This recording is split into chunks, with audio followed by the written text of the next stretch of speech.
What if Harry inherited Thor's Mjolnir after Odin died, choosing him as the last Asgardian heir? A Harry Potter times Marvel crossover in 7 chapters anchor blend. Warm Family, Baroque, Strategic Chapter 1. The Allfather's last sight the sky over Asgard had turned the color of a beaten coin held too long in a smith's tongs. Gold gone to bronze, bronze gone to ash, ash going at last to that final and terrible black which is the color of nothing at all. It was the color, Odin Borson thought, of the inside of his closed eye when he had been a young god and slept against Frigga's shoulder, and she had hummed to him the small low song the Vanir taught their daughters, the song that meant, "Be still, beloved, the world will keep on turning whether you watch it or number." That song was a long time gone. The world had stopped its turning. The world was burning instead. He stood at the broken end of the Rainbow Bridge with Gungnir under his hand, and he was very old, and he was bleeding, and he was alone. Behind him, on the long causeway of crystal and prism light that had once been the proudest road in the 9 realms, the Bifrost lay split as a felled tree is split, not cleanly, but in a long, ragged white wound, with the colors leaking out of either lip of the cut and pooling in the air like blood that does not know how to fall. The bridge had been struck by a sword the size of a mountain. The sword was called Twilight. The hand that held it belonged to Surtur, and Surtur had come at last, as had been written in the oldest of the Norns' weavings, and as Odin had labored 9,000 years to forestall. He had not forestalled it long enough. The fire giant stood in the middle distance, half a league off, where the burning city of the Aesir piled its smokes against the sky. He was 300 feet tall and made of the substance of furnaces. His crown was a crown of flame, and his eyes were 2 pits of yellow heat, and the air around him shimmered and warped so that the towers of Asgard seemed to bend toward him as if begging. He was not in a hurry. He had been promised this day since the world's first morning, and he meant to savor it as a man savors a slow draught of mead at the end of a hard winter. Odin watched him through his one eye, the eye that read the futures. The futures all said the same thing. There were 10,000 of them braided just then, 10,000 small variations on the next half hour, and in every one Asgard was a cinder by sunset. In some, Odin himself struck a final blow and took 100 fire demons down with him into the smoke. In some, he fell upon his own spear. In some, he stood here at the broken bridge and simply ran out of blood. The blood was the most likely. The wound under his ribs had been given him by a creature he could not now name, in a press of bodies he could not now remember, and it would not close. It had not closed in 3 hours. It would not close ever. He pressed his free hand against it. The hand came away red as wet rust. He looked at his hand a long moment, as if it belonged to a stranger, and then he wiped it absently on the gray wool of his cloak and took fresh hold of Gungnir. The spear's haft was warm under his palm. It had always been warm. It was made of the heartwood of a tree that grew in a place that was no longer reachable, and the runes burnt along its length glowed faintly, as runes will when they are tired, and Odin could feel through it the slow stilling of all the magics it had once been knotted to. The wards on the vault, the seals on the prison realms, the 1,000 long, quiet enchantments by which a kingdom is kept upright, they were going out.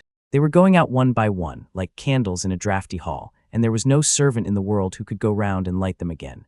Behind him, somewhere down the smoking length of the bridge, the Einherjar were still fighting. He could hear them. He could hear, at any rate, the broken music of their fighting, the clang of axe on shield, the long, ragged shouts that men made when they had stopped trying to win and started only to die well.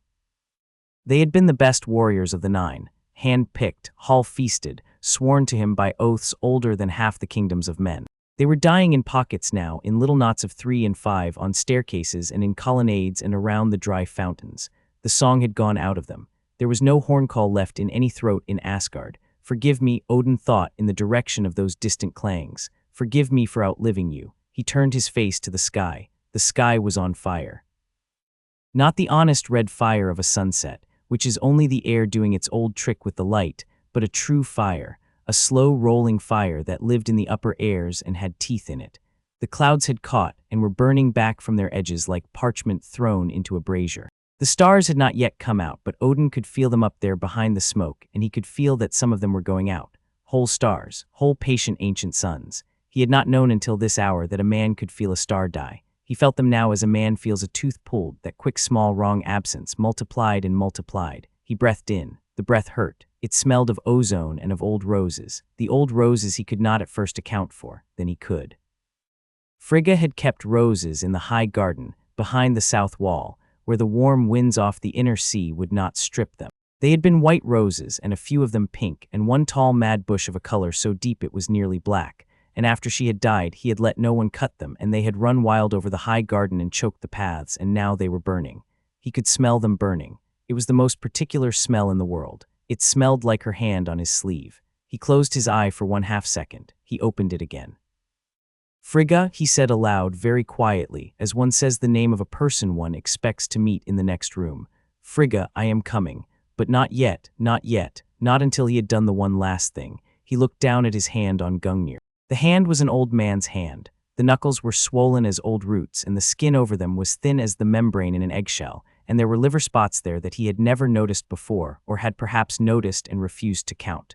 Vanity that, the vanity of kings. He had not let himself be old in the mirror. He let himself be old now. He was old. He was older than the kingdom behind him. He had ruled it for so many ages that the ages had begun to blur into one another like the colors in a bolt of wet silk, and he could no longer say with certainty in which century he had built the Eastern Wall, or in which the long peace with Vanaheim had been struck, or in which Thor had taken his first stumbling step. Thor. The name went through him like a second wound. He let it. He stood at the broken bridge, and he let himself remember, because there was no longer any reason not to. He had spent 10,000 years not remembering, not letting himself remember in the daylight hours, at any rate, because a king who remembers his dead cannot judge his living. He had let himself remember only in dreams. He had been a great hoarder of dreams. He let the hoard out now in a single quiet exhalation, and the memories came up out of him as bright fish come up out of a deep pool when a stone is dropped in. Thor as a golden boy in the courtyard, 4 years old, naked to the waist, with a wooden axe and a face full of indignant determination, swinging at a straw-stuffed troll figure twice his own height, and missing every time and laughing every time he missed. Thor at 12, sun-browned, racing his brother along the orchard wall and falling off it and breaking his arm and refusing to cry because Loki was watching. Thor at his first hunt, the wolf's blood on his cheek where the master of hounds had marked him, and the look on his face, the proud, bewildered look of a child who has just discovered that he is going to be loved by the world. Thor in the long hall, his hair shining, a horn of mead in his hand, throwing back his head to laugh at some idiot joke of Volstag's, a laugh so loud it had shaken dust from the rafter beams. Thor on the morning he had first lifted Mjolnir, the pure astonishment on his face. The way he had looked at Odin afterwards, asking with his eyes, "Was I good? Was that what I was meant to be?" "You were good," Odin thought now. "You were always good. I was the slow one, my son." I was the slow one to say. Where Thor was, Odin no longer knew. The Allfather's sight in the last hour had begun to fail him in particulars even as it widened in generals. He could see the shape of the future, but no longer the faces in it. He had reached for his son an hour ago and found, not a body, not a death, not even a place, only an absence shaped like Thor, a Thor-shaped hole in the weave of things, and he did not know whether his son had fallen in the first hour of the assault, or had been borne off through some torn place in the realms, or was even now striding back across some long road to a kingdom that would not be there to meet him. Odin had wept then. Odin had wept the dry old weeping of a king who has not let himself weep in centuries, and finds that the machinery is rusted and will only produce 1 or 2 hard tears. He had wept, and then he had stopped because there was still work to do. Loki also was gone. Loki had been gone longer. Loki had been gone in one sense or another since he was 9 years old and had first looked at his own reflection in still water and not been quite sure what he saw. Odin let himself remember Loki now, too, the green eyes, the quick, clever hands, the small, grave child who had brought him a pressed flower once on a winter morning and said, "Father, I made this last. I told the snow not to take it." He had laughed at the boy then. He should not have laughed. The boy had meant it. The boy had been telling him in the only language a son of 9 has that he had powers and that he was frightened of them and that he wanted to be told they were good. "Forgive me, my second son," Odin thought. "Forgive me. I did not laugh because I did not love you. I laughed because I did not know how to say what I felt." He had been, he saw now, a poor father to 2 sons. He had been a great king and a poor father. It is an old story. It is perhaps the oldest story. Frigga was longer gone than either of them. Frigga had died in his arms in a stone corridor that smelled of myrrh and of burnt cedar and of her own blood, and her last word had been his name, and she had said it as a benediction and not as a complaint, and he had not deserved the benediction and had taken it anyway, because the dying give what they will and the living have no right to refuse. He thought of her hand on his shoulder. He thought of her hum.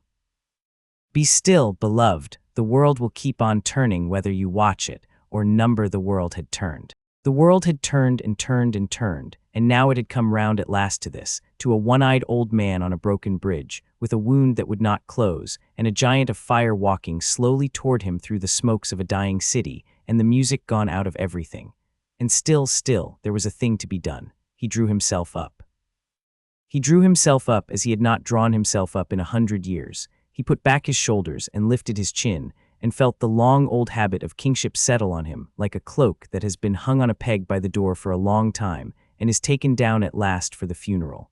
He raised Gungnir. The spear lifted in his hand as easily as a willow wand. He had forgotten how light it could be when he asked it for something true. He held it at the full reach of his arm, point downward, and he tapped the butt of it once, twice, 3 times against the cracked crystal of the bridge. The bridge rang.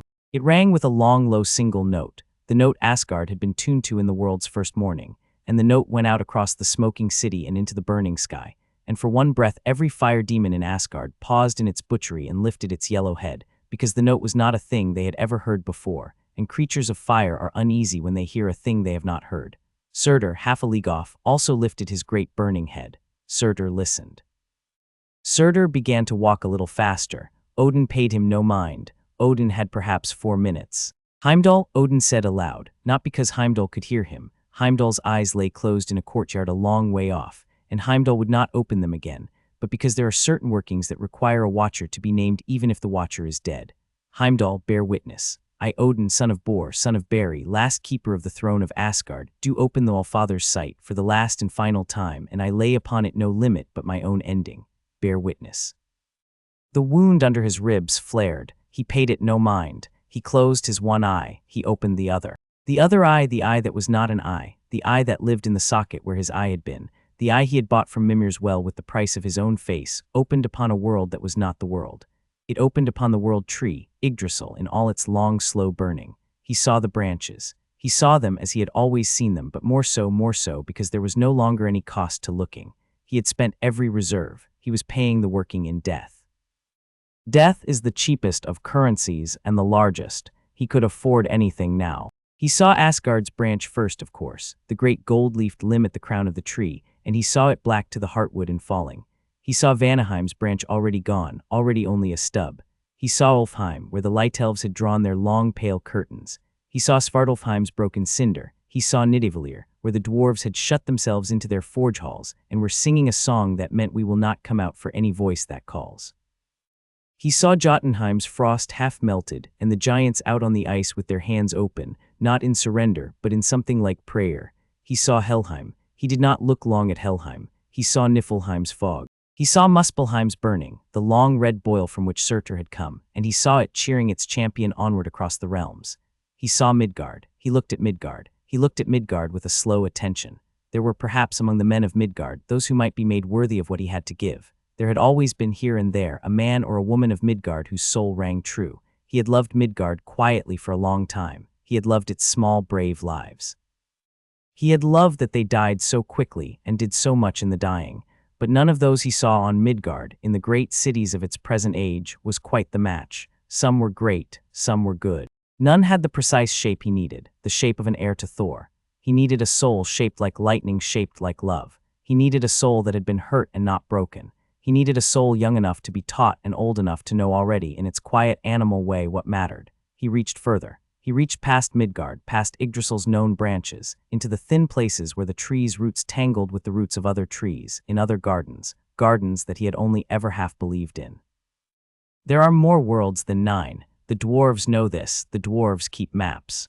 Odin had not in his long stewardship had cause to go to those other worlds, because the 9 had been work enough. He went there now. He sent the Allfather's sight as a man sends a hawk, out, beyond the country he knew, beyond the country anyone of his line had ever known, into the long blue cold places where the stories of one world bleed at their edges into the stories of another, and the boundaries are old paper grown soft with damp, and a finger pushed through them comes out wet on the other side. He saw worlds. He saw a world of red sand under 3 suns, where a thing the size of a mountain crawled across a plain and was worshipped by a small bald people who carried bowls. He saw a world of all water, and a great pale tentacled mind dreaming on its floor. He saw a world that was nothing but a great library, room beyond room beyond room, and a single old librarian walking its stacks and weeping, because nobody had come in to borrow a book in 900 years. He saw worlds he did not understand at all, worlds in which the sky was a face, worlds in which time ran sideways, worlds in which the dead made law and the living kept their tongues, and he passed on from each, because none of them was the world he wanted. And then he came to a world that smelled of rain on warm stone and of coal smoke and of bread. He hovered there. He felt in his dying body on the broken bridge 1,000 realms away, his old heart lift a little. Here, he thought. Look here. He looked. He saw a country green and gray and folded gently into itself, an island country with a long history of rain and quiet stubbornness. He saw cities and villages. He saw a city of white stone on a river. He saw a small town to the west of the city, full of square houses and square gardens and square ideas, and in the small town a street called by a flower's name, and in the street a house with a number on its door, and in the house a cupboard under the stairs. In the cupboard sat a child. Odin's whole long ruined attention narrowed. The child was perhaps 6. The child was a boy. He was small for his age, and his hair was very black and stood up in cowlicks, and his glasses were mended at the bridge with a strip of something pale, and he sat with his knees drawn up to his chest in the dark of the cupboard, and he was weeping. He was weeping silently. That was the first thing Odin noticed, and the thing that struck him hardest. The child had taught himself to weep without sound. A child of 6 does not teach himself such a thing for nothing. Odin felt, looking at him, an old slow anger begin to wake under the old slow grief. The anger of a king on behalf of a wronged subject, but more than that, the anger of a father on behalf of a son. He looked closer. He read the child's soul. A king with the Allfather's sight does not see the soul as a man sees a coat. In pieces, the color first, the cut next, the wear at the cuffs. He sees it all at once, in one piece, the way one sees a piece of music when one has lived long enough to know it. He saw the boy's whole soul in a single grave instant, and his old heart went still in his chest, and he said aloud, on the broken bridge 1,000 realms away, in a voice so soft that even Gungnir hardly heard it, there he is.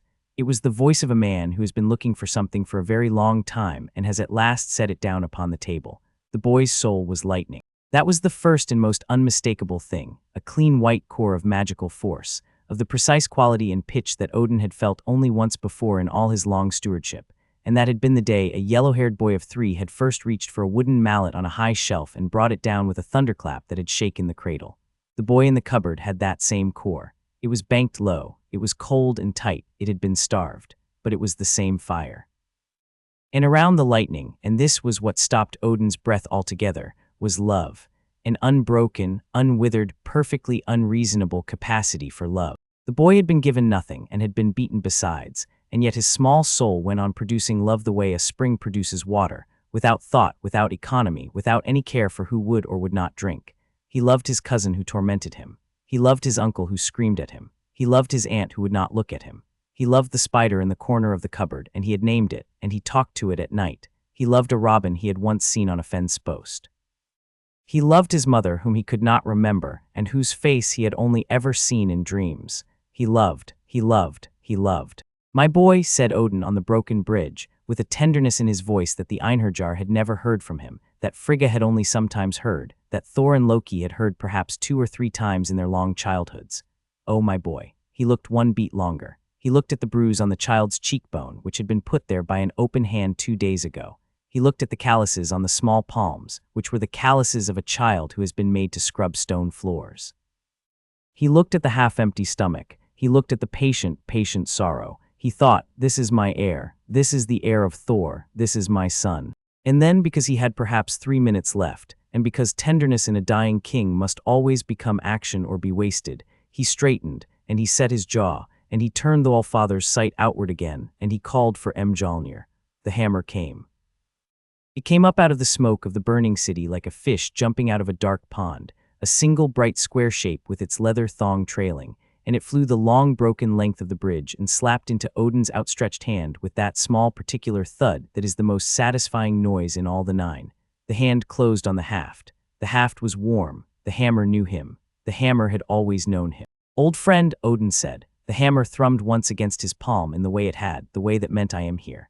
Mjolnir was, of course, Thor's. It had been Thor's since Thor had been worthy. But Mjolnir was Odin's first. Odin had bidden the dwarves of Nidavellir forge it. Odin had laid the first enchantments along its haft. Odin had bound into its iron heart the small captive piece of a dying star which gave it its weight, and the hammer remembered. The hammer would obey him in this last hour. He held it up, he looked at it. He looked at the four-sided silver head and the runes graven along its flat faces and the dark leather wrapping of the grip, which was worn shiny where Thor's hand had held it 10,000 times. He thought of Thor's hand. He pressed his thumb against the leather where Thor's thumb had pressed. "My son is gone," he told the hammer. "Or he is lost, which for our purposes is the same. I will not leave you orphaned. I will not leave you in the dust of Asgard for some fire demon to melt down for slag.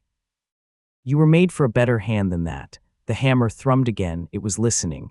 "I have found another," Odin said. "He is small, he is hurt, he is far. He does not yet know what he is. He has the shape, old friend, he has the shape. I felt it as I felt your first master's shape, and as I have felt no shape since. He will need you. You will need him. Will you go?" The hammer thrummed a third time, and the third thrum was a different note from the first two, a deeper, lower, more solemn note, the note a great bell makes when it is rung for a coronation rather than for the hours. "Good," said Odin softly. "Good, then hear me." He drew himself up one more time. He had only this in him, and after this nothing. He set Gungnir's butt against the crystal of the bridge, and he laid Mjolnir across his free arm as a midwife lays a swaddled child, and he spoke the Gesh. He spoke it in the old tongue first, the tongue of the first Aesir, which has no written form and which is not properly translatable, and which contains within it the sound of glaciers calving, and the sound of an oak tree falling, and the sound of a mother singing to a sick child, and the runes along Mjolnir's head lit one by one, as candles in a chapel light along the rail when the priest goes by. Then he spoke it again, more slowly, in a tongue that the boy in the cupboard would one day understand, because a Gesh must be intelligible to the one bound by it, or it is no Gesh at all. "Whosoever holds this hammer," said Odin, and his voice was very quiet and very deep and went out across the smoking bridge and the burning city and the dying realm and into the cracks between the realms. If he be worthy, shall possess the power of Thor." The runes flared. "Worthy," he said again, weighing the word, means he who would lift another before himself, he who would stand between the small and the cruel, he who would not strike in anger save for love's sake, he who would weep for an enemy, he who would carry a child out of a burning house though the house were not his own, that is worthy. By no lesser measure shall this hammer be lifted, by no greater shall it be denied. The runes flared a second time, brighter. "Mjolnir," said Odin, "go to him, be his, teach him, defend him, lift him as he lifts you. When he is afraid, hum against his palm as you used to hum against mine. When he is in the dark, give him a little light. When he is sneered at, be heavy in the hand of the sneerer. I lay upon you no other charge, do as you would do." The runes flared a third time, and now they did not dim again but stayed lit, soft and white and steady, like the runes on Gungnir had once been in the world's first morning. Odin lifted the hammer to his face. He kissed the haft. It was a small, soft gesture, almost shy, the gesture of an old man kissing the brow of a sleeping grandchild.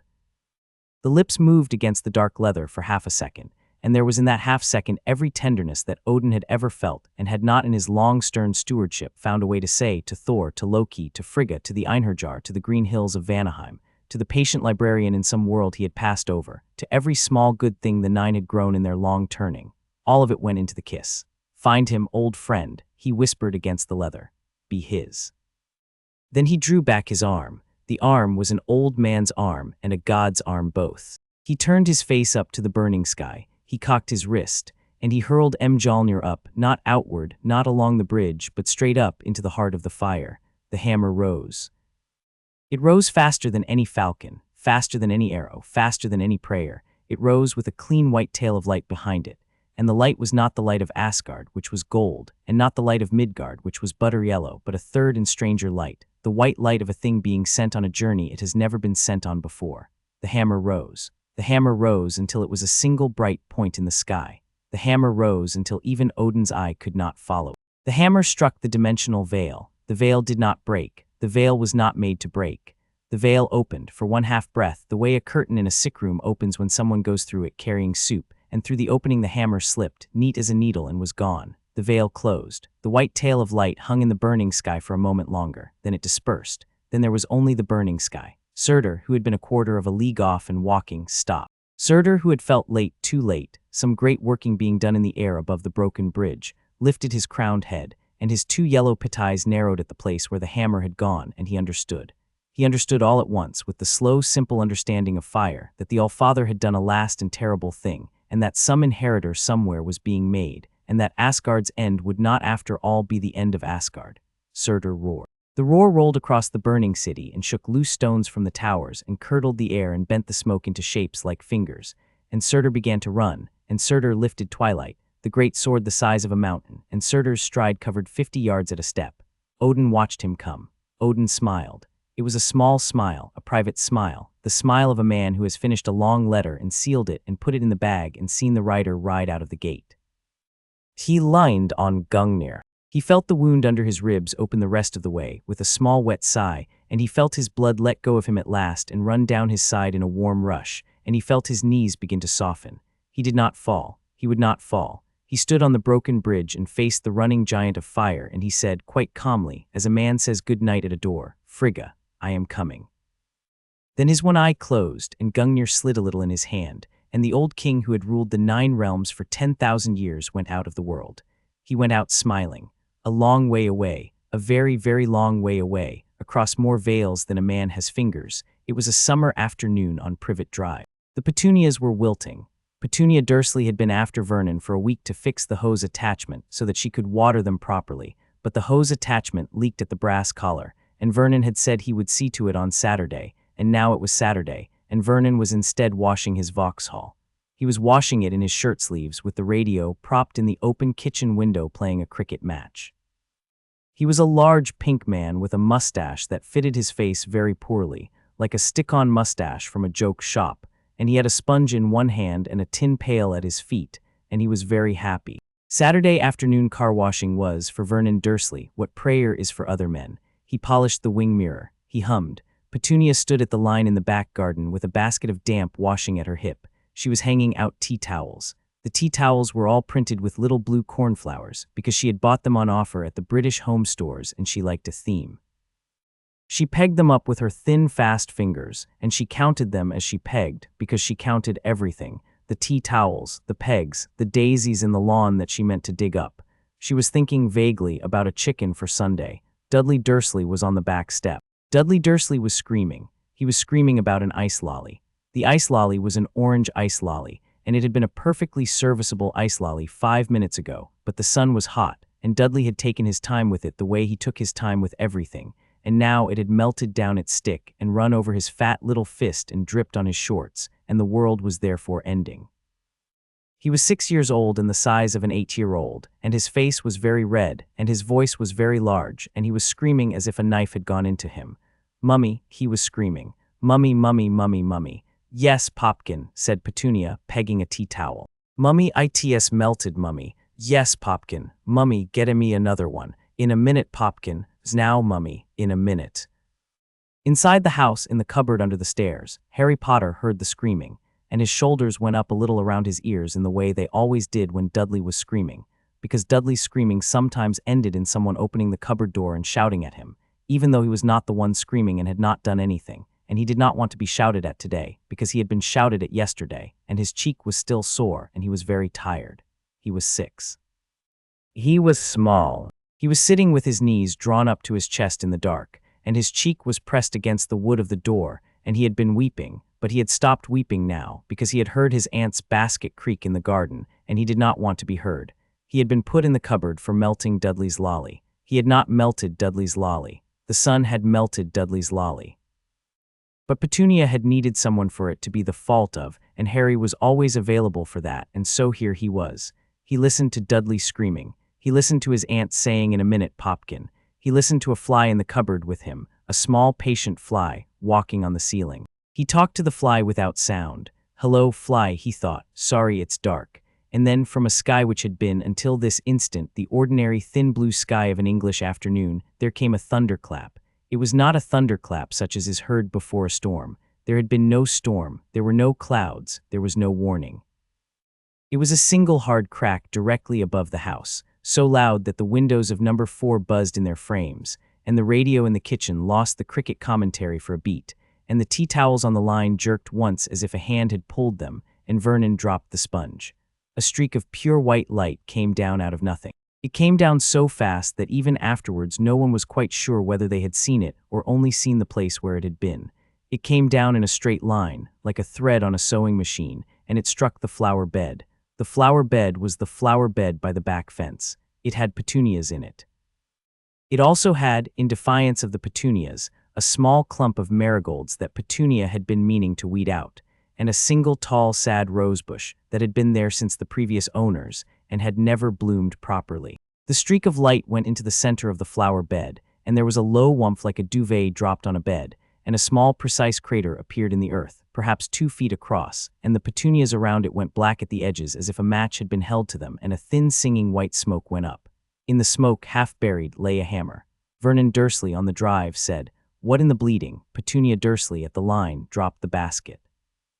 Dudley Dursley on the step stopped screaming. He stopped screaming so completely and so suddenly that the silence after him was its own small event, and the fly in the cupboard under the stairs paused on the ceiling in surprise.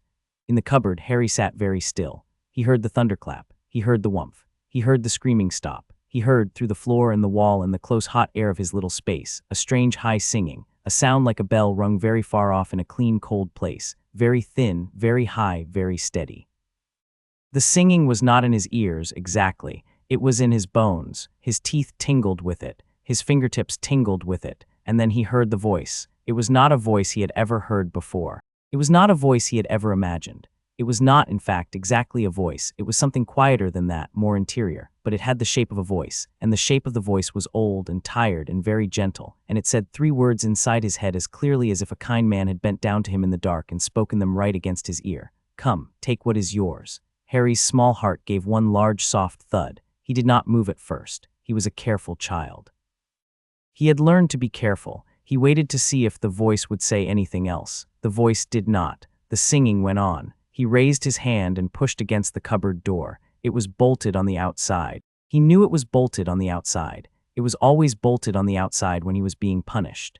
He pushed against it because pushing against it was a habit, a small private gesture that he made every time he was put in here, even though it had never moved. It moved. The bolt on the other side of the door slid back of its own accord. He felt it slide. He heard the small wooden noise of it. He heard the door give against his hand. He sat back on his heels in surprise. Outside in the air over Privet Drive, a thin residue of Bifrost still hung, invisible, smelling faintly of ozone and old roses, and where it touched a metal latch the latch behaved as a latch behaves when an Asgardian asks it politely to open. The bolt had been asked politely. The bolt had opened. Harry pushed the door again. The door swung open. The hall light, dim and yellow and ordinary, fell on his face. He blinked. He crawled out. He crawled out slowly on his hands and knees, the way he always did, because crawling made him smaller and being smaller was safer. He stood up in the hall. He listened. He could hear his aunt outside making a high, thin noise that was not quite a word. He could hear his uncle outside making a low, grinding noise that was a swear word, repeated. He could not hear Dudley at all, which was the strangest thing of the afternoon so far. He crept down the hall. He crept past the kitchen door, where the radio was still trying to commentate on the cricket and was being very brave about it. He crept past the open back door. He stepped out onto the back step in his bare feet. The step was warm. The grass beyond was warm. The air smelled different. It smelled, faintly, of ozone, and faintly of old roses, and faintly of something he did not have a name for, which was the smell of a place very far away. Dudley was sitting on the step, the half-melted lolly forgotten in his fist, the orange running unheeded down his wrist. His mouth was a small round O. He was staring at the flower bed. He did not look at Harry. He did not seem to see Harry. He was looking only at the flower bed. Petunia was standing on the lawn with the empty basket at her feet and one hand pressed to her mouth. Her eyes were very wide. She was, Harry saw, with a small, slow shock, paler than the tea towels. Vernon had come round the side of the house with the sponge still in his fist. He was bright red. He was bigger than Harry had ever seen him. He was opening and closing his mouth like a fish in a bucket. In the flower bed, half buried in the small, precise crater, lay the hammer. Harry looked at it. The hammer was about as long as his arm, from elbow to fingertip. Its head was square, really square, 4 flat faces, no nonsense, and the metal of it was a color Harry had no name for, a color like silver but heavier, a color like the inside of a thundercloud. There were marks graven along the flat faces of the head, marks like letters but not letters Harry knew, and the marks glowed very faintly, not enough to be a lamp, but enough that you could see them in the smoke. The haft of the hammer was wrapped in dark leather, worn shiny along one side. The end of the leather was tied off in a short loop like a wrist strap. It was, Harry thought, looking at it, the most beautiful thing he had ever seen. He stood on the step. He took one step down onto the grass. He took another. "Boy," said Vernon, somewhere far away in a voice that did not seem able to find its proper loudness. "Boy, boy, you stay where you are. Boy, boy." Harry did not seem to hear him. He walked across the lawn. He walked across it in his bare feet, in his too big t-shirt and his too big shorts, and the grass tickled his ankles, and he kept his eyes on the hammer the whole way. He stopped at the edge of the small crater. He knelt down beside it. The earth was warm. The earth was warmer than the steppe had been. The earth was almost hot. A thin white smoke was still going up out of it, very lazily now, in the way smoke goes when a fire is nearly out. The petunias closest to the crater were quite black. The petunias next nearest were a strange dark red color, as if they had been singed but not killed. Beyond those, the petunias were ordinary. The hammer lay in the center of the crater, half on its side. The ruined head was uppermost. The leather of the haft was within reach. Harry looked at it. He thought, in the small private voice in which a 6-year-old thinks the things he does not say, "It's nice." He thought, "It's really, really nice." He thought maybe I could just hold it, just for a minute, just to see what it feels like. "I won't take it. I'll put it back. I just want to." He had never owned anything. This was the simple truth of his small life, and he carried it around with him at all times, as another child might carry a coin in his pocket. The clothes he wore had been Dudley's. The bed he slept on had been Dudley's. The plate he ate from had been Dudley's first. He had never had a thing that had come into the house, in a bag or a box or a parcel, and been handed to him and been his. He had been told all his life in 100 small ways that nothing was for him, and he had believed it, in the patient way a child believes the weather. He looked at the hammer. The voice from before, the old tired, gentle voice, did not speak again, but the singing in his bones was still there, and the singing had a kind of shape to it, and the shape of it was, "Yes, yes, child, yes, this one is yours." Harry reached out his small hand. His small hand was not very clean. His small hand was bony and brown, and had a half-healed scratch across the knuckles from where he had caught it on the hoover the day before. He reached it out slowly, the way one reaches out a hand to a strange dog one is not sure of, and he laid it on the dark leather of the haft. Lightning courses through him, not pain. He had time, even in the great rush of it, to know that it was not pain, to know it absolutely, in the way a child knows the taste of bread, because pain was what he was used to, and this was the opposite of pain. This was as if every cell in his small body that had been cold, and tight, and hungry, and clenched, and waiting to be hit, had been all at once filled with warm light. Every cell. The cells in his sore cheek, the cells in his empty stomach, the cells behind his eyes that had been weeping, the cells in his small bruised knees, all of them at once were filled. He gasped. His eyes behind the mended glasses went briefly gold, the gold of a coin held in the sun, the gold of Asgard's first morning. They went gold and then went green again so quickly that no one watching would have been sure they had seen it. He did not feel them go gold. He felt only the warm light. The petunias in the flower bed, which had been black at the edges, bloomed. They bloomed where they had been singed, in a dark, rich red color they had never been before, the color of arterial blood and of old roses, and they opened in one quick motion like a hand opening, and a small clean wind went over them and shook them. And a smell of real roses, old roses, not petunias at all, went up out of the flower bed and over the lawn and made Petunia on the grass breathe in once sharply and put her other hand over her face. The clouds overhead, what clouds there were, a few thin afternoon clouds, ordinary clouds, English clouds, parted. They parted in a single neat line, as if drawn aside by a finger, and through the gap between them a shaft of sunlight came down. It was an impossible shaft of sunlight. It was too bright for the ordinary sun. It was the color of something else's sun.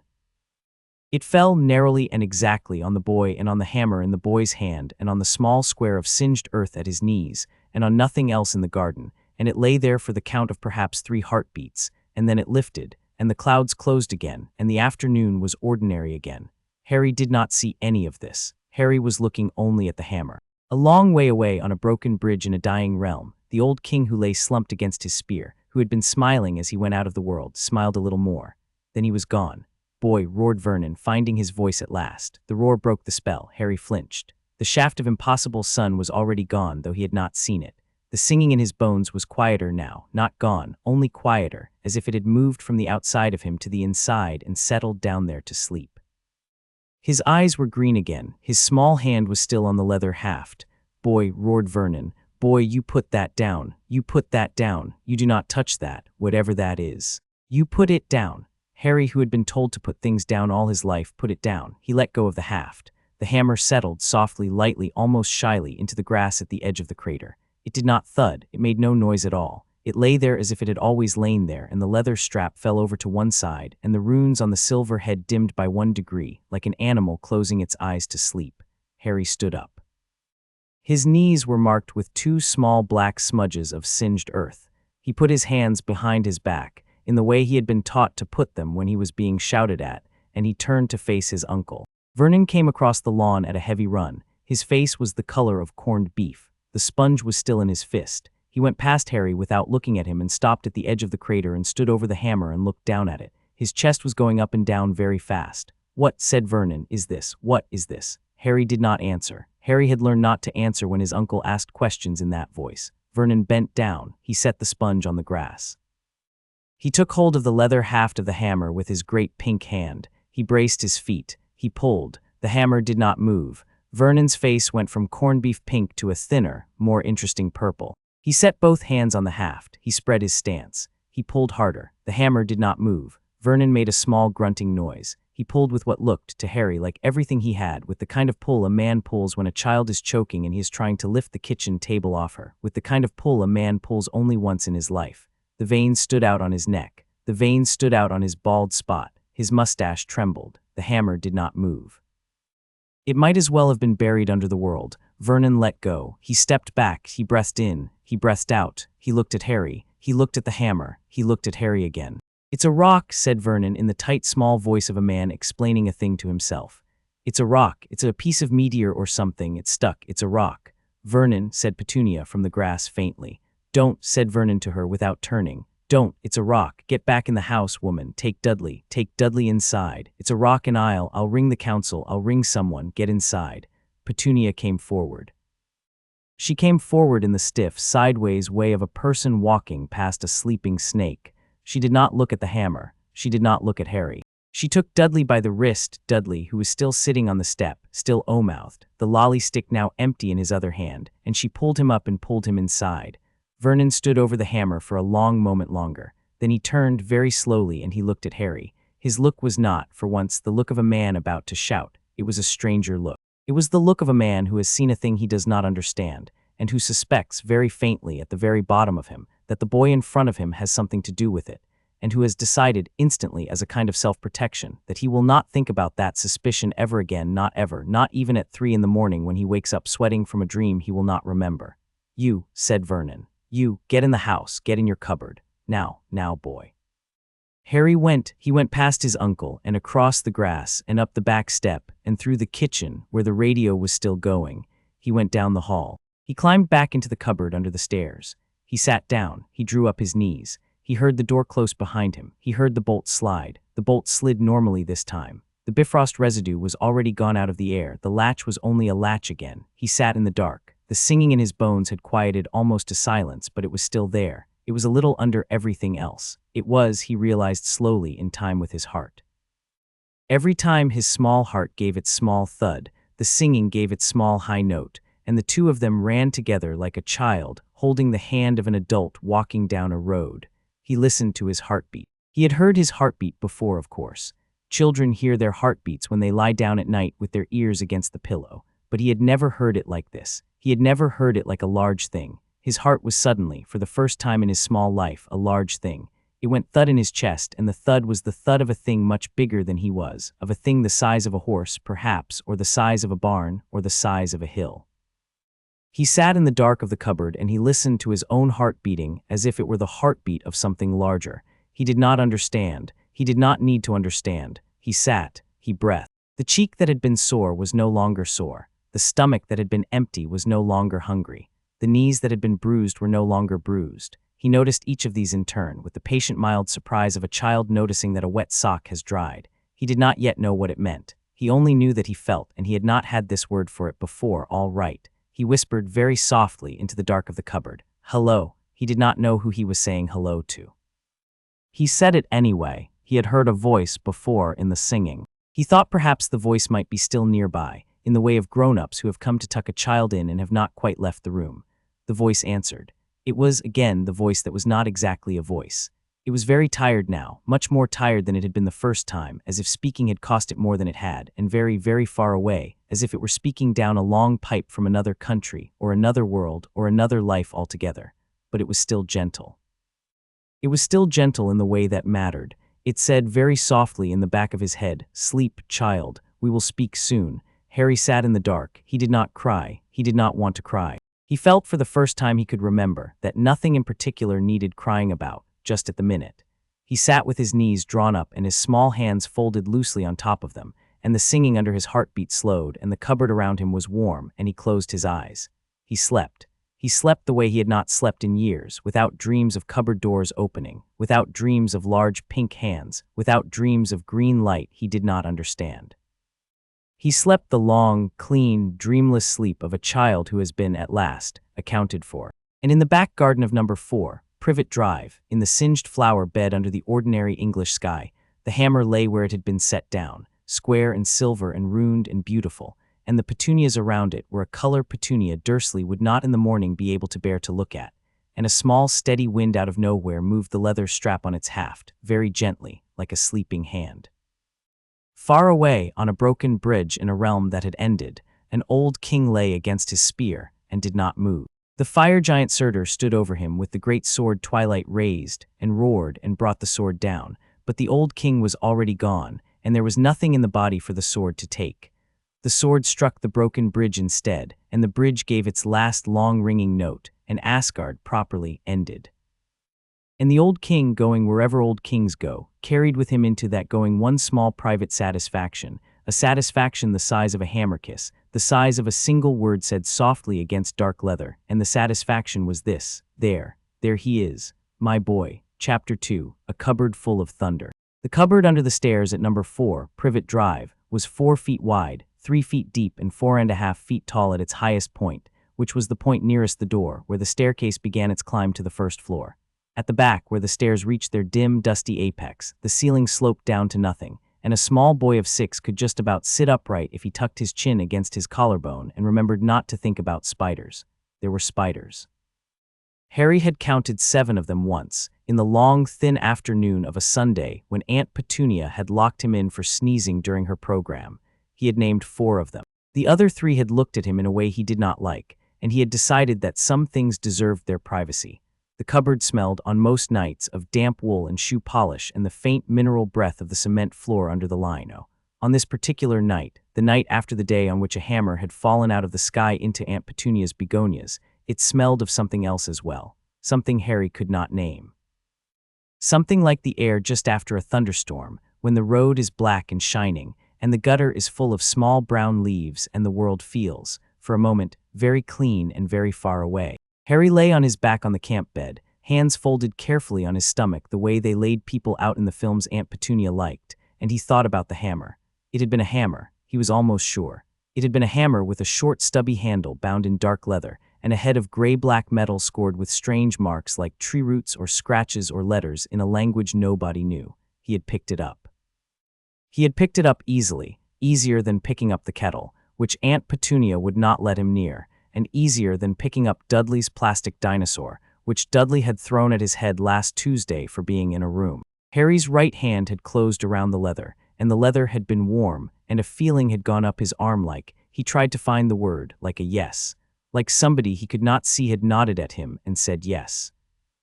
Then Uncle Vernon had come down the path puffing and red, and Aunt Petunia had shrieked about flower beds, and the hammer had been left where it lay, and Harry had been sent to his cupboard with no supper because of the begonias, which was unfair on at least 3 counts that Harry could think of, although thinking about them was not the sort of thing one was allowed to do out loud. The unfair things were: 1. He had not asked the hammer to fall on the begonias. 2. The begonias had not been doing very well anyway. Aunt Petunia had complained about them on Wednesday. 3. There had been a voice in his ears. A voice that had said, Harry frowned in the dark, trying to remember. A voice that had said, sleep, child, and a voice that had said, we will speak soon. Harry, who was 6, considered the possibility that he had imagined the voice. He considered the possibility that he had imagined the hammer. He considered the possibility that the lightning, which had only run through him for a second, had been a sort of dream he had had while standing up, with his eyes open, in front of the begonias. He considered, with the small grave seriousness of a child whose entire life had trained him to mistrust gifts, the possibility that he was going mad. Going mad, he had decided, would be inconvenient. Aunt Petunia did not like inconvenient. Aunt Petunia liked the kitchen tidy, the lawn mown, the television loud, and Harry quiet. Going mad would make Harry not quiet, possibly, and then Aunt Petunia would have to do something about it, and Aunt Petunia did not enjoy doing things about Harry. Doing things about Harry was the part of her week she liked least, after the bins, so he would not go mad. He breathed in through his nose slowly, the way he had taught himself to breathe when the cupboard felt very small, and he listened to the sounds of the house. Uncle Vernon was snoring in a way that sounded, Harry thought, rather like a tractor mating with a hoover. Aunt Petunia was not snoring, because Aunt Petunia did not snore. She had told Mrs. Number 7 this over the hedge, although she did make a small whistling noise on the out-breath that sounded a little like a kettle deciding not to. Dudley, upstairs in his own room, which had a bed and a window and a carpet and 3 lamps, was talking in his sleep. Dudley talked in his sleep most nights. Tonight he was saying "no, mine," over and over, in a voice that suggested that even in dreams Dudley was being asked to share. Harry closed his eyes. He had no expectations of sleeping. He often did not on nights like this, nights when something had happened, even something small, like Aunt Petunia smacking the back of his head for breathing wrong, or Dudley pinching the soft skin behind his elbow until it bled. Sleep was a thing that came sometimes like a cat to a doorstep. You did not summon it. You sat very still and pretended you were not interested in it, and if you were lucky, it sat down beside you. Tonight, sleep came almost at once. It came warmly. It came in great soft waves that smelled, faintly, of the air after a thunderstorm. And Harry, who had been a boy of 6 lying in a cupboard, found himself standing barefoot in his 2 large pajamas with his hair sticking up in 7 directions, on a floor of pale polished stone in a hall that was wider than a church and longer than a road. He blinked. The hall was warm. There were fires. There were great copper braziers, the size of cauldrons, set in a long line down the middle of the hall, and the fires in them burned with a steady, kindly light that was the color of buttered toast. The walls were tall and pale and hung with banners with pictures of stags and ravens and trees with golden leaves, and the ceiling, very far above, was painted in patterns Harry could not quite focus on, although every now and then he thought he saw a star wheel slowly across it as if it were a real star and someone had let it. At the far end of the hall, on a low dais of polished wood, there was a chair. The chair was gold, and it was very old, and it did not seem proud about being either. It looked, Harry thought, like the sort of chair that had been sat in by a great many tired people. It had carvings on its back of trees and birds and a long ribbon of writing in those tree root letters he had seen on the hammer. In the chair sat an old man. Harry in the dream did not move. He had been taught by long experience that the safest thing to do in the presence of an old man was to stand very still and wait to be told what he had done wrong. He stood very still. He waited. The old man did not tell him what he had done wrong. The old man instead smiled. It was, Harry would think later, much later, when he had words for things, a soft, sad smile, like an old shoe, like the smile of someone who had been smiling for 1,000 years and had got rather good at it. The old man had a long silver beard that came down to a belt of dark leather. He wore a long dark robe that was, in places, the color of a winter sea and in other places, the color of nothing at all. He had 2 hands which were folded on his lap, and they were old strong hands with knuckles like walnuts. He had 1 eye. The other eye was a quiet, peaceful absence, a closed socket, as neat and as final as a door that had been shut a very long time ago and would not be opened again. The 1 eye looked at Harry. The 1 eye was blue, not bright blue, not sky blue, a worn-in blue, the blue of a favorite jumper that had been washed 1,000 times. "Child," said the old man. Harry did not say anything. Harry was good at not saying anything. "Do not be afraid," said the old man. Harry, who was almost always a little afraid, considered this instruction. He considered it the way he considered most adult instructions, as a thing that might be true or might not be true, but was certainly the sort of thing he should pretend to obey. "I am no nightmare," said the old man. "My name is Odin Bosson. I was the Allfather of Asgard. I have given you a gift. It is the hammer, Mjolnir in the old tongue. I will teach you the tongue in time if you wish." "Oh," said Harry, in a very small voice, because it seemed rude not to say anything at all. The old man's 1 eye crinkled at the corner, which Harry, after some thought, decided was a smile having got down to the eye. "Sit, if you would like to sit," said the old man. "The marble is warm. I have made it warm. It is a small thing, but I have not many large things left, and so I do what small things I can." Harry very carefully sat down on the marble. He sat cross-legged because that was how he sat in school assembly, and because it made him feel small and unobtrusive, which had so far been his preferred way of being a person. The marble was warm, not hot, just pleasant, like a sun-warmed stone. Harry put his palm down on it for a moment and was unreasonably moved by the kindness of a floor. "You are 6, said Odin. "Yes," said Harry. "And you are a boy of considerable courage," said Odin, "although you would not, I suspect, recognize the word if it were applied to you, for no one in the small house in which you live has ever told you that you have any." Harry did not know what to do with this. He looked at his knees. "It is no matter," said Odin gently. "Courage does not require to be named. It only requires to be present. Now, to business, child, for I have not very long in any one sitting, and there is one thing you must learn tonight. Will you listen?" Harry nodded. Listening was a thing he was good at. Aunt Petunia had told him so, in a tone that had not been a compliment. "The hammer," said Odin. "You lifted it." "Yes," said Harry. "It will obey thee," said Odin, and then he paused, and then he smiled again, the small eye smile, and corrected himself. "Pardon, it will obey you. Old tongues are hard to put down. It will obey you. It will come when called. It will rest unseen when you send it away." "Unseen," Harry repeated, because the word was nice. "Unseen," said Odin. "When you do not need it, it will not be where eyes can find it. When you need it, it will be in your hand. You have only to tell it in your mind. Speak to it now, child. Say to it, stay. It is in the flower bed where it landed. Tell it, stay." Harry in the dream closed his eyes, which felt a little silly because the dream had been all closed eyes anyway. But he closed them inside the dream, and he thought very carefully in the way he sometimes thought to the spiders in the cupboard, stay. Nothing felt different, but Odin on his throne nodded slowly. "Good," said Odin. "Now come, tell it. Open your hand. Say, come." Harry opened his hand.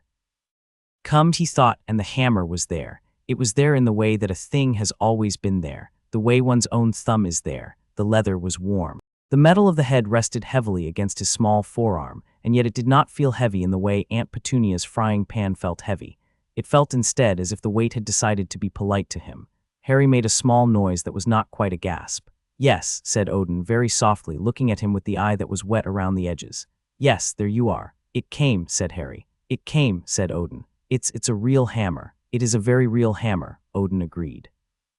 "It's for me, it is for you." Harry sat for a moment in the warm marble hall with a hammer in his hand and an old man on a throne looking at him as if he were a thing worth looking at, and he did not know what to do, and so he did the only thing he could think of, which was to nod.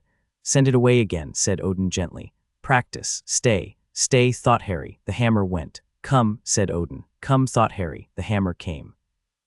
They did this 6 or 7 times, in a small companionable silence, the way a grandfather might teach a grandson to skim a stone, without hurry, without praise, without scolding, with only the small clean pleasure of a thing being learned. By the end of it, Harry could send the hammer away with no more thought than blinking, and bring it back as easily as drawing breath, and Odin on his throne was smiling in a way that had crept all the way down past his eye into his beard.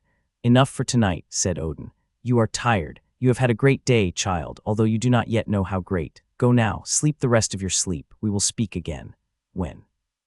asked Harry, who had not meant to ask anything, but to whom the dream had been so quiet and so kind that the question had escaped him before he could put it down. Odin's eye crinkled. "When you wish it," he said. I am here, as it were. I will not always be able to stay long, but I will come, child, when you call."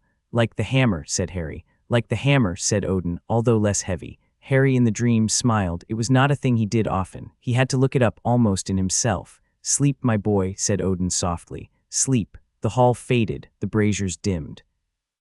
The old man's eye was the last thing to go, kind and worn and blue, and then there was the dark of the cupboard, and the dark of Harry's eyelids, and the dark of an ordinary, healing, perfectly safe sleep. He woke at 5:20 by the click of the kitchen clock that he could hear through the wall. He lay quite still. He thought very carefully. Come. The hammer was in his hand. He felt it before he saw it, the warm leather, the cool head resting against the blanket. He turned his face towards it in the dim slit of light under the cupboard door, and there it was, exactly as it had been in the dream, dark leather grip, gray-black head, the small, strange writing along the side faintly catching what little light there was. A real hammer. A real, ordinary, impossible hammer, lying on a blanket in a cupboard in his hand. Harry did not gasp this time. Harry had learned, the way some children learn to count and others learn to lie, that gasps were noises, and noises were heard, and heard noises were bad. So instead of gasping, he simply breathed very carefully, in through the nose and out through the mouth, and looked at the hammer and thought, with the small grave wonder of a child who has not been given many true things, "I have a secret. A real one, a good one, just mine." He thought it. He held it inside him like a small warm coal. and then because Aunt Petunia would be down in 15 minutes and would want the bacon on and would not be very interested in metaphysics, he thought, stay. The hammer went. Harry rolled onto his side, pulled the thin blanket up to his nose, and waited for the day. This is the story of 3 years. 3 years is a long time when you are 6. 3 years is, in fact, half of one's entire life when one is 6, and it stretches ahead like a long flat road one cannot quite see the end of.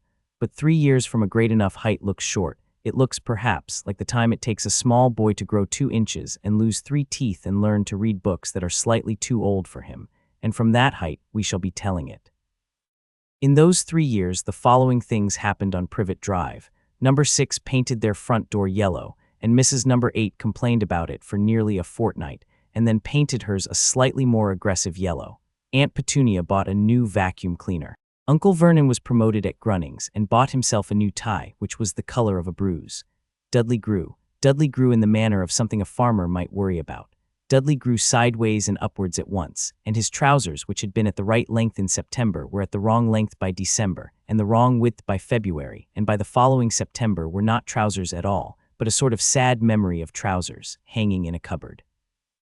And Harry, in his own quiet cupboard, kept a hammer. He kept it tucked among the moth-eaten blankets at the back, where the staircase came down to nothing, and the ceiling met the floor. He kept it there partly because that was where his blankets lived, and partly because he had discovered, in the small experimental way of a 6-year-old who has been given a magical artifact and a great deal of time alone, that the hammer obeyed him so well that hiding it almost did not matter. If it was not in his hand, it was away. Away was a place he did not know the name of.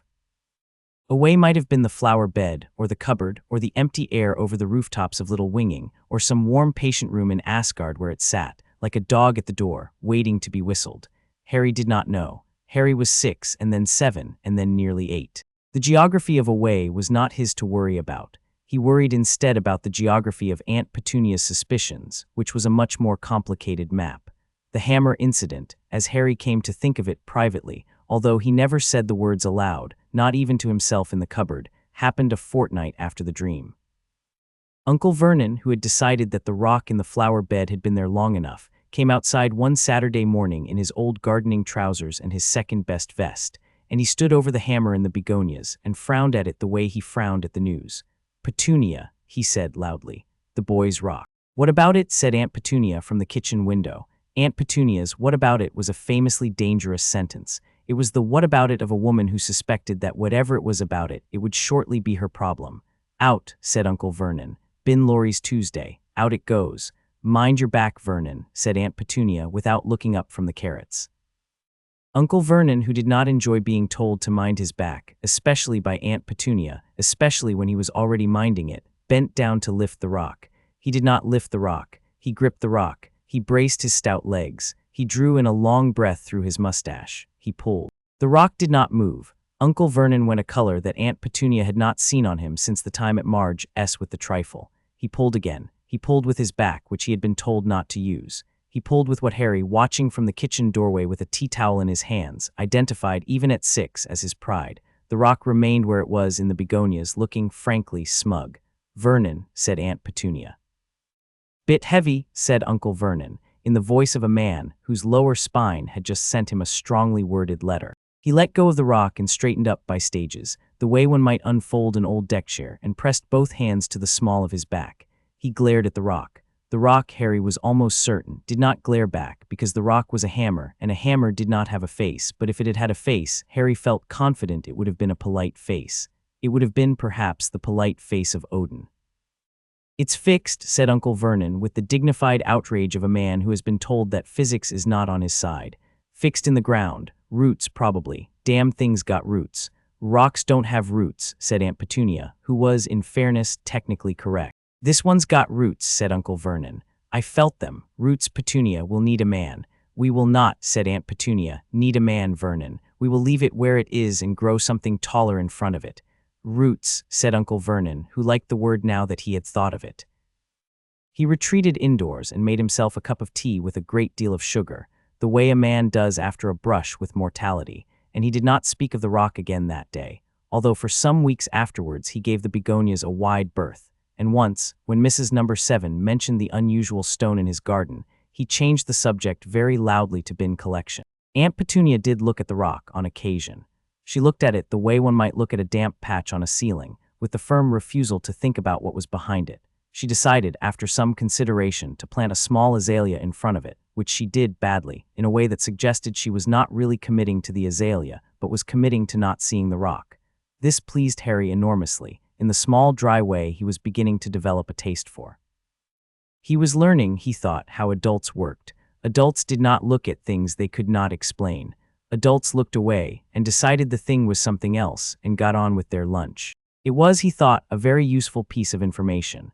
Dudley poked the hammer with a stick once in the autumn of Harry's 7th year. He was 8 and bored, and the stick was a stick he had broken off the elm tree at the end of the road specifically for the poking of small things, of which Harry had so far been the chief.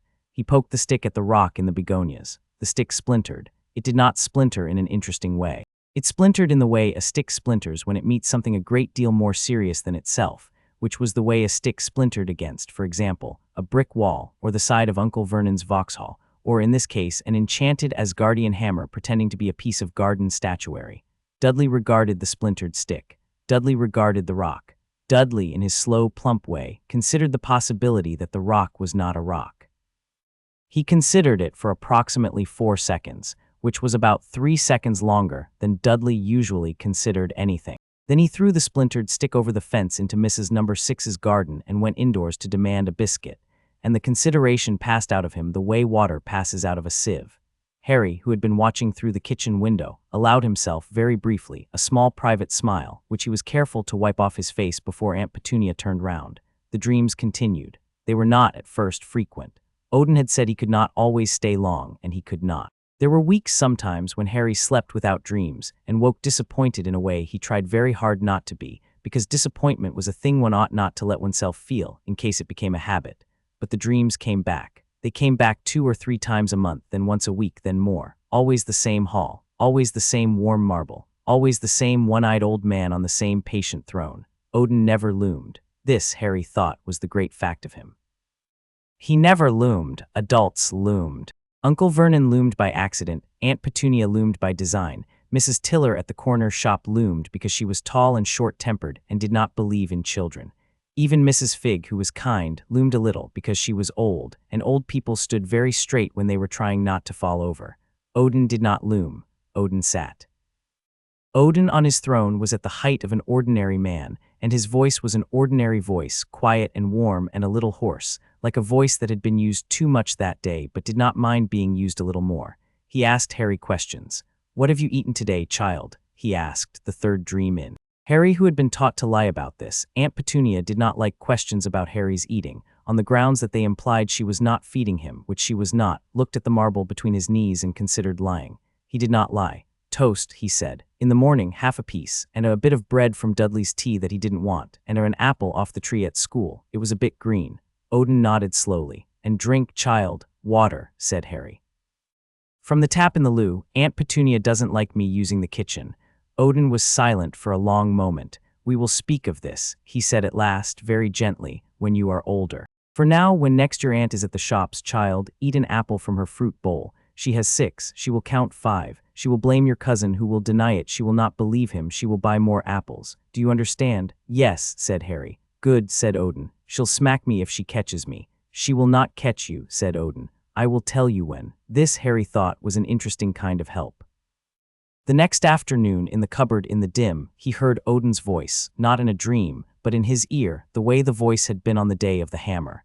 "Now, child. She is at the postbox and she has forgotten her purse, and she will return for it in 3 minutes, quickly." Harry slipped out. He took an apple. He ate the apple in the cupboard, core and all, the way a fox eats a rabbit, with the alertness of a creature who is not sure whether the field is empty.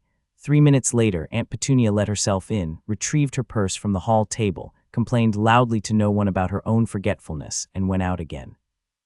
That night Harry in the dream said, "Thank you." Odin said, "There will be more apples." Mrs. Fig lived 4 streets away, in a small terraced house that smelled of cabbage and cat. She had 9 cats. Harry had counted them the first time he had been left there, in the manner of a small boy taking stock of a strange country, and he had named 6 and given up. Mrs. Fig babysat Harry whenever the Dursleys went somewhere they did not wish to take him, which was most places. Mrs. Fig was not unkind. Mrs. Fig was, in a vague, distracted way, fond of Harry. She fed him fruitcake that was a little stale, and showed him photograph albums of cats that were a little dead, and she let him sit in her parlor and turn the pages of her old gardening magazines, which had pictures of marrows the size of small babies, and were, in Harry's small, expert opinion, the best magazines in the world. Mrs. Fig, however, looked at Harry. She looked at him in a way that the Dursleys did not look at him. The Dursleys looked at him as if he were a stain on the carpet that had not yet been got out. Mrs. Fig looked at him as if she were trying to remember whether she had left the iron on, as if there were a small, persistent question in the back of her mind, and Harry somehow was related to the answer. It made Harry careful. He was 7 when she asked. It was a Saturday afternoon in October, the kind of October afternoon when the light through net curtains went the color of weak tea. The Dursleys had gone to Marge's for the weekend. Harry was sitting on Mrs. Fig's parlor rug, surrounded by cats, paging through a 1973 issue of Amateur Gardening in which a man named Donald was very pleased with his dahlias. Mrs. Fig put down her cup of tea on the small, wobbly table. "Harry, dear," she said. "Yes, Mrs. Fig," said Harry. "Has anything," said Mrs. Fig in a voice that was trying very hard to be casual, "strange happened lately? At home, dear, or out and about? Anything you might want to mention?" Harry, on the rug, did not look up from Donald's dahlias. He took, on the inside, 3 careful breaths. Then he thought in the small, clear way Odin had been teaching him to think when something was important. What does Mrs. Fig know? Possibility 1. Mrs. Fig knew something about the hammer. This seemed unlikely. The hammer had been a secret for nearly a year, and Mrs. Fig had not so much as looked at the begonias. Possibility 2. Mrs. Fig knew something about the dreams. This seemed even more unlikely. Mrs. Fig could not see into his dreams. Probably. Possibility 3. Mrs. Fig knew something about him, something Harry himself did not know.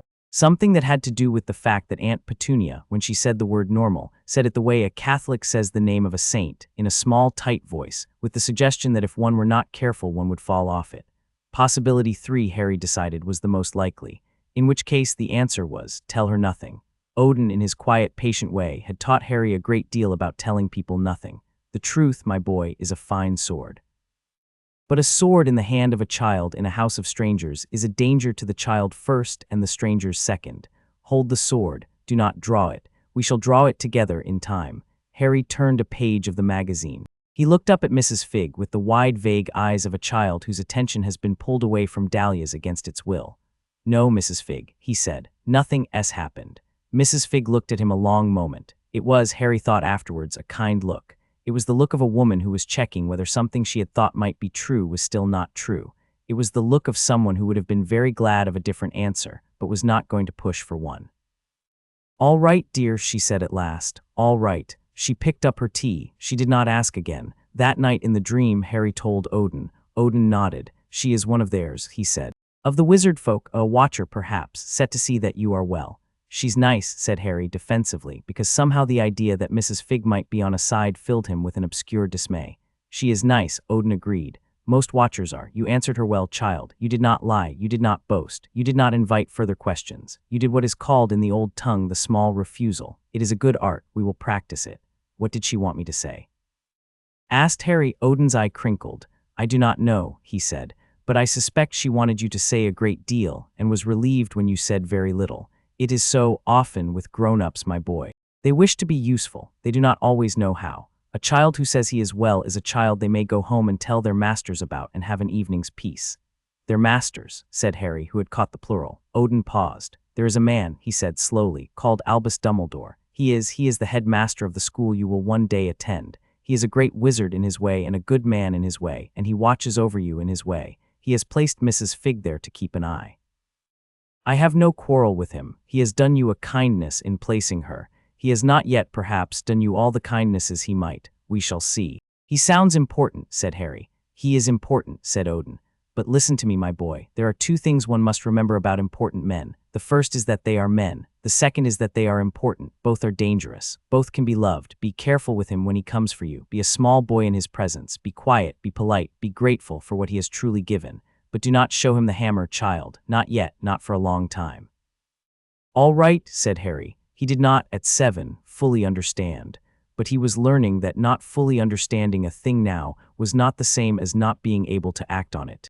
Odin gave him these instructions the way Aunt Petunia gave Uncle Vernon a shopping list, to be put in the pocket, and consulted later and trusted.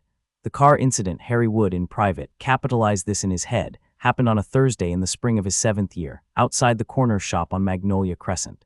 Aunt Petunia had sent the two of them, Dudley and Harry, to fetch a tin of mandarin segments. Dudley had been sent because Dudley needed the exercise. Harry had been sent because Dudley refused to go anywhere alone. They had walked the 4 streets in the manner of a small king and a small servant, Dudley a step ahead, Harry a step behind, Dudley's elbows out and Harry's in. At the corner shop, Dudley had decided in the way Dudley sometimes did that he was bored. He bought himself a curly-whirly with the change Aunt Petunia had given him, and he ate the curly-whirly in 3 bites on the pavement, and then he wiped his hands on his trousers, and he turned to look at Harry, who was carrying the mandarin segments. Dudley's expression was not, in the technical sense, malicious. Dudley did not, at 7, have a face capable of malice. Dudley had a face capable of greed, of grievance, and of a kind of broad, slow appetite for the discomfort of others, which is what cruelty looks like before it learns its name.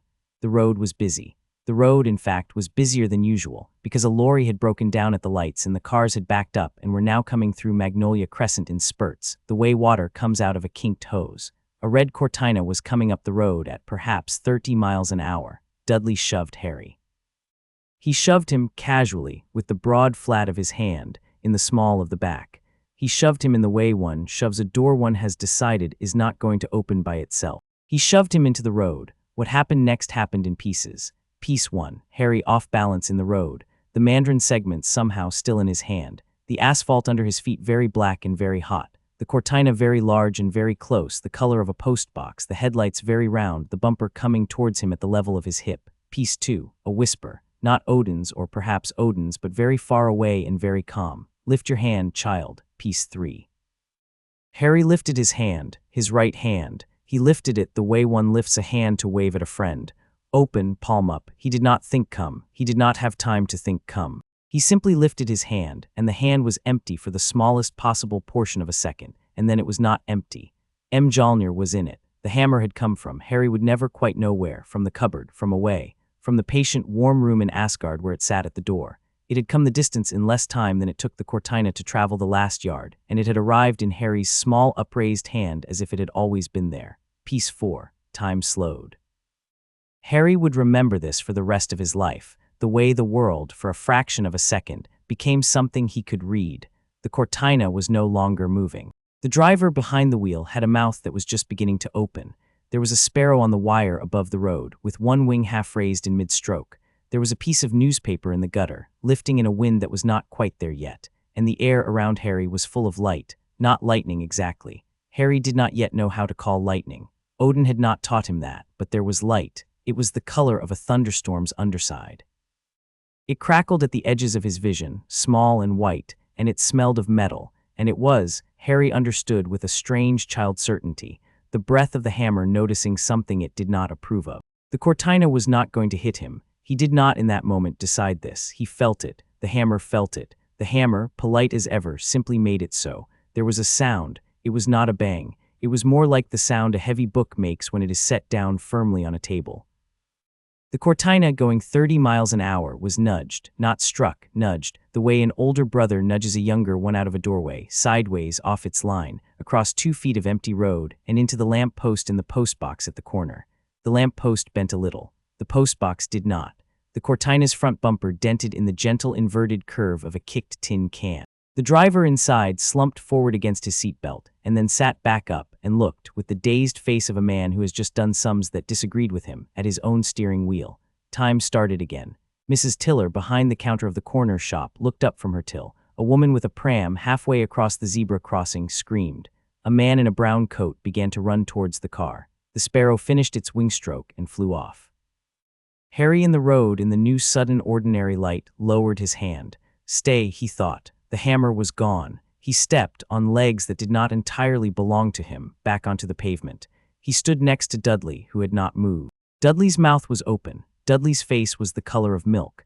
Dudley was looking at Harry and at the road and at the Cortina and at Harry again in a slow cycle, like a clock that had forgotten which way it was meant to tick. It's all right, Harry heard himself say in a small bright voice that did not sound like his. He's all right, the man's all right. Dudley made a small noise. Mandarins, said Harry very gently, holding up the tin. We've got the mandarins. He took Dudley's sleeve in his free hand, Dudley's sleeve, not Dudley's hand, because Dudley's hand would not have let him, and he pulled, and Dudley followed, the way a calf follows its mother, and they walked home very slowly around the long way, while behind them a small crowd gathered around a red cortina and a bent lamp post, and a man who would tell the police later that there had been a sort of gust, a freak wind, a sort of pocket of weather, and that he was very sorry, and that he had not definitely not been speeding. Witnesses, asked later, mentioned a strange flash like lightning. The sky at the time had been clear, but witnesses were often unreliable about such things. One old woman insisted there had been a small boy with his hand up. Nobody else had seen any small boy. The old woman was politely thanked and not entirely believed. Dudley did not tell. Dudley, for the rest of that week, did not tell. Dudley sat at the dinner table in a small, slow, Dudley-shaped silence and ate his food and did not look at Harry. And when Aunt Petunia asked if he was all right, Dudley nodded. And when Uncle Vernon asked if he was all right, Dudley nodded.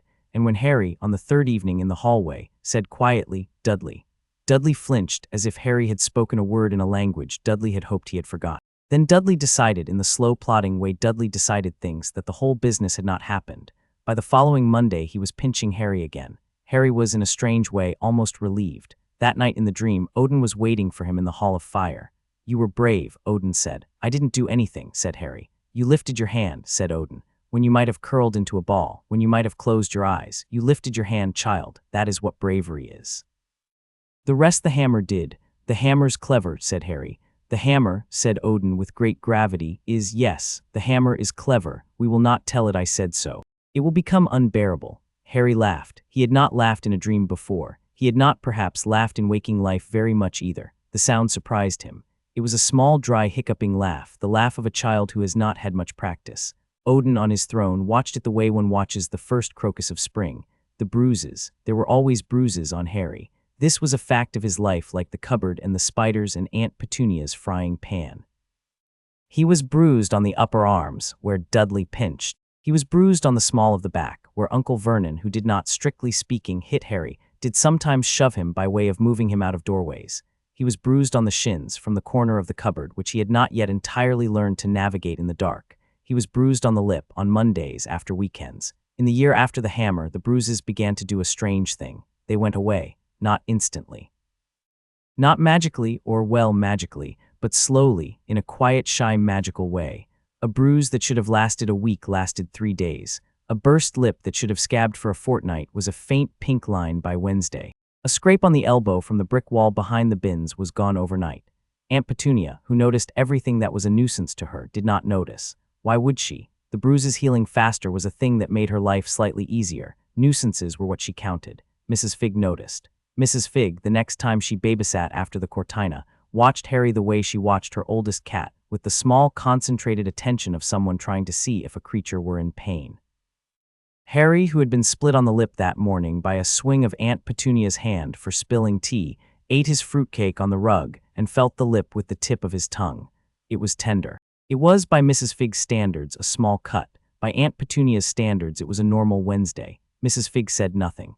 But the next day, Harry would learn this much later, when he had access to records he was not, at 7, dreaming of. Mrs. Fig wrote a small, careful letter in her crabbed hand to a man in Scotland. "The boy seems well," she wrote. "Perhaps too well. I had thought him thin. He is still thin, but there is something about him, a quietness, a kind of poise. It is not unhappy. It is, if I may say so, Albus, almost the opposite. I do not know what to make of it. He says nothing is wrong."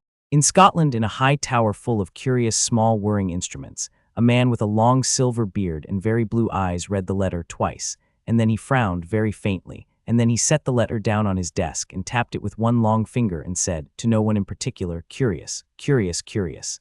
And then he poured himself another cup of tea and let the matter lie. For now, the dreams in those 3 years became Harry's home. This is the truth of him. In the cupboard, by the time he was nearly 8, he lived in 2 places. He lived in number 4, where there was Aunt Petunia and Uncle Vernon and Dudley, and the bin lorry on Tuesdays, and the smell of cabbage on Wednesdays, and the back of a hand on Mondays. And he lived in the warm marble hall with the braziers and the throne and the old man.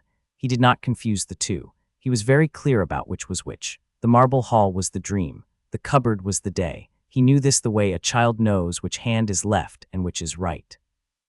But the hall had become the home of his self. the home of the parts of him that he could not say out loud, the home of the small private boy he was when no one was watching. Odin in the hall asked him questions. "What did you read today, my boy?" Harry had read the back of a cereal packet twice and a page of Dudley's discarded school book, and the first 3 pages of an old Reader's Digest he had found in the recycling. He told Odin about all of them. Odin listened gravely. "What did you learn today, my boy?" Harry had learned that if you put the kettle on a quarter-second before Aunt Petunia called for it, she did not realize she had not yet called for it and was pleased. He had learned that the word obsequious meant what he had thought it meant from context. He had learned at school that there were 9 planets, although the boy next to him at the desk had insisted with a great deal of confidence that there were 8 because Pluto did not count. Harry had decided after due consideration that whatever Pluto was, it counted. "What did you feel today, my boy?" This was always the hardest question. Harry was not, at 7, a child fluent in his own feelings. He had been trained out of them, the way a horse is trained out of running on the wrong rein. He answered often badly. Tired, he would say, or I don't know, or on the worst days, nothing. Odin never argued. Odin nodded slowly and let the silence be. Once in the middle of the night after the Cortina, Harry said, scared. Odin nodded. "What of my boy? That I'll do it again, that somebody will see. That they'll—" Harry stopped, because the next word was a word he did not have. He had felt the shape of it often when Aunt Petunia turned a certain page of the newspaper, or when Uncle Vernon spoke about the kind of people he, Vernon, did not like. The word was something to do with being found out and being taken and being a problem for grown-ups in a way that grown-ups solved permanently. "That they will take you away," said Odin quietly. "Yes," said Harry. Odin was silent for a long time. The braziers in the hall burned steadily. "They will not," he said at last. "Not while I have breath, and I have a great deal of breath left in me yet, child, however thin. And not, listen to me, not while you have Mjolnir. The hammer goes where you go. The hammer obeys you. The hammer does not let you be taken. Do you understand?" "Yes," said Harry. "And another thing," said Odin. "Hear me. If a man ever comes to your door and says, 'Harry, you must come with me,' and he is not a man you trust, Harry, you call me. You call me as you call the hammer. Open your hand in your mind. Say, 'Father, I will come. I cannot lift the hammer for you. I cannot strike. But I will be there in your ear, child, and I will tell you what to do." Harry did not, at 7, hear the word at first. The word slid past him. He was thinking about the man at the door and about the hammer. It was only some hours later in the morning, in the cupboard, in the slow gray dawn, that the word caught up with him. "Father." He sat on the edge of the camp bed in his 2 large pajamas with his bare feet on the cold lino, and he looked at his hands, and he thought, very small, very quietly. He said, "Father." He thought, he gave me a word for him. He thought, I have a word. He had a moment then, a small, unsteady moment, when he could not quite see, because his eyes were full of something they were not used to being full of. He blinked it away twice, 3 times. He wiped his face on the cuff of the pajama. Then he stood up very straight in the cupboard and he tried the word silently on the inside of his mouth. "Father." He did not say it out loud. He would not say it out loud, not in Aunt Petunia's house, not for years. But he said it inside, and the inside that morning was a warmer place than it had been the day before. Then, one night in the dream, Odin said, "My boy." Harry was sitting at the foot of the throne, as always, cross-legged on the warm marble. "My boy," Odin said again, the way one might say a thing a second time to feel its weight in the air. Harry, who had not been ready, did not breathe. He did not breathe for a long moment. He did not breathe for what felt, inside the dream, like the better part of a minute, the kind of minute a child counts in slow, surprised heartbeats. "My boy." The word sat on his chest like a warm coal. "My boy." He looked up. Odin's one eye was on him. It was a gentle eye. It was not pleased with itself. It had said the words as if they were not, in fact, an event, as if they were merely the natural sentence in the natural conversation between 2 people who had known each other a very long time, which in a sense by now they had. Harry breathed at last. He had not realized he had stopped. "Yes," he said, very small because somebody had to say something and he was the smaller of the 2. Odin smiled, the eye smile, the crinkled corner. "Just so," he said. "Just so, my boy. Now what did you read today?" The chapter ends as we must on a birthday. Harry's 8th birthday fell on a Tuesday. The Dursleys did not, as a rule, observe Harry's birthdays. They did not, in the strictest sense, observe Harry's existence, except as a small, reluctant fact of the household, and this birthday was no exception. There was no card. There was no cake. There was, in lieu of presents, an extra chore. Aunt Petunia had decided the day before that the gutters needed clearing, and Harry, being small and light and unimportant, was the obvious candidate. He spent the afternoon on a ladder pulling damp, blackened leaves out of the troughs above the back door, while Dudley, indoors, watched cartoons. Nobody said happy birthday. This was not, Harry thought afterwards, particularly painful. He was 8. He had had 7 previous birthdays of much the same character. The ache of being 8 on one's birthday in the Dursley household was not a sharp ache. It was the steady low ache of a tooth that had been hurting for a long time and had become, in its way, almost companionable. What was different this year was that Harry knew the ache was not the whole of him. He knew there was the hall. He knew there was the old man. He knew there was the hammer in the cupboard in the blankets, waiting. He went to bed at 9:30, after Aunt Petunia had told him to wash his hands and not get the towel dirty. He lay on his back on the camp bed in the warm summer dark with his hands folded on his stomach. He listened to the house settle. He listened to Uncle Vernon snore. He listened to Dudley, upstairs, muttering in his sleep about ice lollies. He listened to the small ticking of the kitchen clock through the wall, and he counted in his head the seconds towards midnight. At midnight, or as near to midnight as a small boy's sense of time could manage, which was probably 11:47 or so, Harry opened his right hand in the dark, palm up. Come, he thought. Mjolnir was there. He held it across his chest with both hands like a small grave knight. The leather was warm. The metal head in the dim caught a sliver of streetlight from the slit beneath the cupboard door and turned it the color of an old penny. Happy birthday to me, Harry whispered very softly into the dark. He had not in his life said the words before to anyone, including himself. They came out small and a little dry. They sat in the air of the cupboard in front of his face for a moment. They did not echo. The cupboard was too small to echo. But they sat there, and Harry looked at them in his small private way and decided that they had been worth saying. Stay, he thought, after a long moment. The hammer was gone. He closed his eyes. The hall that night was different. Not very different. The braziers still burned. The marble was still warm. The banners with the stags and the ravens still moved a little in a wind that came from nowhere. Odin was on his throne, as always, in his dark robe with his beard combed.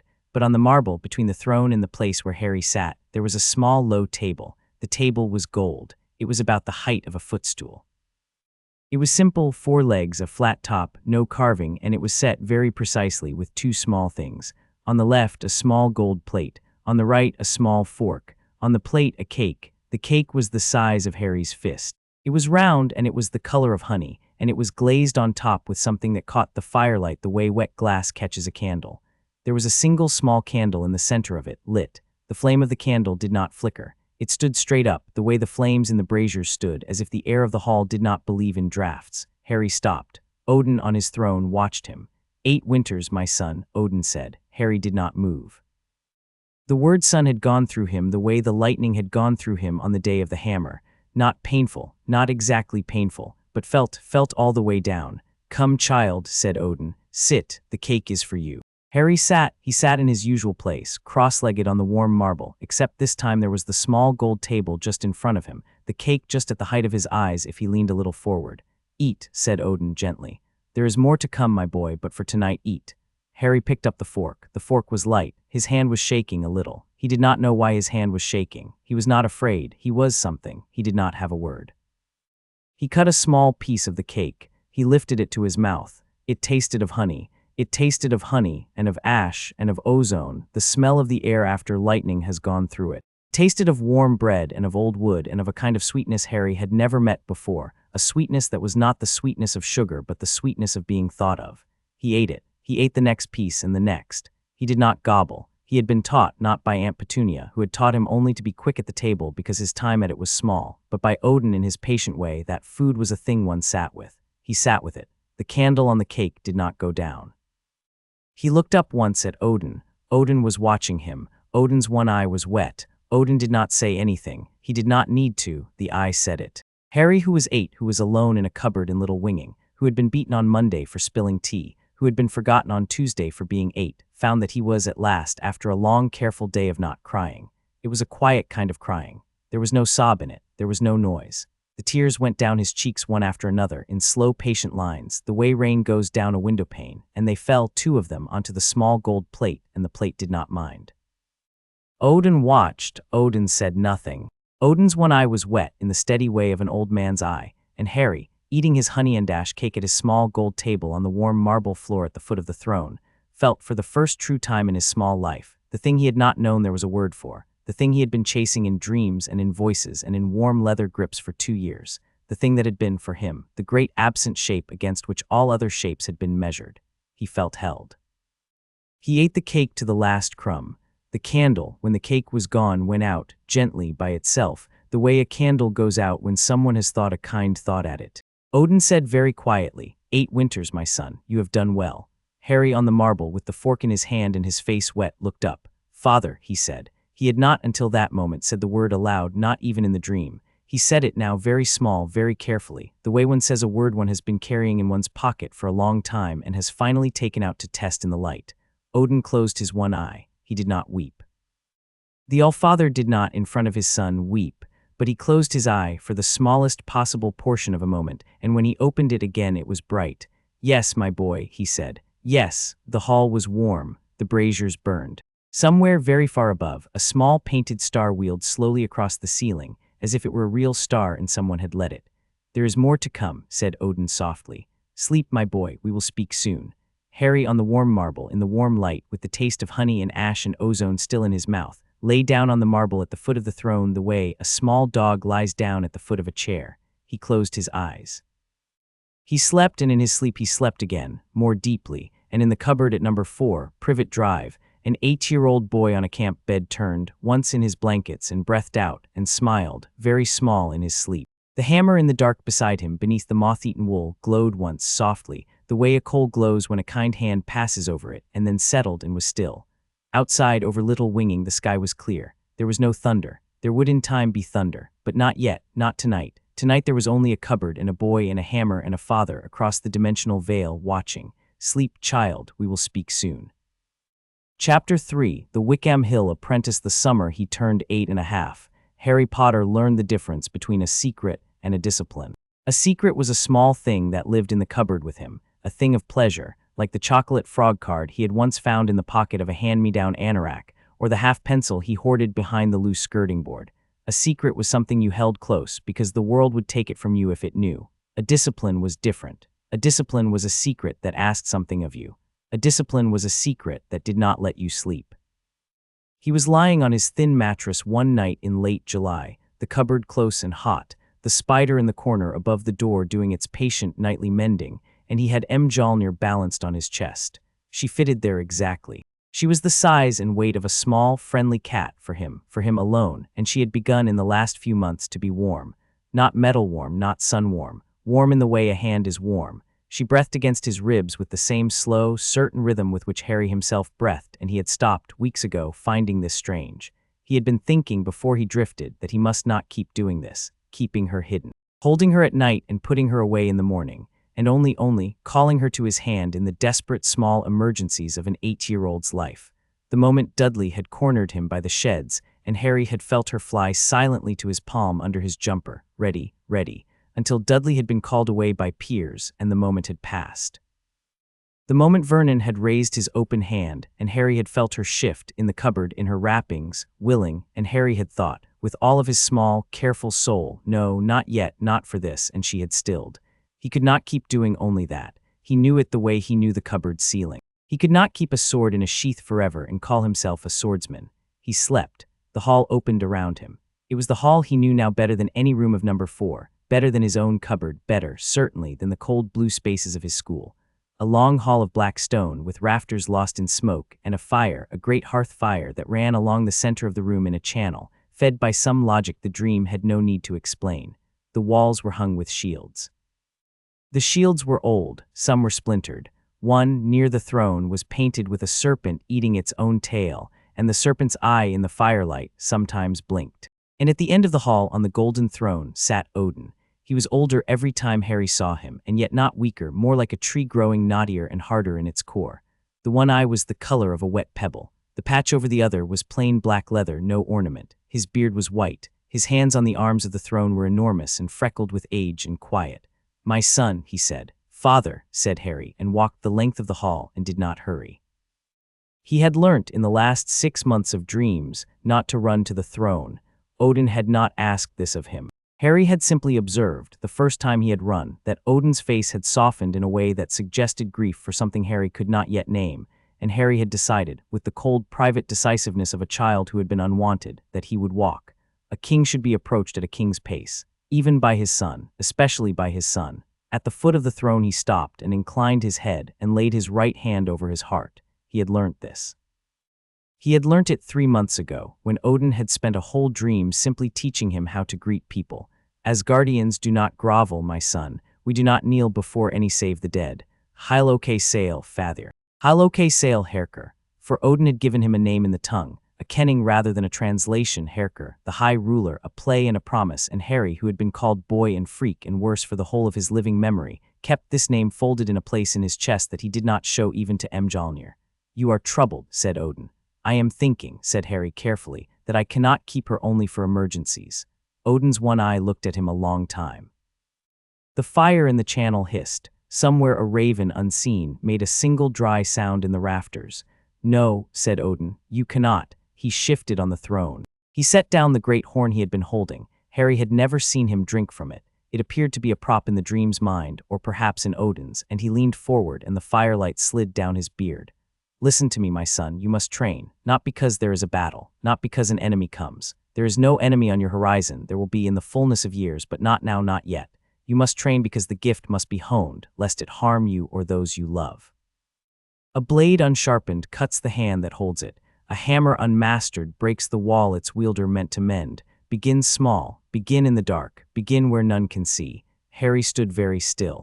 The dream hall was wide around him, the shields breathed. Where none can see, he said, slowly tasting it. I am very good at that. Odin laughed, not loud, a private surprised laugh, the laugh of an old man caught off guard by the wit of a grandchild. Yes, he said. Yes, child, you are. The Norns have a sense of humor, after all. They have given Mjolnir to the unseen boy, the hammer that calls down lightning to a creature trained never to be noticed. His face quieted. Use it. Use what they have given you. Begin in the dark and grow into your light at your own pace, and tell me when you wake where you mean to go. Harry already knew. He had known almost before the dream began. There was a hill to the northeast of Privet Drive. The estate ended at a low wire fence, and beyond the fence ran a strip of council scrubland, and beyond the scrubland was a marsh path, and the marsh path climbed lazily up the side of what the Ordnance Survey called Wickham Hill, and what the locals called nothing at all, because the locals never went there. It was not high. It would not have been called a hill in Yorkshire. It was a hummock, a swelling, a low green back the land made before it lay down again into the flatness of Surrey. But it was the tallest thing within walking distance of number 4, and at the top of it there was a fenced-off electricity substation that hummed like a faraway choir, and a single broken concrete bench, and a hawthorn tree that leaned east and grass long enough to lie in. Harry, in the days after the dream, walked there one afternoon to look at it. He carried no hammer. He simply walked with his hands in his pockets, and his school plimsolls already wet with marsh, and he stood at the top of the hill at 4 in the afternoon, with a wind coming over from the M25 that smelt of cut grass and diesel and old rain, and he looked. He could see the estate from up here. He could see very small the green roof of number 4. He could see the playing fields of Stonewall Primary, the supermarket car park, the orange tile of the church, the canal lock that nobody used, and beyond all that the slow grey lift of London on the horizon, a city he had never visited and could only believe in because grown-ups assured him it was there. He thought, this will do. He thought very precisely, the way he had begun to think about everything since Odin had begun to teach him. Nobody comes here. The substation is fenced. The path is too marshy for dog walkers. There is no orchard, no allotment, no playground. The hawthorn is too old to climb. There is one bench. There are foxes, I can see their runs in the grass. There is wind enough to cover sound. There is, more importantly, no line of sight from any house in the estate. The slope of the hill itself blocks them. If I keep low at the crest, no farmer on the other side will see me either. The only direction I am visible from is the sky. And the sky, he thought, with the smallest, driest smile, the sky will be mine. He went home for tea. Petunia gave him a piece of bread and a wedge of cheese the color of plimsolls, and he ate it standing at the back step. That night in the cupboard he laid out a plan.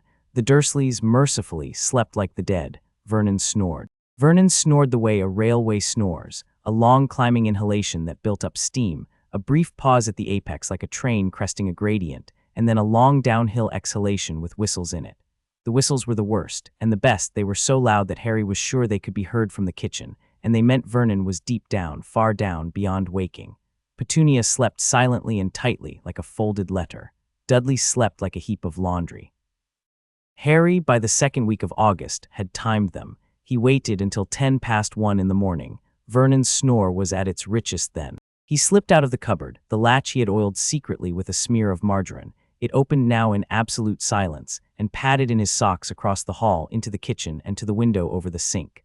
The latch on this window had been broken since the previous winter, when Vernon had wrenched it in temper. It had been mended badly. It would now open from the inside with a single upward push, and close again the same way, and there was no sign of tampering. Harry put his school plimsolls on the draining board. He climbed onto the counter. He pushed up the window. He swung his legs through, dropped lightly into the side passage, reached back and lowered the window after him until only an inch of gap remained. He put on his plimsolls. He picked up Mjolnir, already by now, summoned soundlessly to the bin recess where he had asked her to wait, and tucked her under his arm, hidden by the loose fold of his too-big jumper. He walked. He walked down the pavement of Privet Drive past the orange sodium street lamps. The street lamps in 1988 were the color of marmalade. They made every shadow on the pavement his shadow, the only shadow, sharp and decisive and lonely. He passed the Pulkises' house, the Roberts' house, the house of the old woman with too many cats whose name he had never learnt. He turned at the corner. He went down the cut between number 2 and the bin store. He crossed the council strip. He found the marsh path and he climbed. At the top of Wickham Hill, at 1:22 in the morning on the 15th of August, 1988, Harry Potter stood in long wet grass and took Mjolnir out from under his jumper and held her up against the moon. The moon was 3 days past full. The stars behind it were the stars of summer. There was a small dry wind off the south. Harry inhaled. He said in Old Norse, quietly, because he had learnt the words 2 dreams ago and had been saving them. Mjolnir vinner min, vit irum common. Mjolnir, my friend, we have arrived. The hammer in his hand gave the smallest, gladdest pulse like a heart. He began with the throw. It was the simplest of the 3 things and the most foundational, and Odin had been firm. Master the throw first. Always the throw first. The hammer must come back to your hand willingly, even when you have hurled her from you with the strength of a star. If she does not come back, you are not yet worthy. If she does not come back, stop and consider what you have done. He chose a fence post. The fence post was 100 yards east, on the boundary of a sheep field that no longer held sheep. It was a sensible target, tall enough to see, far enough to be a challenge, and made of wood old enough that, if he were clumsy, its breaking would mean nothing to anyone living. He squared his shoulders. He took the grip Odin had shown him, the 4 fingers wrapped, the thumb loose. He drew her back. He turned his hips. He released. She flew badly. She flew badly in the way a stone flies badly when a child has not yet learnt to throw a stone. There was wrist in it, and not shoulder, and there was hope in it, and not aim. She wobbled. She kissed the air sideways. She missed the fence post by 20 feet and came in, wide and embarrassed, and slapped back into Harry's palm with a small, apologetic thunk. Harry stood in the grass and felt his face go hot. He looked around. Nobody. Of course nobody. Only the foxes and the hum of the substation and the wind. All right, he said aloud in English, because some things still wanted English.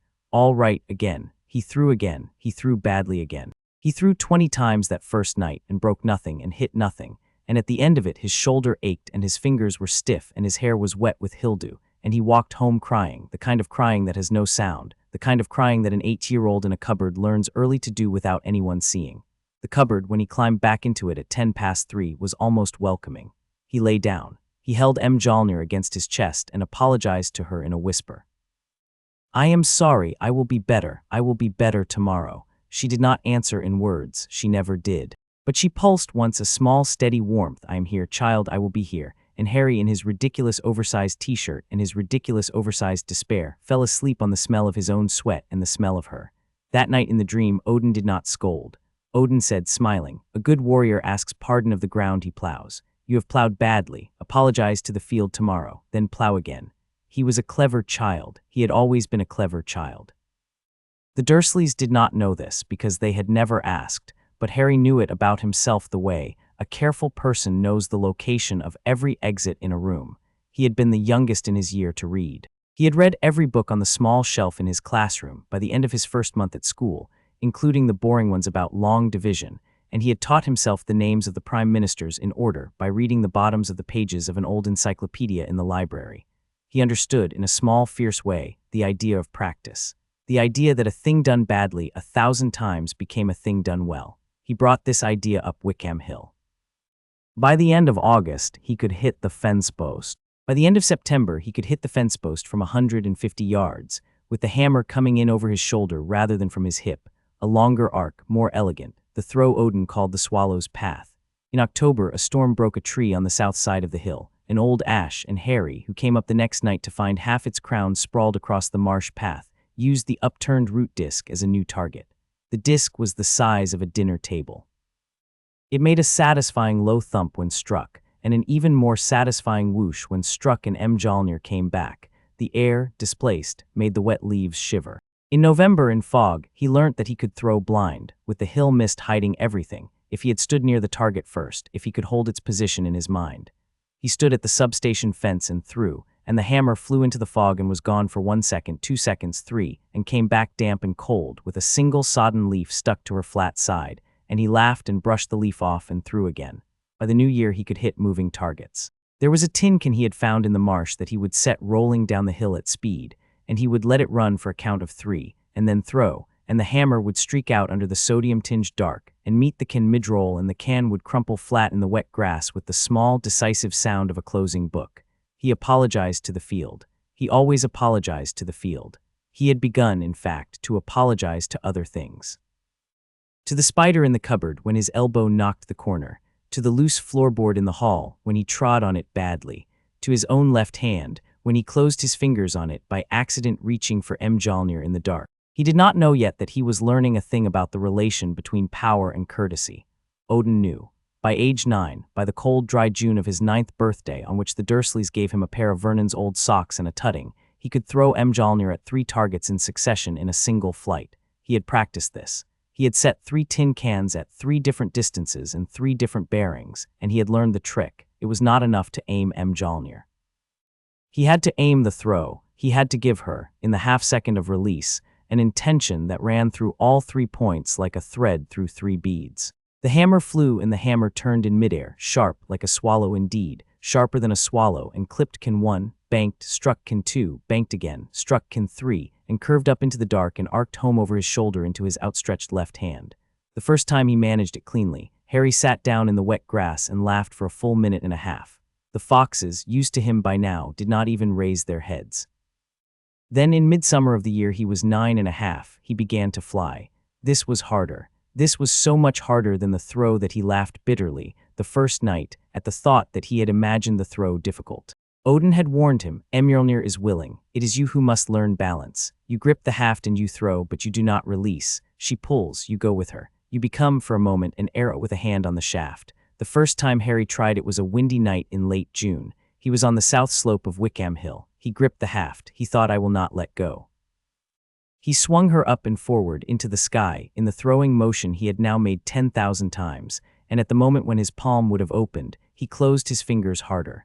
Mjolnir, surprised and delighted, surged. Harry was yanked off his feet. He was yanked off his feet at perhaps 30 miles an hour, at a height of perhaps 4 feet, in the rough northerly direction of the hawthorn hedge that ran along the field boundary, and the next thing he knew he was through the hedge, through it, not over it, a clean hairy-shaped tunnel of broken twigs and torn leaves marking his passage, and into the field beyond, and Mjolnir was still pulling, and his bare knees were plowing the cold, wet earth, and his face was full of grass, and he was, somehow, laughing.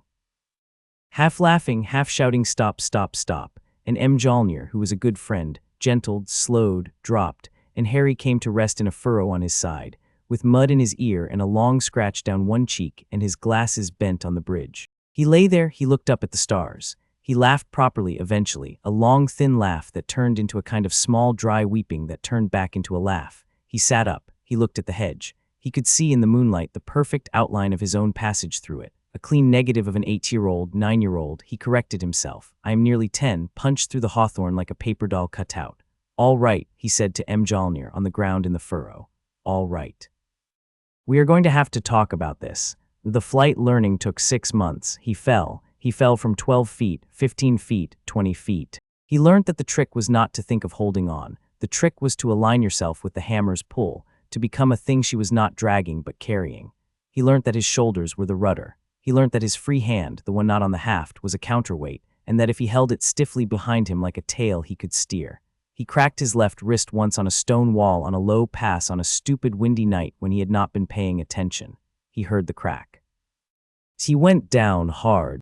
He lay in the grass crying for 10 minutes, holding his wrist like a wounded sparrow, and then, in a kind of dull bravery, he walked home with Mjolnir tucked into his good arm and his bad arm cradled across his chest, and he climbed back through the kitchen window one-handed. This took a long time, and slid into the cupboard and put a wet flannel from the downstairs loo on the wrist and lay in the dark, and waited, and held on, and did not whimper in case Vernon heard. By morning the wrist was whole. He found this in the gray 6 o'clock light. When he flexed it experimentally and felt no pain, he turned it over. The skin was smooth. There was no swelling. There was in fact no sign at all that the wrist had been hurt, except, if he looked very carefully, a faint pale line on the inside like an old scratch, a memory the body had kept of the break. In the dream the next night Odin's one eye was steady on him. "Asgardian flesh remembers, my son. The gift slows the dying. You are mortal, you must be very clear that you are mortal, but the hammer's bond mends you when you are not too far gone. Mark me though, healing is a mercy. It is not an excuse for recklessness. The wrist is whole now. The wrist need not have been broken at all. Do you understand the difference? Yes, father, tell it to me. That I should not court harm because I can survive it, that every time you mend me you spend something, that I should fly as if I were glass, even though I am not." Odin smiled. "You think well, child," he said. "You think like your father." By the autumn that he was nearly 10, Harry could fly. He could fly low at hedge height, skimming the marsh path at the speed of a sprinting fox, his free arms stretched behind him, his eyes streaming with the cold of the wind, his shadow flickering over the long grass like a great moth. He could bank. He could hover. This had been the very hardest, a thing of held breath and minute adjustment, a Mjolnir hover in which he and the hammer simply agreed to stop in the air, half a foot above the wet ground, while he looked at a particular leaf or a particular drop of dew on a particular blade of grass and considered the smallness of the world. But he could also, by then, fly high. He went up for the first time on a moonless night in October, when the cloud cover had broken at 1 in the morning and the sky was a clean, cold black. He took Mjolnir in his right hand. He gathered himself. He thought up. He threw and held and went. He went up at the speed of a thrown stone. The wet smell of Wickham Hill fell away from him in a moment. The substation hum dwindled to nothing. The orange sodium glow of the estate shrank below him to a constellation of its own, a small private galaxy of Surrey light, the streets like ribs, the cul-de-sacs like little curling tendrils, the church a brighter star at one corner, the M25 a long bright artery to the south. He passed through a low ribbon of cloud and out the other side, and the moisture beaded on his face and was instantly cold, and he climbed. He climbed until the air was thin and bitterly clean. He climbed until the lights of Surrey beneath him were not lights at all but a kind of dim phosphorescence, a hint of human heat under a great black wing of country. He climbed until the only sound was the cold tearing past his ears, and the only smell was the smell of altitude, which is no smell, which is the absence of smell, which is the cleanest absence you will ever know. He climbed until he saw, ahead and to the east, the dim curve of the world, and here he stopped. He stopped, he and Mjolnir together in their fine new agreement, and he hung in the dark air 10,000 feet above Surrey, and he was, for the first time in his living memory, not lost and not hidden but simply placed. A small bright point on a great wheel, a self in the sky, a boy with a hammer above a sleeping country. And he saw the stars. He had not known the stars were like this. The stars from the cupboard, through the air brick on the best nights, were 3 or 4 pale freckles. The stars from Wickham Hill, in the country wind, on a clear night, were perhaps 50. The stars from up here, from the cold high air above the sodium haze of suburbia, were not stars at all but a substance, a great glittering powder thrown across the dark, the way salt is thrown across a black tablecloth at a feast, the way Odin himself in dreams sometimes flung a handful of gold dust into the fire and showed Harry the runes that hovered in the smoke. There were stars in clusters. There were stars in long, thin smears, the milky paths Odin had named for him in another tongue.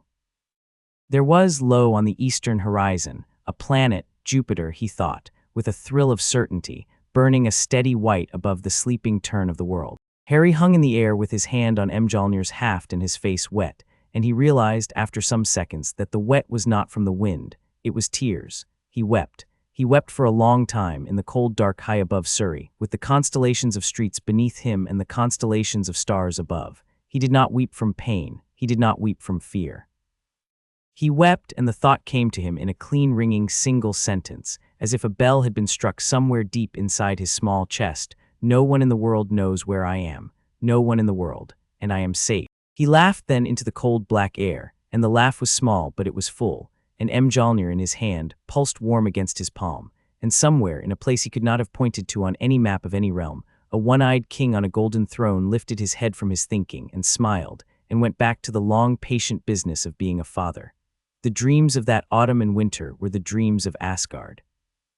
Odin had begun, in fact, to teach him things that had nothing and everything to do with the hammer. He taught him the tongue. The Old Norse came to Harry the way an old song comes back, not as learning but as remembering. He counted to 100, ein, tiver, trur, fjor, fim in the second week. By the third week he could greet a stranger in 3 registers: the casual heil ok sail, the courtly velkommen I cute min sal, the formal heil thu gester min. By the fourth he could swear an oath svur ek vid Odin, vid Mjolnir, vid min igen nafen, and he could feel in the saying of the words that they were not empty. An oath in this tongue held. He felt it the way a hand feels the weight of a stone. "Why am I learning this so fast, father?" he asked one night. Odin, who had been sketching a rune on the floor with a piece of charcoal, a rune that, when complete, briefly lit and then went dark, looked up. "Because the tongue lives in Mjolnir's half-child, because your hand has been on her, day in and day out for 4 years.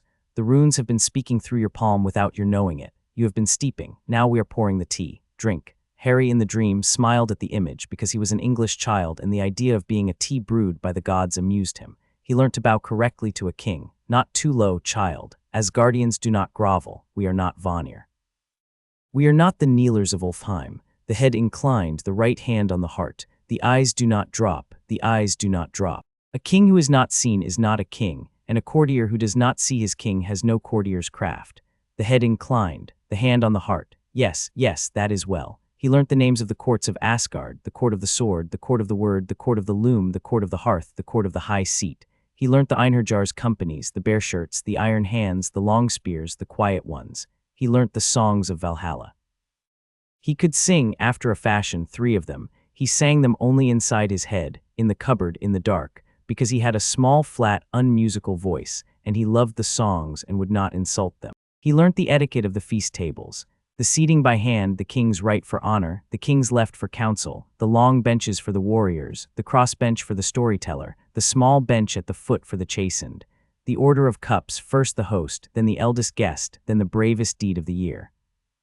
The order of speech, no man speaks at table until the host has set down his horn, no man interrupts a song, no man swears an oath after the 3rd cup, because the 3rd cup is the cup of laughter, and an oath in laughter is a thing the gods will hold you to with cruel exactness. He learnt the names of the 9 realms in their proper order. Odin made him recite them at the end of every dream lesson as a kind of prayer.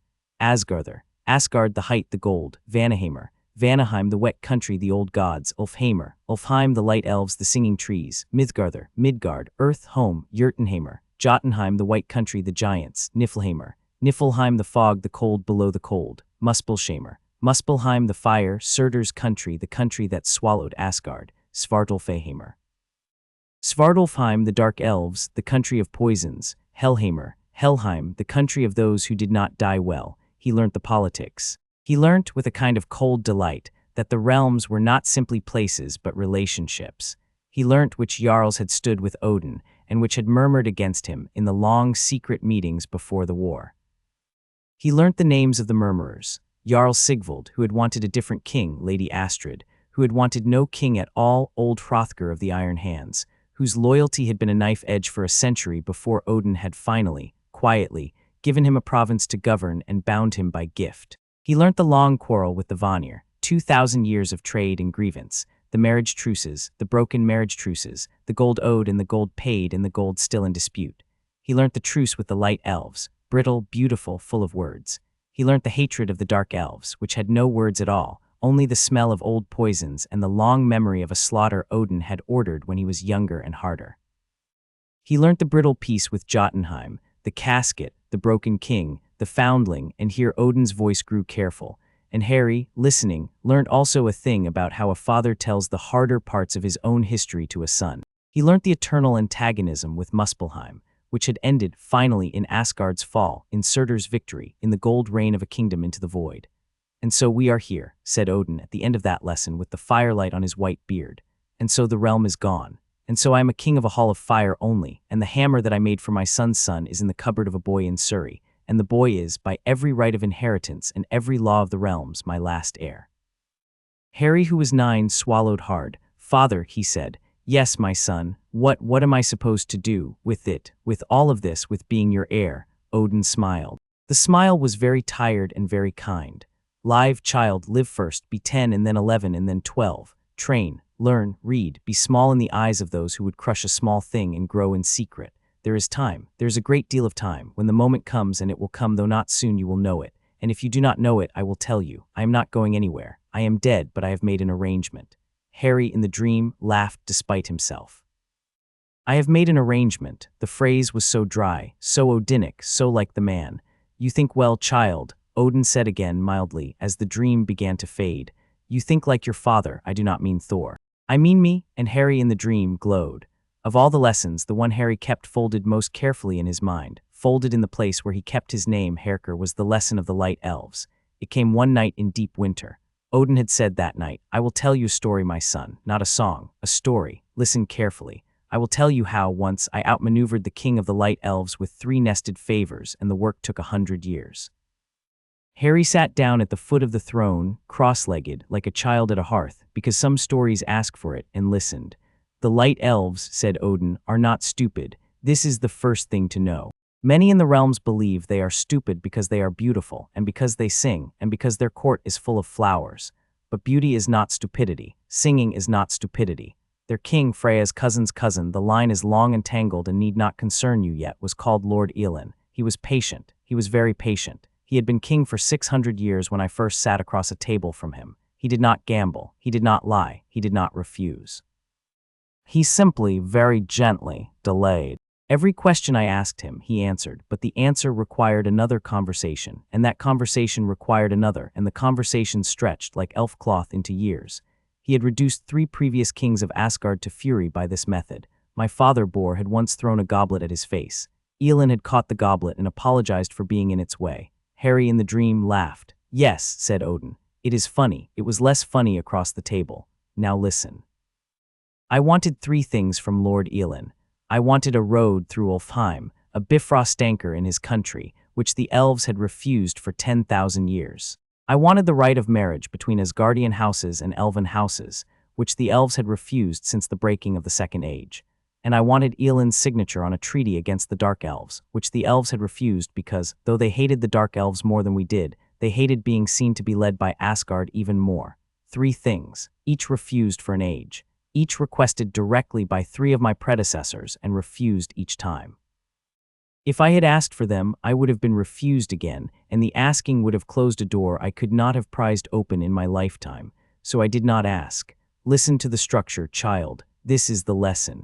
I asked for a 4th thing, a small thing, a trivial thing. I asked Lord Elin to allow an Asgardian poet, a woman of small reputation but real talent, to attend his court for a year and learn the elven harp. This was a flattery. He could not refuse it without insulting our culture. He did not refuse. He granted it. The poet went. She was charming. She wrote good verses. After her year was done, she returned to Asgard, and she wrote a long song cycle about the elves, which became, very quickly, the most popular song cycle in our court for 40 years. The elves were pleased. They had been seen well. The first favor was banked. Harry, listening, sat very still. He had begun without meaning to lean forward. 40 years later, said Odin, I asked for the 2nd thing. I asked Lord Elin whether he would only consider allowing a small Bifrost anchor at the edge of his country, not in Ulfheim proper, at its edge, a way station no more for trade. He hesitated. He had been ready to refuse. His court had been ready, since they had heard the request was coming, and then his bard, who had been his bard for 30 years, sang, that very evening, a verse from the song cycle the Asgardian poet had written. A verse in praise of Ulfheim's openness to her neighbors. The bard had not been told to sing it. The bard simply liked the song. But Elin, listening, with the verse in his ear and his own court agreed, provisionally, to consider. And then 6 years later, after another long conversation to permit, the Bifrost anchor was built. The 2nd favor was banked. Harry, the small genius in love with cleverness for the first time, breathed out. And the third, said Odin, was the marriage rite. By this time, my standing in Elin's court was very different. I was no longer the petitioner who had once been refused. I was the patron of a great song, the architect of a useful trade, the king across the water whose poets the elves loved. I asked for the right of marriage. Elin did not grant it immediately. Elin was Elin. He delayed for 30 years. but in the 31st year there had been a small frontier incident. The Dark Elves had raided an elven village. The elves were frightened. I sent the elves a regiment of Einherjar at no cost to defend them. I did not ask for the marriage rite in exchange. I simply sent the regiment. The marriage rite was granted 6 months later by Elin's own initiative. He did not say it was a thank you. He did not need to. And then, only then, with 2 favors banked and a debt of blood freshly paid, did I propose the treaty against the Dark Elves. Elin signed it. He did not even delay. He signed it the same day, and then he laughed, a long dry elf laugh, and said to me, "Odin Allfather, I have known what you were doing for 90 years. I signed because by the time I saw it, the signing was correct. Do you see my son?" Harry in the dream was nodding very slowly. He could feel in his 9-year-old chest the architecture of it, the way each favor had not been a favor at all but a position on a board. The way Odin had not been moving pieces, he had been moving the board itself slowly under Elin's feet until the board's new shape made the move obvious. "I see," he said.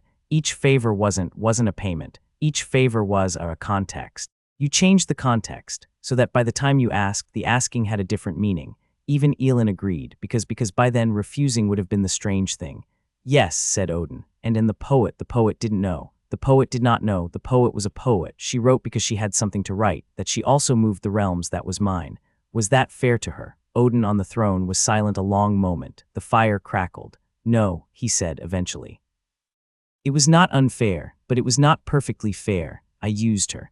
I rewarded her after I made her a court poet, gave her gold and a hall and a long life. But she did not know while she was writing that her verses were a move in a king's game. She would have been proud, I think, had I told her, but I did not tell her. That is a weight a king carries. We use people, child. The trick is to use them in ways they would not resent had they known. The trick is to make sure they are better off for having been used. But the using is real. Do not pretend it away."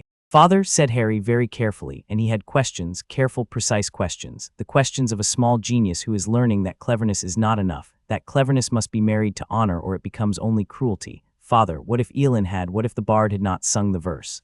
Odin's eye flicked up. "A good question, a very good question. Then the second favor would have been delayed by perhaps 10 more years. I had a second move prepared.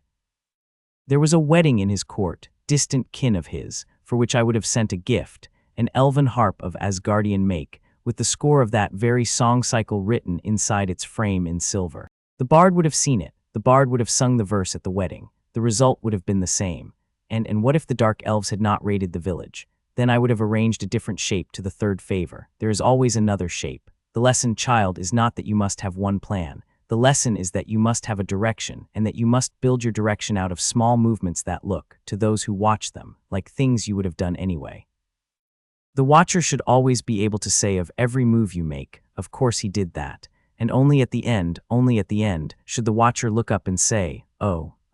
He has been doing this for 90 years. Harry was silent a long time. Then he said, "I think, Father, I think you have made me very dangerous tonight."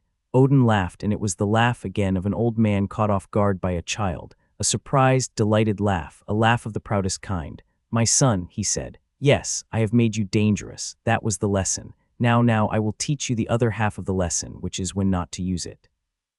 Because a man who has these tools and uses them on his enemies is a king. A man who has these tools and uses them on his friends is a tyrant. A man who has these tools and uses them on the small and the unwise is a monster. Listen carefully, child." And Harry listened. He listened for the rest of that dream and for several dreams after. In the cupboard in the morning, eating his quarter of toast, looking at Vernon's pink folded neck across the kitchen table, Harry Potter, age 9.5, thought to himself with cold, clean precision, "I could move him in 3 steps. I could move him in 3 steps and have him offering me my own bedroom by Christmas." He thought it. He did not do it. He understood, even at 9, that Odin had made him dangerous and taught him not to use it. And this was the gift, not the cleverness, but the cleverness held in a hand that knew when to be closed. He ate his toast. He went to school. One night in the spring of his 10th year, Odin told him a story he had not expected. "I will tell you," said Odin, "about Thor as a small child." Harry, sitting at the foot of the throne, looked up sharply. He had not asked. He had never asked. He had known in some careful private way that Thor was a name to be approached carefully in this hall. Thor was the previous bearer of the hammer. Thor was the son, the actual son, the bone son.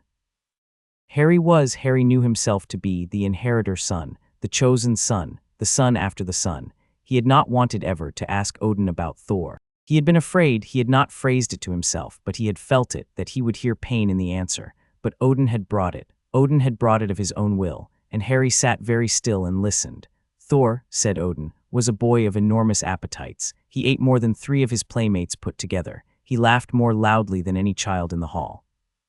He was strong from the cradle. He broke a wet nurse's wrist when he was 4 months old, by accident, reaching for a cup, and the wet nurse forgave him because he was 4 months old.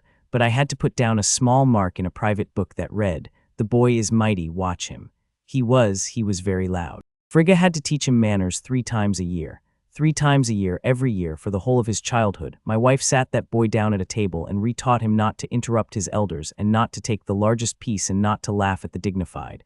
3 times a year, for 60 years. He learnt, finally, partly. Frigga is patient. Odin's voice was soft. Frigga had been dead a long time, and the softness was not quite present tense. When he was 7, he announced one morning at breakfast that he was going to go and fight a frost troll. He had heard from one of the older boys that there was a young frost troll in the foothills of the Sandskar Mountains. Apparently this was an excellent thing to fight. Apparently it was the test of a real warrior. He took a wooden practice sword. He took no armor. He took no companion. He took a piece of bread for the journey. He was 7. Harry in the dream actually snorted and put his hand over his mouth. Odin's eye crinkled. He got to the foothills. He found the troll. He attacked. The troll, who was an adolescent and bored and not very hungry, picked him up by 1 foot. The troll did not, mercifully, eat him. The troll considered him. The troll, after a long thinking, hung him upside down on a low branch and went to sleep. That is where Frigga found him at sunset, hung by 1 foot in a tree, with a wooden practice sword on the ground beneath him, and a face purple with rage and with the blood of being upside down for several hours and the bread eaten. She carried him home across her shoulder. She did not chide him. She did not need to. He was crying not from pain, but from shame and from rage, and from the deep cold realization, perhaps the first he had ever had, that there were things in the world stronger than himself. He cried all the way back to the great hall. And when she set him down before me, covered in mud, with a bruise on his cheek and a long scratch down his arm and his hair full of pine needles, I laughed. I laughed, child. I should not have. I should have been stern. But I had been hearing reports from Heimdall for 3 hours. I had known where he was. I had been waiting to see how he would come home. And when I saw the small, mud-streaked, furious face, I laughed. Because I loved him so much my chest hurt. And a laugh was the only sound that fitted the size of my love. He glared at me. And then I bent down. I was younger then. My back was younger. I bent down and I picked him up and I hugged him and I said, "Next time, my boy, take a friend. And not the wooden sword. And not without armor. And tell me first. But you are alive and you are mine and I am proud of you." Odin paused. "He had your stubbornness, my son," he said. "He had your refusal to lie down. He had the same little fierce private thing in him that you have, the thing that does not know how to be defeated, the thing that does not even understand what defeated means. You are not he. Mark me, you are not he. You are not Thor returned. You are Harry and you are yourself, and Mjolnir loves you for who you are, not for who you remind her of. But you are kin." The hammer felt it. I felt it. From the first moment in the burning Bifrost, when I looked across the realms and saw you in the cupboard, I felt it.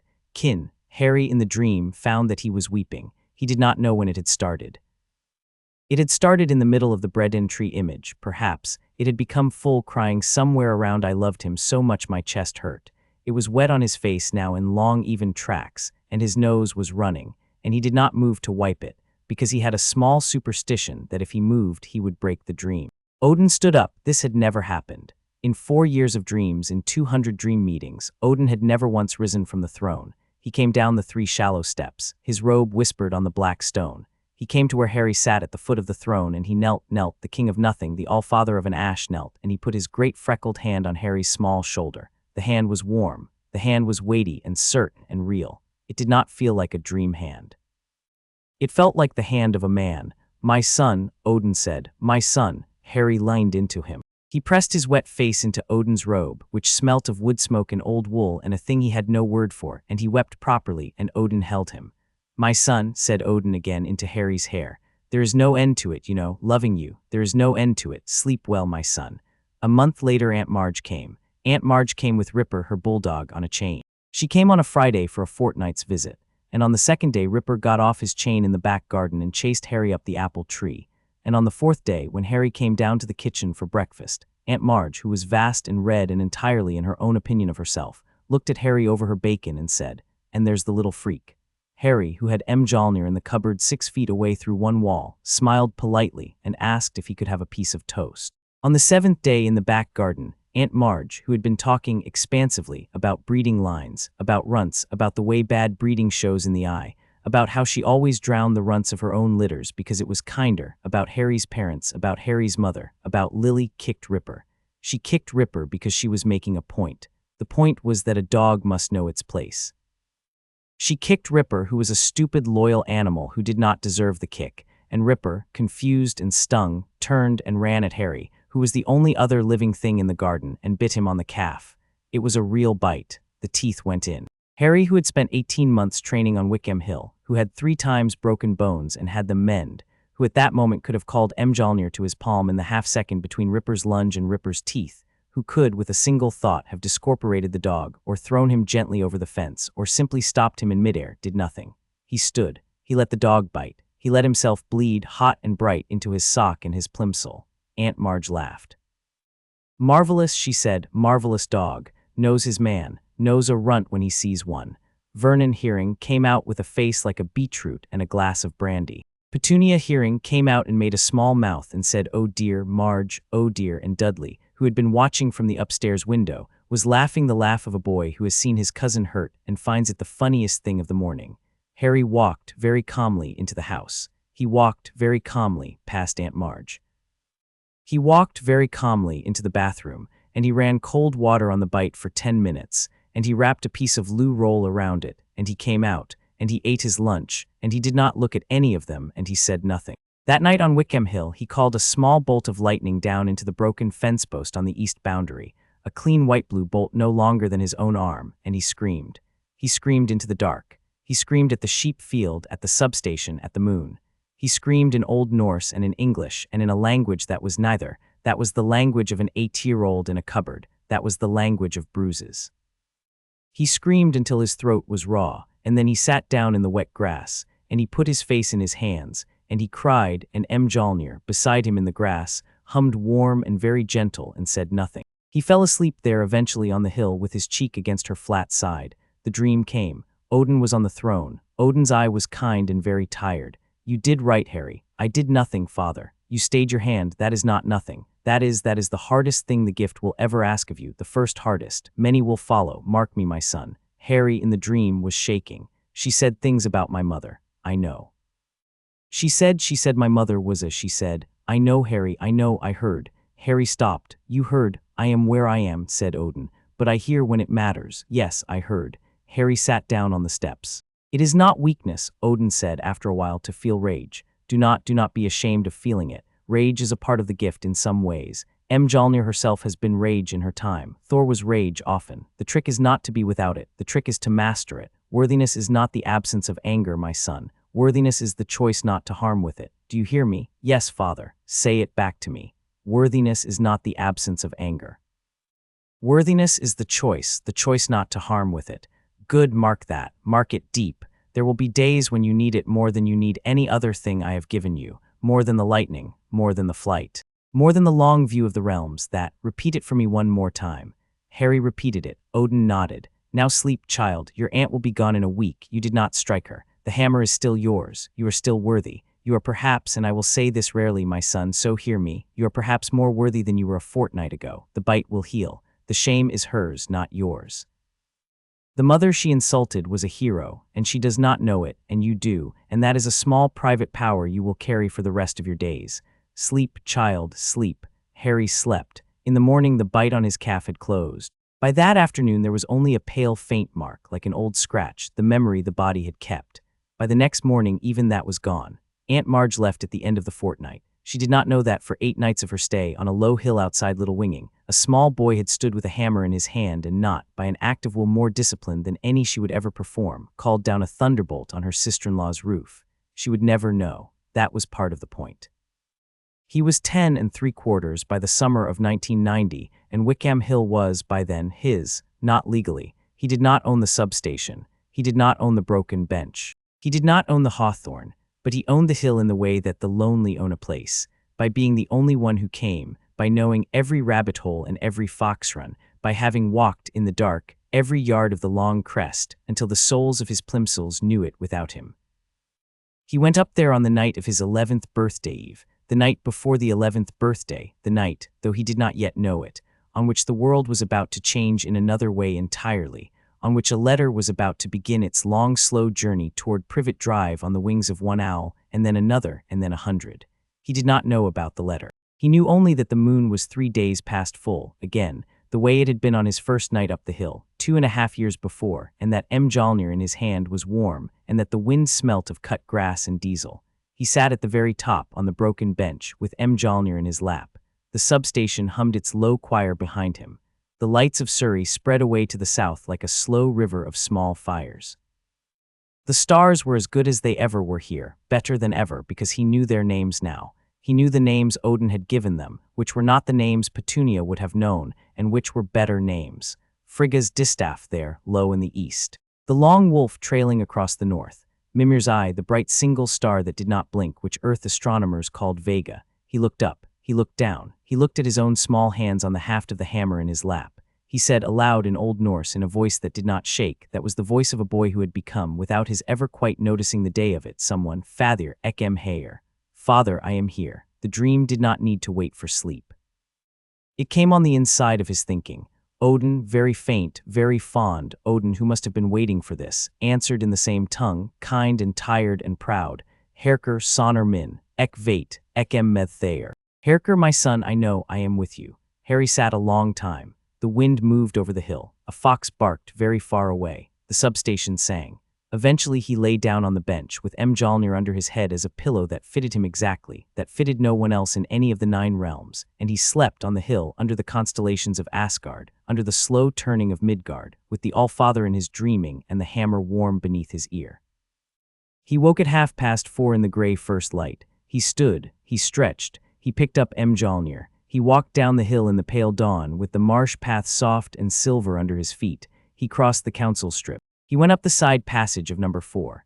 He pushed the kitchen window open, climbed onto the draining board, dropped silently inside, lowered the window behind him, took off his plimsolls, padded across the hall, opened the cupboard, slid in, pulled the door to, settled Mjolnir into her hiding place, and lay down on his thin mattress. He was asleep again, properly asleep, the small open-mouthed sleep of a boy of nearly 11 who has just spent a night on a hill, by 10 to 5. At 7:30 Petunia came down the stairs, in her dressing gown, with her hair in curlers, and rapped sharply on the cupboard door and said, "Up, up, bacon." And Harry Potter, the Wickham Hill apprentice, the heir of a fallen realm, the small genius of the cupboard under the stairs, opened his eyes and said, in a voice that was perfectly normal, perfectly tired, perfectly unremarkable, perfectly small, "Coming, Aunt Petunia," and got up to face the 11th year of the only life anyone in the house knew he had. Chapter 4. The Letter, the Wand, and the Stone. On the morning of the 31st of July, in the year that Harry Potter turned 11, the sun came up over Privet Drive exactly as it always did. The milk float clattered down Wisteria Walk exactly as it always did, and Petunia Dursley set 3 plates on the breakfast table, for Vernon, for Dudley, for herself, exactly as she always did. The 4th child in the house, whose birthday it was, received nothing. He had expected nothing.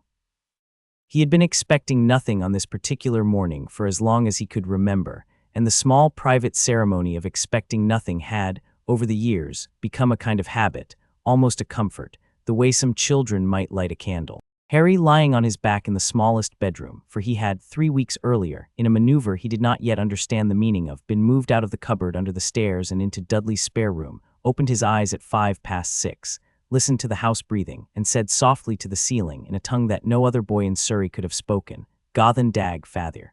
"Good morning, Father." There was no answer, of course. There never was when he was awake. The Allfather visited him only in dreams, and the dreams came when the dreams came, on no schedule that Harry could discern, though they came often enough that Harry could now count his life in 2 calendars at once, the small gray one of Privet Drive, with its Tuesdays and its dustings and its arithmetic homework, and the larger gold one of the nights, with its dim halls and its torches and its old one-eyed king on a golden throne. He had been 10 when he first dared, in a dream, to call the king father. The king had said nothing for a long moment. Then he had laid one heavy hand on Harry's small dark head and said, "And you, my son, may henceforth call me by that name as long as the stars are in the sky." Harry had wept. He did not weep often. He had since that night called the king father in his head 1,000 times a day, and the small gray calendar of Surrey had become, in consequence, easier to bear. He listened now for the sounds of the house. Vernon was already in the bathroom. He could hear the boiler grumbling, the pipes complaining. Petunia was downstairs, the faint clink of a saucer set against another saucer. Dudley would be unconscious until at least 9. Harry rose, dressed, made his bed with the neat efficiency that Odin had drilled into him. A warrior's hall, my son, even when it is small, even when it is not his, especially when it is not his, and went down the stairs in his socks, 3 at a time, weightless. Get the post, boy, said Vernon from behind the Daily Mail without looking up. Yes, Uncle Vernon. He went to the door. There were 2 letters and a postcard from somebody's aunt in Majorca and a brown bill from the gas board. There was also, on top of them, a thick envelope made of heavy yellowish parchment, addressed in emerald green ink in a flowing hand to Mr. H. Potter, the smallest bedroom 4, Privet Drive, Little Winging, Surrey. Harry looked at it for one long second. He thought several things very quickly. The first was that someone, somewhere, knew which bedroom he was in this morning, which suggested attention of a kind he had not previously been accustomed to. The second was that this was, in some way he could not yet name, the thing he had been waiting for. The third was that he had been raised, for the last 2 years, by a God who valued caution above almost every other virtue, and that therefore he should not, on any account, open the letter in the front hall. He carried the post into the kitchen, set the bills and the postcard beside Vernon's plate, and slipped the yellow envelope inside the band of his jeans, beneath his jumper, before he sat down. Anything for me? Petunia asked. Postcard from Marge's friend, Aunt Petunia. She did not look up. He ate his toast. He drank his tea. He waited. It was perhaps 11 o'clock when he had, at last, the bedroom to himself with the door shut and the curtain drawn, and he took the letter out from under his pillow where he had stowed it, and slid it open with his thumbnail. Dear Mr. Potter, we are pleased to inform you that you have been accepted at Hogwarts School of Witchcraft and Wizardry. He read it twice. He read the book list. He read the request for an owl by no later than the 31st of July. He sat for some time on the edge of his bed and turned the parchment over in his hands and thought about what shape his face ought to be making, and decided that, since no one was watching, his face might do whatever it liked, and so he allowed himself, for one moment, to smile, small and crooked and entirely his own. A school where they taught magic. He had, of course, suspected for some years that the world contained magic, since the world contained Mjolnir, and Mjolnir contained him, and a boy could not be friends with a hammer that ate lightning without acquiring some flexibility of cosmology. But he had not been certain that there were others, other children, a whole school of children who could do what? Turn teacups into mice, make brooms fly, read each other's minds. He felt, sitting there on the rough Dursley quilt, the small dizzy delight of a child who has discovered that the world is larger than he had thought, and not by a little. He put the letter back under his pillow and considered the question of the reply. He had no owl. He had no idea how to acquire one. He thought perhaps that the writers of the letter had anticipated this difficulty, since the letter had been delivered without an owl in evidence. Perhaps a second letter would follow if he did not respond, perhaps a third. It was at precisely this point downstairs that Uncle Vernon began to roar. The next 4 days were, by any honest accounting, the funniest of Harry's life. The letters came in numbers Vernon could not have anticipated, and Petunia could not bear. 2 on the second morning, 6 on the third. The fourth morning they came through the milk slot in such quantities that the kitchen floor was carpeted in parchment, and Vernon, with a tremble in his jowls, took an axe to the milk slot and nailed boards across the door. On the 5th morning they came down the chimney, 24 of them, gusting out of the soot like a flock of pale birds, settling on the carpet, on the kettle, on Dudley's head. Harry watched all of this from his usual place against the kitchen wall with a polite expression that cost him every gram of self-discipline that Odin had ever drilled into him. He thought, several times, of his father's voice in the dreams, "Composure, my son. The Jarl who keeps his face when his hall burns is the Jarl who keeps his hall," and held to it. Vernon went purple. Vernon went mauve. Vernon began at last to gibber. "We're leaving," Vernon said on the morning of the 6th day with his eyes pointing in 2 directions at once. "We're leaving and they shan't find us. Pack." Harry, who had nothing to pack, was ready in approximately 40 seconds. They drove for a long time. They stopped at a hotel and the letters came to the hotel, 100 of them, addressed to Mr. H. Potter, room 17, Railview Hotel, Cokeworth. They drove further.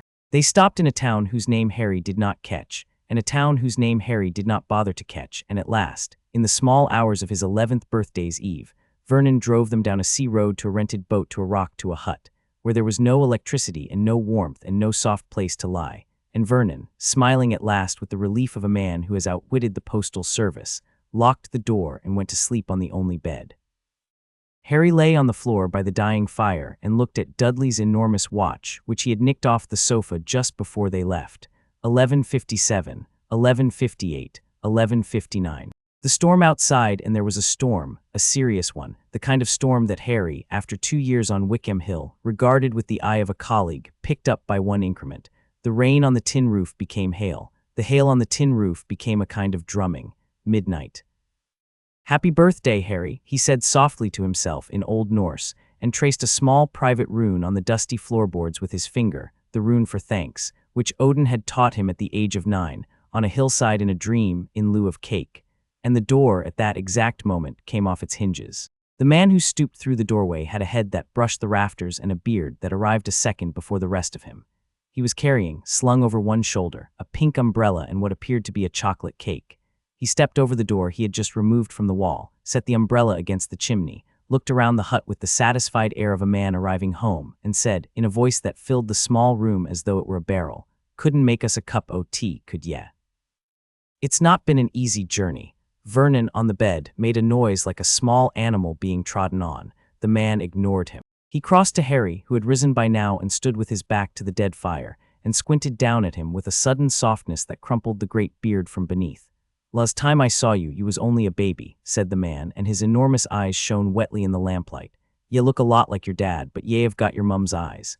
"You knew my parents," Harry said, very quietly. "Course I did. Rubeus Hagrid, keeper o' keys and grounds at Hogwarts." "And ye'll know all about Hogwarts, o' course." "I have," Harry said, with the very faint hint of a smile, "received the letter." "Ah. Well, that's grand, that's that." Hagrid blinked, knocked sideways by a child whose composure was not at all the composure he had been bracing himself for. He recovered. He fished in his pocket. He produced a small squashed box. "Here," he said, "made it myself, words and all." Harry took the box. He opened it. Inside was a large, rather sticky chocolate cake on which, in green sugar icing, slightly askew, was written "Happy Birthday, Harry." Harry, who in his 11 years had received exactly no birthday cakes, looked at it for some seconds. Then he looked up at Hagrid. Then he looked back at the cake. Then he closed the box very gently, as though he were closing the lid on a small bird, and said, "Thank you, Mr. Hagrid. This is the kindest thing anyone has ever done for me." Hagrid blinked twice. A tear slid into his beard and disappeared. "Right then," said Hagrid, blowing his nose into a tablecloth-sized handkerchief. "Down to business. Harry, ye're a wizard." Harry, who had spent the previous 2 years bowing correctly to imaginary Asgardian jarls and throwing hammers at flying fence posts, and learning to speak with a dead king in a tongue that had not been spoken on Midgard for 1,000 years, considered for a half-second the various responses available to him. He could feign surprise. He could feign disbelief, perhaps even outrage, which seemed to be the response Hagrid was bracing for, given the way the great man had begun to lean slightly forward with the air of someone preparing to catch a falling teacup. He could simply nod. He chose, in the end, the response that seemed kindest to his guest. "I think," he said calmly, "I had begun to suspect, Mr. Hagrid." There was a small pause. Hagrid's beard moved. Hagrid's eyes very slowly crinkled.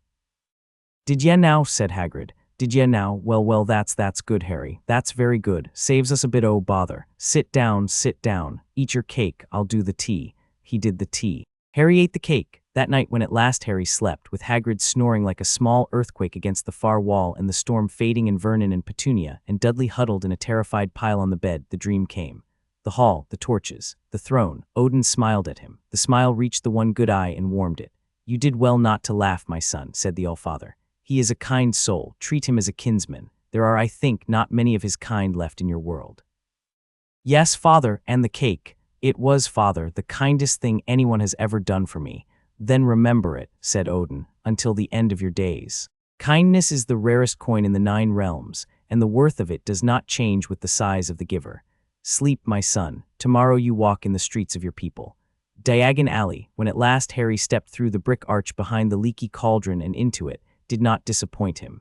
He stood for one long second with Hagrid's enormous hand on his shoulder and looked. He looked the way he had been taught to look, which was the way Odin had taught him in the long dream evenings on the throne dais, with the layered eye. The eye that takes in, simultaneously, the surface and the underneath, the marketplace and the politics of the marketplace, the goods and the geography of the goods. He took in first the gold.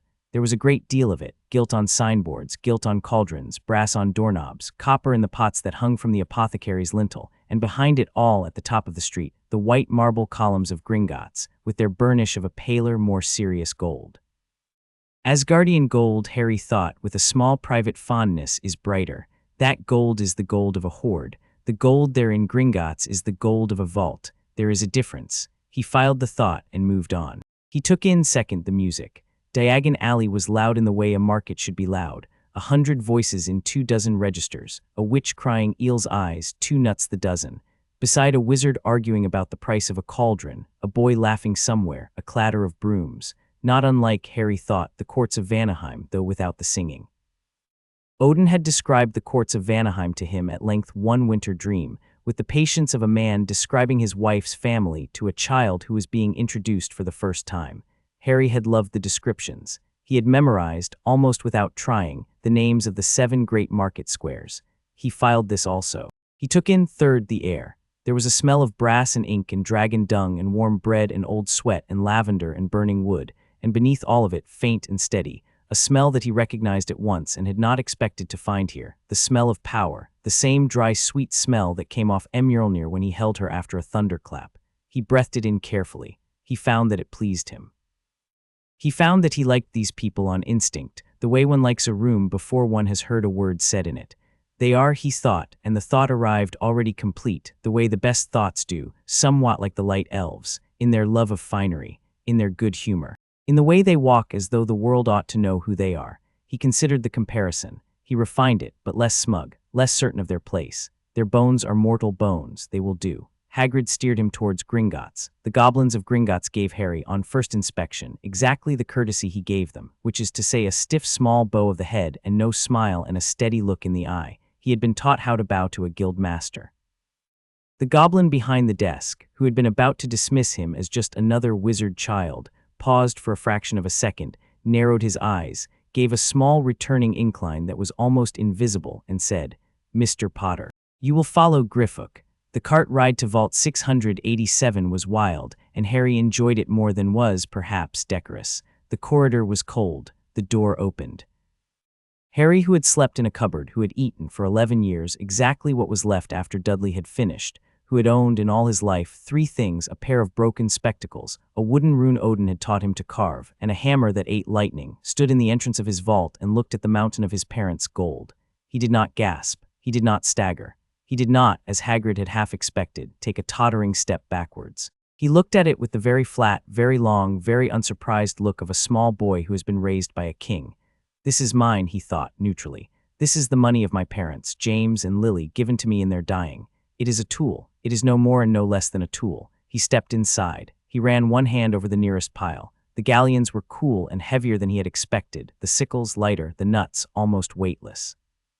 He counted with his fingertips the rough order of magnitude of what he was looking at.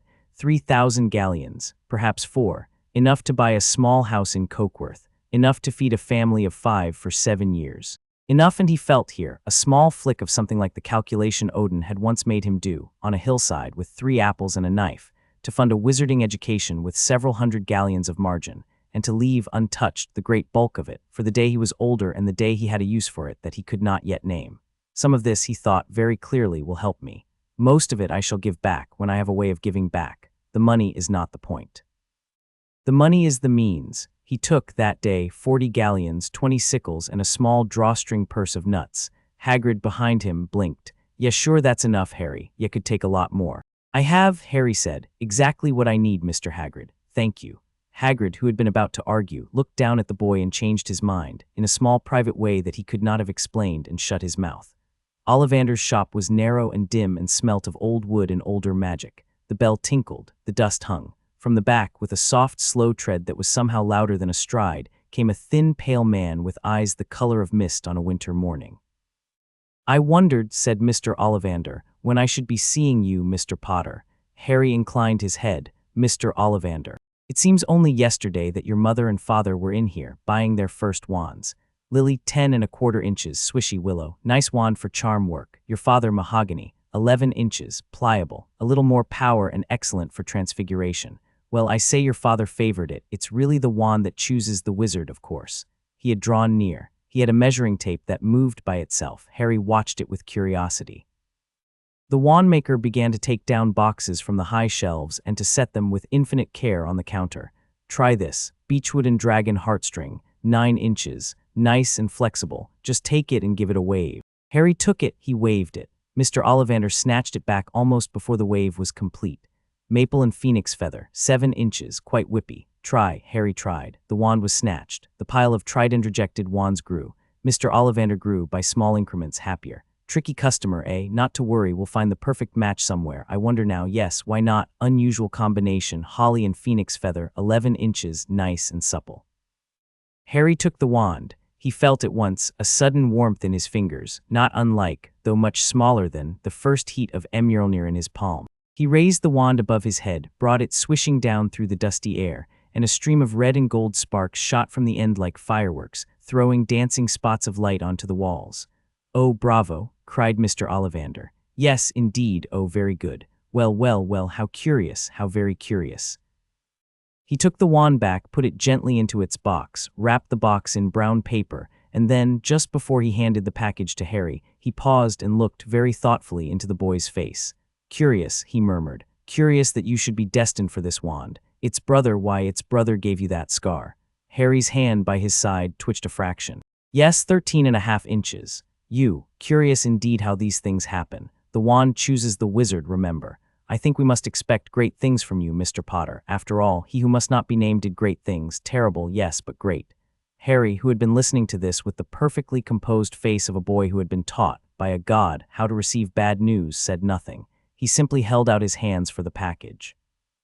And it was then, in the act of leaning forward to place the package into the small extended palms, that Mr. Ollivander made a mistake, or perhaps not a mistake, perhaps an inevitability, and looked, for the first time, properly into Harry's eyes. He saw the green, he saw the lashes. He saw, around each green iris, a thin, faint, perfectly clean ring of gold.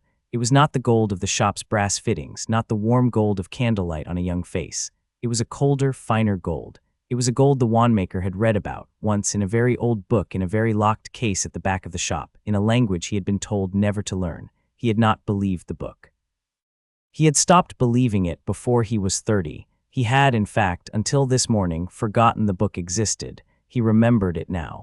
Mr. Ollivander, in his 58th year of selling wands to the children of Britain, made for the first time in his career a small audible sound, a kind of soft O, and his hand very slightly trembled.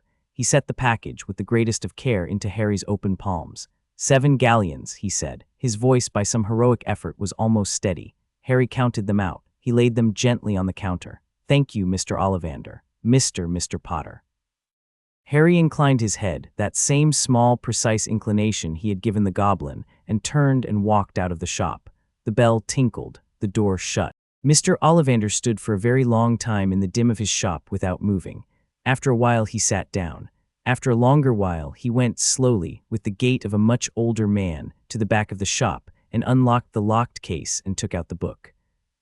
The leaky cauldron was warm in the way of low-ceilinged places in the English summer evening, and Hagrid had ordered them stew, and the stew had arrived in great steaming bowls, and Hagrid was on his 3rd pint, and Harry, who had been quiet through the meal, set down his spoon and looked across the table at the great man and said, very simply, "Tell me about my parents."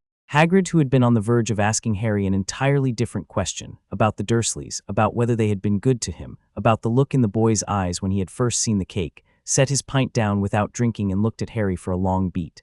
"Tell me about my parents," Harry said again, softly. "Please. Your aunt and uncle, they ever tell ya? They told me my parents died in a car crash.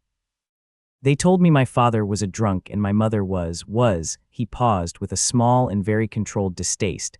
They told me, in short, nothing true. I should like to hear the truth from someone who knew them." "A car crash," said Hagrid, his voice rising. "A car crash kill Lily and James Potter. It's an outrage, it's a scandal. Harry Potter not knowin' his own story when every kid in our world knows his name." "Then tell me," said Harry. "Begin at the beginning. I have time." And Hagrid, with the 2nd pint clutched in one hand and the stew forgotten and his great beard quivering, told him. He told him about James, who had been brave and brilliant and a little arrogant and the best Quidditch player in his year. He told him about Lily, who had been kind and fierce and clever and the sort of person who made you, just by being near her, want to be better than you were. He told him about the war. He told him about Voldemort. He told him about a Halloween night. He told him. Harry listened. He did not interrupt. His hands lay flat on the table, palms down. His eyes did not leave Hagrid's face. Once in the middle of the telling, Hagrid's voice broke, and he set the pint down and put his face in his enormous hands and wept openly into his beard, which had grown wetter by inches throughout the recitation. Harry, who had once watched the Allfather himself weep, in a dream, over the body of a brother long dead, did not look away and did not try to comfort the great man with words.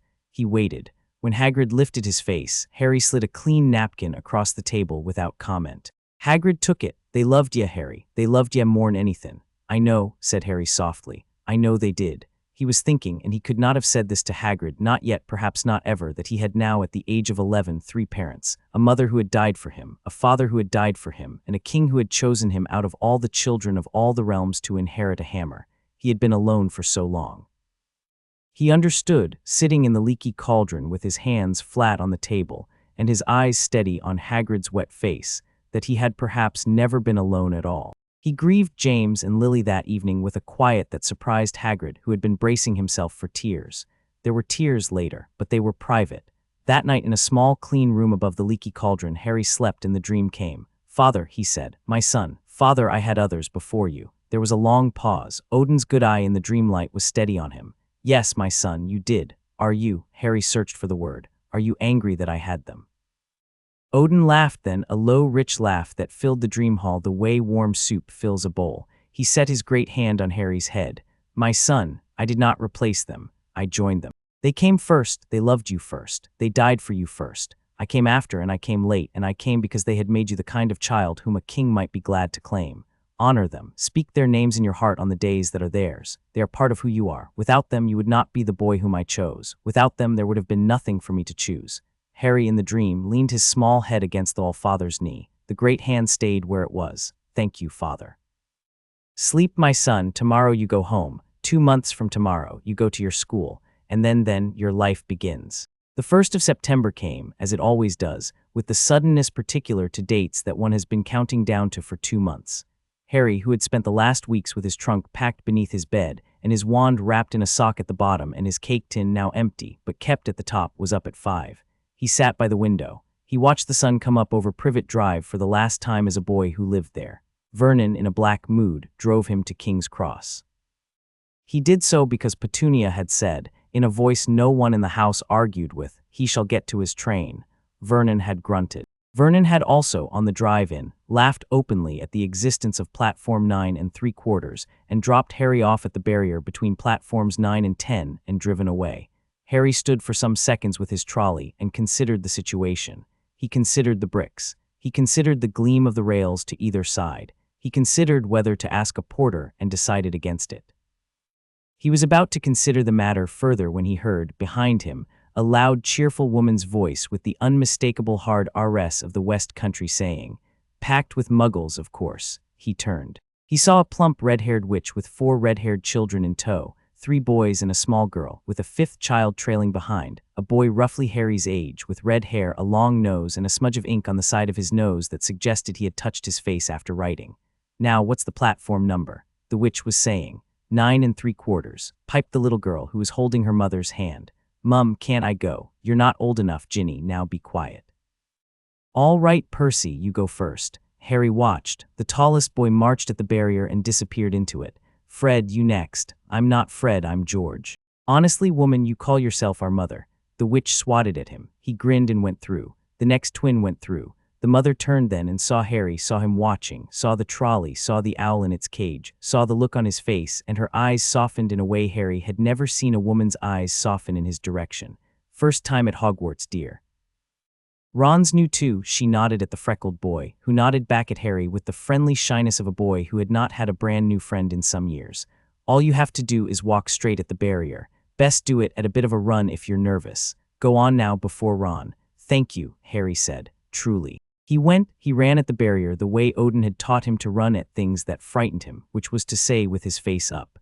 The barrier dissolved. He came out on the other side on a long platform full of steam, beneath a sign that said Hogwarts Express, 11 o'clock, and a scarlet train sat hissing on the rails. He found a compartment near the back. He stowed his trunk. He sat down. He looked out of the window. The red-haired boy slid the door open a few minutes later, hovering in the doorway. Anyone sitting there, everywhere else is full. Please, said Harry and gestured to the seat opposite. Sit. The boy sat. There was a small silence. The boy looked at Harry's forehead, looked away, looked again, and then, blushing furiously, said, Are you really, sorry your scar? Yes, said Harry gently. I'm Harry, Ron Weasley. They shook hands across the carriage. Ron's hand was warm and slightly damp. Harry, who had been taught how to shake the hand of a king and how to shake the hand of a guildmaster and how to shake the hand of a kinsman, shook this hand with the third grip, which was the warmest. Ron, who had not noticed that there were 3 grips, beamed. The trolley which came round at 10:30. Harry, who had 11 galleons in his pocket and a small private sense of celebration about the day, bought one of everything. Ron, who had 4 sad-looking corned beef sandwiches and an embarrassed flush, accepted half of everything with the dazed gratitude of a boy who has not yet realized that he has found the most generous friend of his life. They ate Bertie Bott's every flavor beans. They ate chocolate frogs. They compared the cards. Harry got Dumbledore. Ron got Agrippa twice. They laughed. The compartment door slid open midway through Surrey, and a bushy-haired girl with rather large front teeth and a Hogwarts robe already on, Harry noted on the train before they had even reached the school, leaned in and said all in one breath, Has anyone seen a toad? A boy named Neville's lost one. No, said Ron. Sorry, said Harry. We haven't. Have you tried the other end of the train? I've tried everywhere, she said, and her tone, beneath the briskness, was the tone of someone who had been knocking on compartment doors all morning and being met with eye rolls. Anyway. Oh, are you doing magic? Let's see then. Ron, halfway through trying to turn his rat yellow, blushed. The girl proceeded to perform, with neat precision, a successful Lumos. She told them her name was Hermione Granger. She told them she had read all the set books. She told them in a tone that was almost a question, please don't think me strange, that she had read several others as well. Ron rolled his eyes. Harry, who was watching her face, did not roll his eyes. He saw with the layered eye, with the eye that took in surfaces and undersides simultaneously, a girl who was very lonely, who had decided that the way to belong was to know more than anyone else, who was bracing herself, right now, for the rolling of his eyes too. He said instead, It's a pleasure to meet you, Hermione. That was very neatly done. She stared at him for a half-second as though he had spoken a foreign language. Then she smiled, a sudden, full, unguarded smile that she had not, perhaps, worn in the company of another child for some time. Thank you, thank you. I had better keep looking for that toad. Oh, you two had better change into your robes. We'll be arriving soon. She left. Ron made a small noise that might have been the beginning of a complaint about her. Harry, very mildly, said, She's lonely, Ron, be kind. Ron, who had been raised by Molly Weasley, looked startled and then nodded. The compartment door slid open again 10 minutes later. A pale boy with white blonde hair and 2 enormous boys at his shoulders stood in it. Is it true? Said the pale boy. They're saying all down the train that Harry Potter's in this compartment. So it's you, is it? Yes, said Harry courteously. Oh, this is Crabbe and this is Goyle. And my name's Malfoy, Draco Malfoy. He held out his hand. Harry, who had been taught by Odin himself in 3 separate dream lessons, the difference between a hand extended in fellowship and a hand extended in audition, who had been taught the 7 correct refusals of the latter, ranging from the cool to the cutting, who had been taught also that the deepest of the 7 was the one that did not wound at all, looked at the hand. He looked at the face. He looked at the 2 great louts behind. He noted in a single layered glance the fineness of the robe, the practiced drawl, the small mean lift at the corner of the mouth that had been there before he had even spoken to the rest of the carriage. He did not take the hand. He did not slap it away. He inclined his head instead, with the precise small bow of an Asgardian receiving an offer he chose not to accept, the bow that says I have heard you, I do not strike, I do not yield, I pass on. My friend, he said gently indicating Ron, has not yet had the courtesy of an introduction. I do not as a rule accept the hand of a man who has insulted my company before he has named them. Good afternoon, Mr. Malfoy. Draco, for one full second, forgot to be offended. His face went briefly blank. He blinked. He had been expecting, he had practiced, he had been told what to expect, he had rehearsed 3 different replies depending on what Harry Potter did or did not do, and the bow with no slap and no scowl and no shout, was a thing he did not have a script for. Then, of course, he remembered to be offended. You'll regret that, Potter, he hissed. I hope not, Harry said pleasantly. Good afternoon. The pale boy and his louts withdrew. Ron, beside him, was staring. "Mate," said Ron reverently. "Mate, where'd you learn to do that?" "My father," said Harry with a small private smile.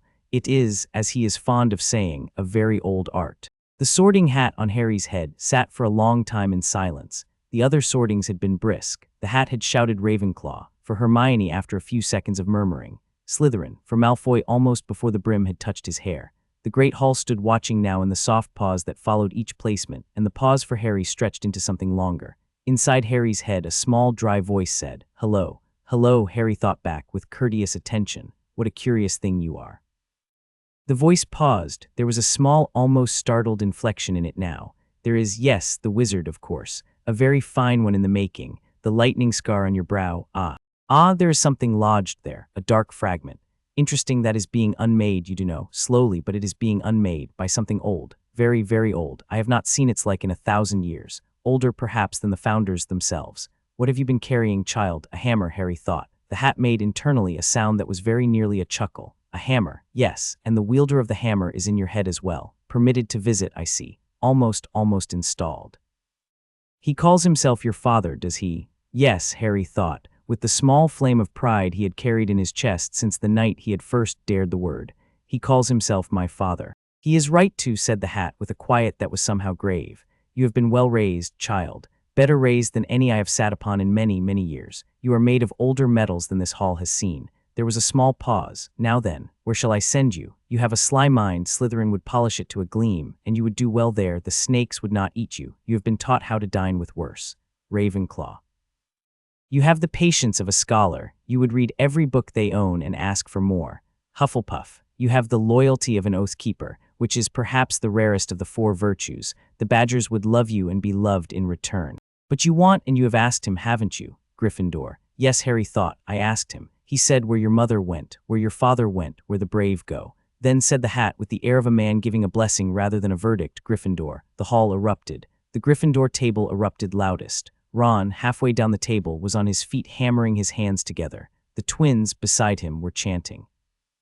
Harry rose, set the hat back on its stool, and walked to his house table with the small, composed gait of a boy who had been bowing to courts for 2 years and could not, no matter how he tried, stop walking as though there were a throne somewhere watching. That night in his curtained 4-poster, the dream came. Odin on the throne was smiling. I bet on it, he said. As I told you, Father, the hat saw the fragment. Yes, it said it was being unmade. Yes, my son, slowly, by the gold that is in your eye and the gold that is in your blood and the gold that runs from your hand to the hammer and back. You have been bleeding the Dark Lord's shard out of yourself, drop by drop, since the night I first laid my hand on your head. Sleep now. The hat is wise, it is also kind. Few in your world are both. The first year after that became, in Harry's mind in later years, when he tried to remember it, a kind of rich textured montage, the way one remembers a long good summer. Snape happened first. Snape, in the first potions lesson, sat at his desk like a black spider and read out the register and paused with what he believed to be devastating contempt at Potter Harry, our new celebrity. He fired questions. Powdered root of asphodel, bezoars, monkshood and wolfsbane. Harry, who had been drilled by Odin in the art of receiving a hostile Jarl's interrogation, the art that begins with the principle, answer the question that was asked, courteously, completely, and not one syllable beyond it, answered each one with grave, perfect accuracy. The draught of living death, sir. In the stomach of a goat, sir. They are the same plant, also known as aconite, sir. Snape, who had been winding himself up to a great verbal hammer blow, found the hammer descending on no resistance and went, briefly, off balance. He set his points. He took 5 from Gryffindor for cheek. There had been no cheek. Harry inclined his head. In detention afterwards, Snape had found, eventually, a pretext. Snape sat at his desk and watched the boy scrub cauldrons in silence and tried, 3 separate times, to wound him with a remark, and failed 3 separate times because the boy did not respond as a hurt child responds. And Snape, who had spent 20 years learning to wound the children of his enemy in their soft places, found himself unable to land a blow on a child who had no soft places he could find. He retreated in the end into cold professionalism. He did not stop watching Harry. He watched him with a different attention now, the attention of a man who has, against his will, become interested. Quidditch happened next. Harry, on a school broom for the first time in his first flying lesson, kicked off the ground and discovered, with a small private amusement, that the broom was barely more responsive than a tired horse. He restrained himself almost violently. He caught Neville's remembrall after a long, deliberate dive that even Madame Hooch, looking up, called clean. McGonagall that afternoon came for him. He played Seeker. He played that year very well. He did not play spectacularly. He was, to anyone watching, perhaps the second best flyer in the school, and on his good days the best, and on the day of the Slytherin match he caught the snitch by half a yard, and the Gryffindors cheered themselves into hoarseness. In reality, he could have outpaced any broom in the school by a factor of 50. He chose not to. He thought often of Odin's hand on his shoulder in the dream hall. Hide your strength, my son. The hammer is not for showing off. The hammer is for need. He thought of Mjolnir, 300 miles south, asleep in the cupboard under the stairs at Privet Drive, for the cupboard had become her resting place out of mere habit, and Petunia, who was terrified of the cupboard now in a way she could not name, had stopped opening the door. He thought need. The whole of it turns on that one word, need. The troll happened at Halloween. Hermione, who had run weeping to the bathroom after a stupid, cruel remark of Ron's about her bossiness, did not hear the dinner announcement. The troll, 12 feet high and stinking of something that should not have been allowed to exist, lurched into the very bathroom in which she sat. Harry and Ron, sprinting up the corridor with a half-formed plan, heard her scream. Harry's right hand, by his side, twitched once. It was the twitch of an open palm preparing to receive. He felt across 300 miles, through stone and night and air, Mjolnir stir on her shelf, ready, alert, listening for the call. He did not call her. He thought, with the cold, clear thinking he had practiced on Wickham Hill, not for need. Not yet. The troll is large. The troll is stupid. The troll can be subdued by 2 boys and a girl with a wand, in a bathroom, with rules of engagement that the school is built around. Calling Mjolnir would be calling a god to swat a wasp. There would be consequences I cannot calculate. The hammer is for need. Need is when no other option remains. There are options remaining. He shut his hand. He picked up the troll's club instead when the moment came, and Ron's clumsy charm had floated it from the troll's own grip and dropped it on its head, and the 3 of them, panting and stinking, stood over the unconscious bulk and looked at one another, and Hermione, who had not had a friend in 11 years, looked at them and said with the small dignity of a girl who had decided to lie for them, "Please, Professor, I went looking for the troll. They came to find me. They saved my life." She became their friend that night. She became, more importantly to Harry, his second friend after Ron, and the small accounting of his life that he kept, privately, in his head was rebalanced on the spot. 2, he thought that night in his 4-poster. I have 2 friends, for the first time. Father, are you watching? And in his head, soft and warm, always my son. Christmas came. The Dursleys did not write. Harry did not expect them to. Mrs. Weasley sent him a hand-knitted jumper, an emerald green one with an H on the front, and Harry, who had owned 3 things in his life until July, sat for a long time on his bed with the jumper across his knees and could not, for some seconds, see it clearly through what was in his eyes. There was also on his bed that morning a long silvery gray parcel. He opened it. Your father left this in my possession before he died. It is time it was returned to you. Use it well. A very happy Christmas to you. The invisibility cloak. He drew it out and over himself and watched his body vanish in the mirror and felt very faintly in his chest, the same singing recognition he had felt on the day Odin had first laid Mjolnir in his palm. Old metal, he thought. Old metal, this. He took it walking that night, late, through the castle. The cloak led him, somehow, he could not afterwards say how, into a disused classroom in which a tall mirror stood, an ornate gold-framed thing with letters inscribed across the top. Eris stra eruoit ube kafruoit on wosi. He read it backwards almost without effort. I show not your face, but your heart's desire. He stepped before the mirror. His mother and father stood in it. James, smiling. Lily, with one hand at her mouth and the other reaching for him. Behind them, slightly off to the side, an old one-eyed king with a small, kind smile and one heavy hand laid on James's shoulder, as though to say, go on, lad, he is yours first. 3 parents. Harry sat down on the floor in front of the mirror and wept for some time, very quietly, with his hands in his lap. The headmaster slipped in beside him eventually. Harry was not, in the end, particularly surprised that he had, and sat down on the cold floor in his ridiculous starred robes and folded his long hands on his knees. And what, my dear boy, do you see? Harry did not look at him. He looked at the 3 figures in the mirror. My family, sir. There was a long pause. Dumbledore, who had been about to ask something else, closed his mouth. Yes, he said at length. Yes, of course. He asked nothing further. Spring came. Hagrid acquired, illegally, a dragon. The dragon was disposed of, with some difficulty, in the small hours of a Tuesday morning. Harry, Hermione, and Neville were caught out of bed and given detention with Hagrid in the Forbidden Forest. The forest was dark in a way that the woods around Wickham Hill had never been dark. Harry, walking the path with his wand light low and Fang the boarhound trembling at his ankle, smelt blood on the wind before any of the others did. It was the wrong kind of blood. It was not animal blood.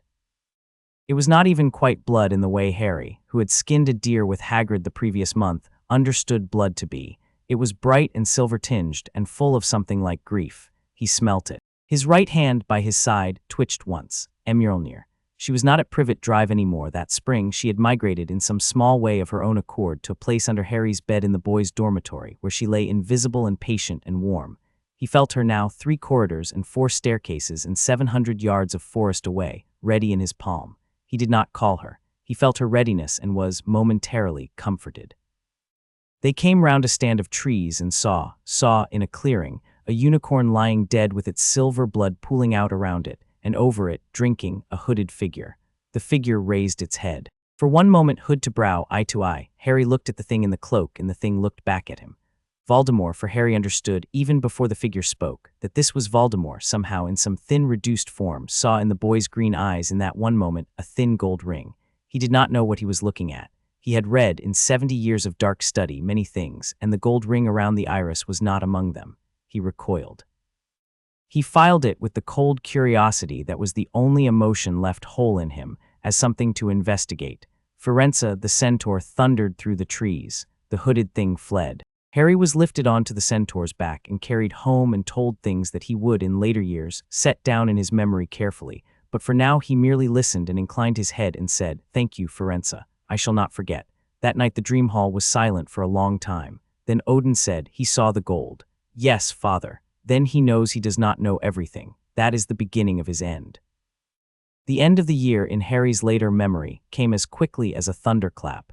There were trapdoors. There was Devil's Snare, which Hermione subdued with a clean blue flame. There were keys with wings, of which Harry, on the school broom in the chamber, caught the right one in a clean dive, restraining himself even now, even here, because Ron was watching and Hermione was watching and Odin had said, "Hide your strength."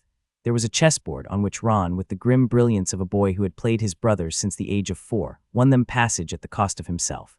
There was a troll already unconscious, which they stepped around. There was a logic puzzle, which Hermione solved. And then there was the last room, and the mirror, and Quirrell. Harry stepped through the doorway, and the flames sprang up behind him, and the doorway was closed. Quirrell by the mirror was very calmly removing his turban.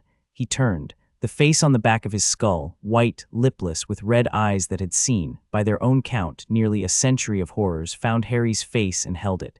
"Harry Potter," said the face. Harry did not move. He did not blink. He stood in the center of the chamber, with his arms relaxed at his sides and his weight even on both feet, in the stance of a boy who had been taught, on a Surrey hillside, how to stand when something terrible was looking at him.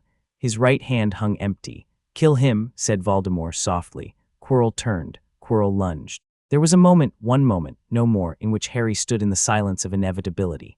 He saw in that moment, with a clarity that he would, in later years, remember as a kind of music, the polished floor, the cracked face of the mirror that had held 3 parents, the lunging man with the dead god on the back of his skull, the empty palm of his own right hand.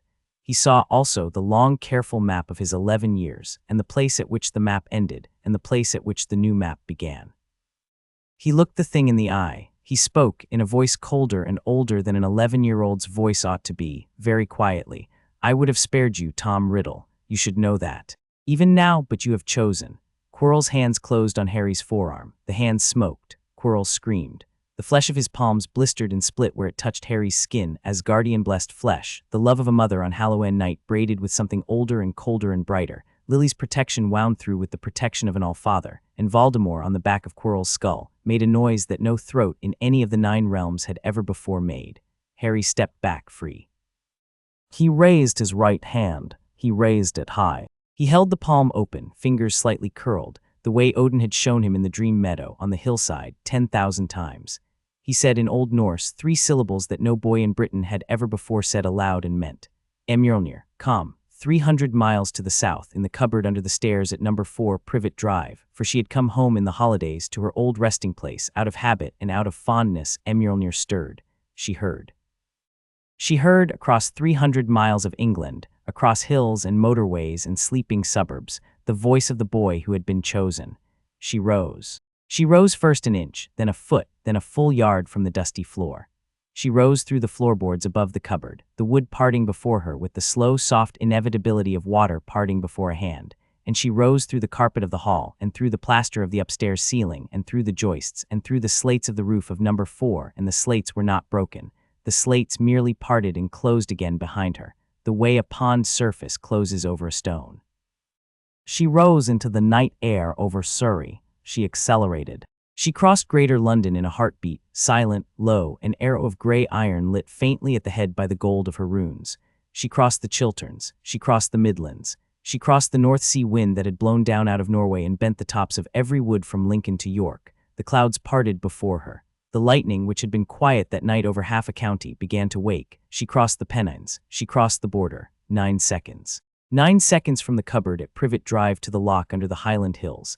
And in those 9 seconds the air behind her was a long, unbroken ribbon of thunder, and the cattle in the fields she passed over lifted their heads, and the foxes in the hedges stopped, and one old woman at her window in a village whose name does not matter, looking up at the dark, said softly, in a tongue her grandmother had taught her, "Tonight Thor rides." She came in over the lock. She did not slow. She entered the rock of the mountain on which Hogwarts stood, 3 full feet of granite that had stood since the founders laid it, and the granite parted for her the way water parts for a hand. And she came down through corridor and stair and storeroom and chamber, never touching, never grinding, the stone closing perfect and unbroken behind her. And she came at last through the floor of the chamber in which Harry stood with his empty palm raised. And she slammed into the cupped hollow of his hand with a crack of impact that rang the chamber like a bell.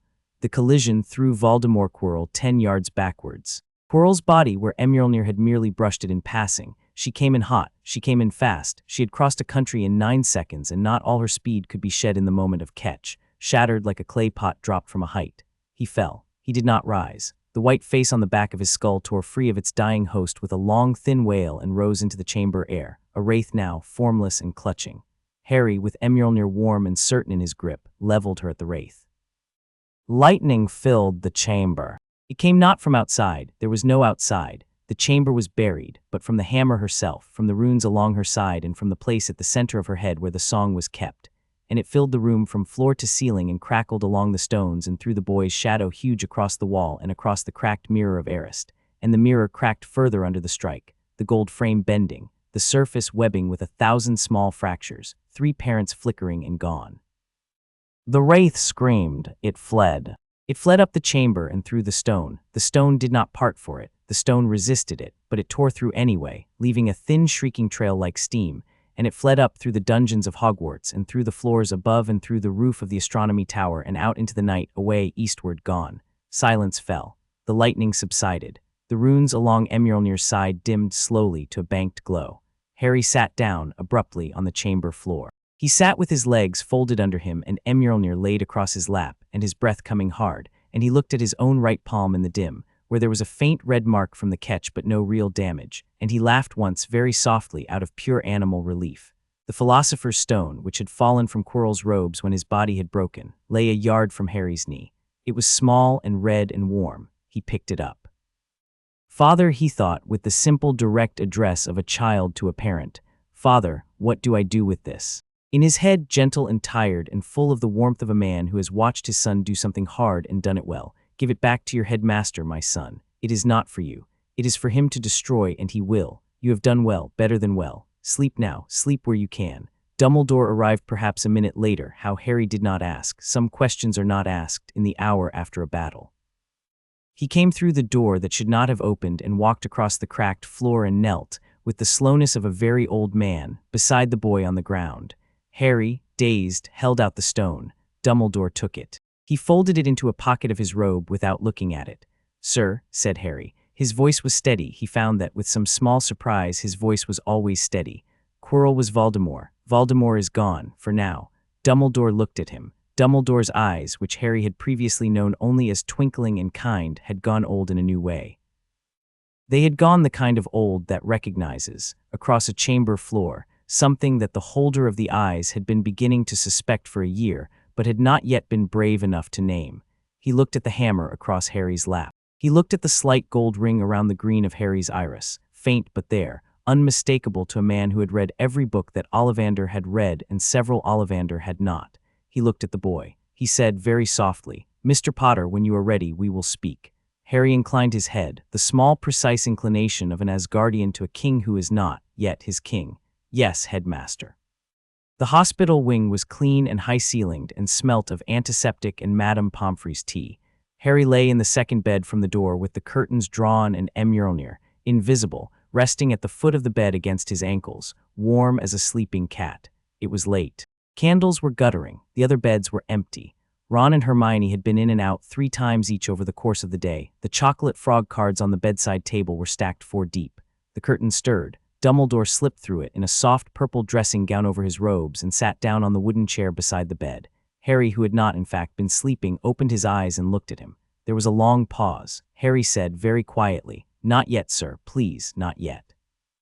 There was another pause. Dumbledore, after a long moment, drew in a long breath and let it out slowly. He looked at his hands, which were folded in his lap. He looked at the foot of Harry's bed, at the slight indentation in the blanket that suggested a heavy invisible weight resting there. He looked back at the boy's face. "Not yet, Mr. Potter," he said. "Of course not yet." He sat with the boy in silence for some minutes. He did not press. He did not ask. He was, Harry thought drowsily, a man who had taught himself the art of waiting and had refined it over a long life into a kind of love. After a while, Harry slept. Dumbledore stayed a little longer. Then he rose and laid one hand on the foot of the bed where Mjolnir lay, and Mjolnir, who did not let any stranger touch her, permitted the hand for one instant and then warmed gently in dismissal, and Dumbledore drew the hand back with the smallest of smiles and slipped out through the curtain. The Hogwarts Express ran south through a green June. Harry sat in a compartment with Ron and Hermione and watched the country go by. He had a chocolate frog open on his knee. Hermione was reading. Ron was asleep against the window with his mouth slightly open. The afternoon light was on all of them, gentle and gold. Harry thought with a small private clarity, "I have friends, real ones. For the first time in my life, Father, are you watching?" In his mind, soft, warm, immediate, with the small smile of a one-eyed king on a golden throne. "Always, my son, always." Outside the carriage window, the long fields of southern England slid past, wheat and hedgerow and the occasional small village with its gray church and its red post-box, and somewhere above the train, far above, where the trains do not reach and the planes do not often go, a single low rumble of distant summer thunder rolled across the sky, as though a hammer somewhere had turned in its rest and settled and slept. Chapter 5, Diary and Dog Star Part 1, The Diary. The second bedroom at number 4, Privet Drive, was not a kind room. Dudley had broken most of its toys before discarding them. The bedstead listed to one side where his weight had cracked the frame. The wardrobe door hung on a single hinge and made small complaining noises whenever a lorry went past on the high street. It was, however, larger than a cupboard, and it had a window, and on the morning of his 12th birthday, Harry Potter sat on its sill with his bare feet on the carpet and his hands folded in his lap, and watched the sun come up over the privet hedge like a man watching a coronation. He was waiting for an owl. He was, of course, also not waiting for an owl, because he had been raised by an Asgardian king in his dreams from the age of 6, and had been taught patiently, by a voice that smelled in some manner unattached to any sense of mead and rain and ozone, that hope which leaned on a thing was a leaning hope, and a leaning hope made a leaning man. So Harry watched the sun and did not lean. The Dursleys, downstairs, were quieter than they had been a year ago. They no longer shouted at him so much as they sidled around him, the way a family with an unfamiliar large dog in the house might sidle. Uncle Vernon, who had once spat the word boy like a man clearing phlegm, now said Harry in the manner of a man asking permission of a cat. Aunt Petunia set his plate down on the table without looking at him, as if she did not entirely trust herself to look. Dudley had begun, on Harry's return from school, to walk the long way around any room Harry happened to be standing in. They could not have said why. Some animal in them had noticed, as animals do, that the boy who had come home in June walked as though the floor were quite firmly beneath him, and that his eyes had grown, not cold, no, not cold. The Dursleys could have managed cold, but still as a pond before a wind, as still as a man who has had a conversation with a god and remembered every word. The owl did not come. Instead, just before noon, a house elf did. He appeared between Harry's wardrobe and Harry's bed with a small popping noise like a damp finger pulled from a bottle, and he stood there in his pillowcase blinking his enormous tennis ball eyes, and he opened his mouth and began, in a piping, nervous voice, to say something that he had clearly rehearsed. Harry did not start. Harry did not reach for his wand, which was, in any case, in his trunk. Harry rose from the windowsill slowly, the way one rises in the presence of a guest, and then, with a smooth motion that the Dursleys would have found astounding had they seen it, he knelt down upon Aunt Petunia's beige carpet so that his eyes were level with the elf's, and he said in a low, clear voice, "House elf of an honorable line, I hear thee. Speak thy name and the house that hath thee and the warning thou hast traveled to bring." The little creature froze. Harry watched the long ears tremble. Harry watched the great wet eyes fill. Harry watched the lower lip begin to wobble, and then to sob, and then the elf clapped his hands over his face and burst into tears so violent that Harry, after a moment of grave consideration, reached out and laid a hand lightly upon the elf's shoulder, the way Odin had once laid a hand upon his. "Dobby," the elf wept into his fingers. "Dobby is being called Dobby, sir. Dobby has. Harry Potter speaks to Dobby as if Dobby were a person." "Thou art a person," Harry said quietly. "Speak thy warning." It came out in a flood between hiccups. There was a plot at Hogwarts, a great and terrible plot. Harry Potter must not go back. Dobby had intercepted his letters from his friends, because Dobby had hoped Harry Potter would believe his friends had forgotten him and would refuse to return. And Dobby was very sorry indeed. And Dobby was now going to have to punish himself by ironing his hands. Only please, Harry Potter must not go to Hogwarts. Harry took the small bundle of stolen letters Dobby produced from the pillowcase, and he set them gently on the bed. He did not ask Dobby to whom he belonged. He had a guess, and a guess in the mouth was worth 2 confirmations in the wind. Instead he said, "I thank thee for thy warning, Dobby. I will go to Hogwarts notwithstanding. I am bound by oath to my friends, and an oath unkept rots the man. But I will go warned, and that is no small gift. Now thou wilt not iron thy hands in my hearing. Punish thyself if thou must away from me. But I would prefer," and he looked at the elf with a steady gravity that made Dobby's ears go quite still, "if thou wouldst not." Dobby's mouth opened, and closed, and opened, and closed, and a sort of bewildered glow began to spread across his small gray face. Then, before Harry could prevent him, he disapparated, but not mercifully, with the floating pudding he had been about to drop upon Mrs. Mason's white dress in Aunt Petunia's dining room. The Masons were dining with Vernon that evening. Vernon's deal, Vernon's promotion, Vernon's hopes. Dobby had planned a small calamity. The calamity this once did not arrive. The Masons left in the end with the deal signed. Vernon was so astonished by his own success that he did not at first know what to do with Harry. Aunt Petunia poured Vernon a brandy with hands that trembled slightly. Harry, in his second bedroom, watched the moon rise and thought about a diary he had not yet seen. That night Odin came. He came as he often did now. In the corridor of a hall Harry had never walked in waking, with its long fire pit and its rafters black with old smoke and its banners hanging in the dim air like the wings of resting birds. The Allfather sat at the high table and did not stand for his son. Harry would not have wished him to. "The elf," Odin said. He poured something from a horn that may have been mead and may have been the idea of mead, which was the same thing in this place. "Thou didst well by him. He will remember thy kneeling for the rest of his small bright life. Slaves remember kindness as the burned remember water. He was not a slave to me, father. Just so. That is why he will remember." They drank. Harry did not yet ask about the diary, because he did not yet know there was a diary. Instead he asked, as he sometimes did after the realms, and Odin spoke of Vanaheim's harvest and of the silver-bee swarms of Ulfheim and of a small skirmish on the border of Nidavellir which had been settled with 3 barrels of beer and a song. Harry listened. Harry always listened. Before he woke, Odin said, "There will be a letter for thy aunt. There will be bars at thy window. There will be a flying motor car of all foolish things. The car was excessive, but you young creatures must have your stories. Be patient with thy friends, my son. They will save thee from this house in a way they think is brave. Let them feel brave. Bravery in the young is a fragile thing and easily broken by an older man's amusement." Harry in his sleep smiled. The ministry letter came. The bars came. The car came with 3 red-headed Weasleys hanging out of it like apples from a shaken bough. And Harry, who could, if he had wished, have torn the bars out of his window with one hand and lowered himself to the ground in the manner of a man stepping off a low wall, instead allowed Fred and George to attach a rope to the bars and pull them off with the Ford Anglia's engine, and pretended to be impressed, and was impressed in a sense. The boys were so very pleased with themselves.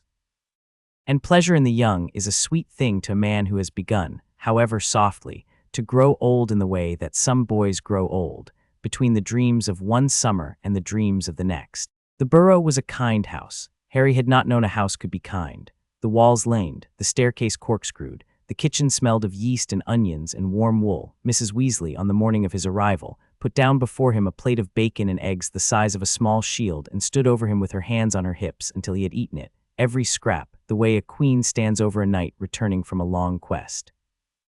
Mr. Weasley, who knew exactly nothing about plugs and had built an entire personal cosmology around this ignorance, asked Harry over breakfast to explain the working of a rubber duck.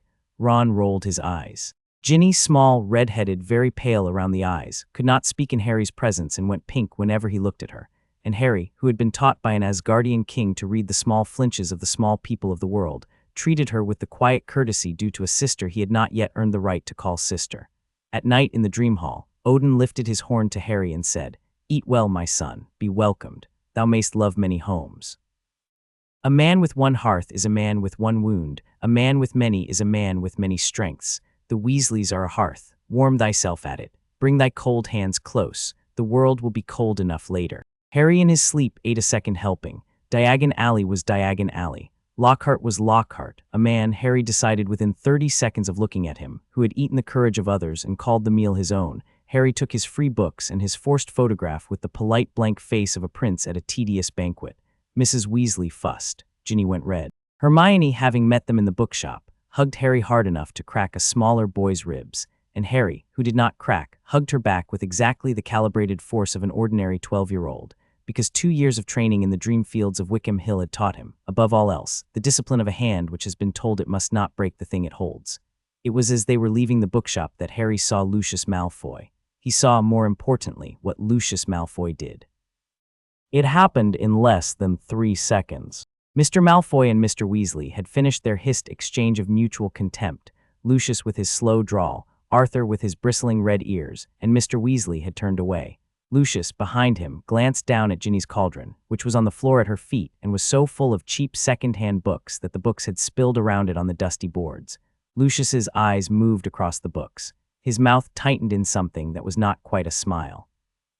And then, with the small and elegant gesture of a man returning a coin to a beggar's bowl, he reached into his black robes, drew out a small, slim black book, and slid it into the cauldron amongst the others. The book made no sound. Lucius did not look down twice. He had already turned away and was straightening his cane. Harry saw it. Harry saw it precisely. He saw the angle of the wrist, the briefness of the contact, the way the long pale fingers had been gloved against, perhaps, something in the book itself. He saw the small flicker in Lucius's jaw which a man makes when he is doing a thing he has rehearsed in his mind a great many times and is glad finally to have done.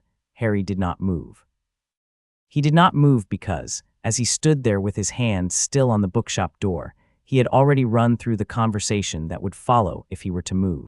"Mr. Malfoy, you have just slipped a book into Miss Weasley's cauldron." "Have I indeed, Mr. Potter? How peculiar. Perhaps it is one of my own that has wandered. Pray let me retrieve it." "No, sir, I think it shall stay where it is, that we may all observe its provenance." "On what authority, Mr. Potter, do you accuse a peer of the realm of," and so on. The book would vanish from the conversation. Lucius would have warning. The trap, whatever it was, would be reset later, more cleverly, perhaps on a child Harry could not watch. If by contrast Harry watched Ginny and watched the book, then sooner or later the book's purpose would show itself, and at that point, with the book acting and not merely placed, there would be no plausible deniability for Lucius Malfoy. The act would name the actor. It was, Harry thought, a small, ugly arithmetic. He did not enjoy it. He did not pretend not to enjoy it. Pretending not to enjoy a thing is one of the smaller lies a man tells himself, and Odin had taught him that the smaller lies are the lies which compound the longest. He filed the moment in his memory, as one files a stone in a sling. He smiled at Ginny. He helped her gather her books. He did not with his hand touch the slim black book. He did not need to. He had marked it. That night the dream hall was quiet. Odin nodded once and did not say well done because Odin almost never said well done because Odin had long ago noticed that men who were told well done often stopped doing well. He only said low into his horn, "Patience is also a weapon, my son, sometimes the sharpest in the rack." Hogwarts opened. The term began. The first cat was found.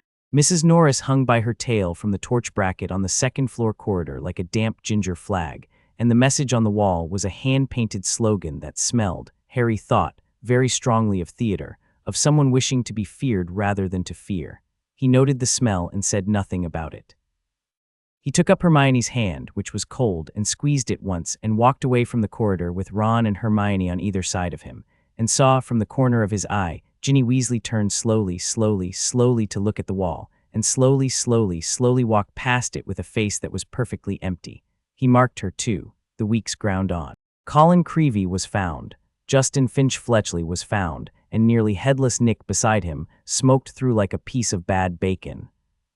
The Polyjuice plan, which Hermione had spun up with the gleeful focus of a chess player rolling out a long combination, Harry indulged, not because he expected it to find the culprit. He had a strong suspicion of the culprit, and her name was not Draco, but because the plan made Hermione luminous with purpose, and because the act of climbing into Crabbe's stolen skin and drawing at Draco for an evening would, at the least, confirm that Draco himself was not in on the secret. It did. Draco crowed about a mudblood being killed by the heir, but Draco did not know what the heir was, or where the heir was, or how the heir was. Draco was, in the simple and old-fashioned sense, ignorant. Harry filed that moment too. Lucius had not told his son. That, Harry thought, told him something quite specific about Lucius. He went to bed that night and dreamed, and Odin, sharpening a knife on a stone in the dream hall, said only, "The boy Draco is not the snake's hand." We knew this. "Now thou knowest it in thy bones. Bones are where knowing belongs." Then Hermione was petrified. He saw her on the bed in the hospital wing, her hand frozen around the small mirror she had been carrying, her face still in the half-startled expression of someone who had just understood a thing and not yet had time to be afraid of it. He did not weep at first. He stood very still for a long time, and Ron stood beside him, and Madame Pomfrey moved about quietly behind them as Madame Pomfrey did, and finally Harry sat down on the chair by the bed and bent his head, and let 2 tears fall, no more, and laid his hand on Hermione's hand, which was as cold as a stone in a stream. That night in the dream hall, the fire was low. "Father," Harry said, "they are striking at my friends now." Odin did not look up at once. He was turning a copper ring between his fingers. He said after a long time, "Yes, tell me when to act. When thou findest the source, my son, not before. To strike at the limb when the head is hidden is to teach the head to hide better. How shall I find the source? Thou hast already found the source. Thou hast known the source since August. Thou hast not yet found the room. Find the room." Harry woke before dawn. He lay in his bed in Gryffindor Tower with his eyes open and a great quietness in him, like the quietness of a deep well, and he thought about Ginny Weasley turning slowly to look at the wall. What followed compressed itself, afterwards, into a series of sharp images. A parchment in Hermione's frozen hand torn loose by Ron's clumsy fingers, basilisk in her round, neat writing, underlined twice. Aragog in his vast pit, telling Hagrid's old story between snapping mandibles, and Harry standing perfectly still in the center of a circle of spiders, because he had calculated, in the same instant he saw them, the exact arc by which he could leap them all if it came to it, and they had felt the calculation in him and not closed. Moaning Myrtle hovering above her own cistern, weeping that a girl had thrown a diary at her once and she had thrown it back, and weeping a great deal more when Harry asked her, gently, where the snake lived. The sink, the carved snake on the tap, the hiss, the pipe, the fall, the bones.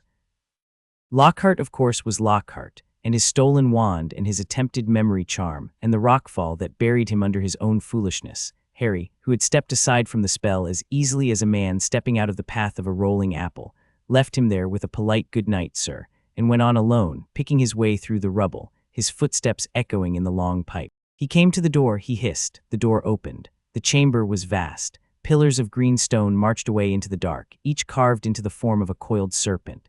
At the far end, the great statue of Salazar Slytherin loomed up from the water, its stone beard long enough to drown a man in, its mouth open in a square unspeaking shout. The floor was wet, the air was cold. And there in the wet on the floor, a small red-headed girl lay curled on her side, very pale, with a small slim black book held to her chest as one might hold a doll.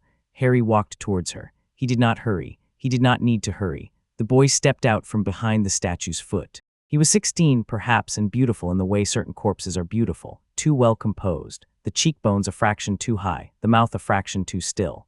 He wore Slytherin robes of a cut some 50 years out of fashion.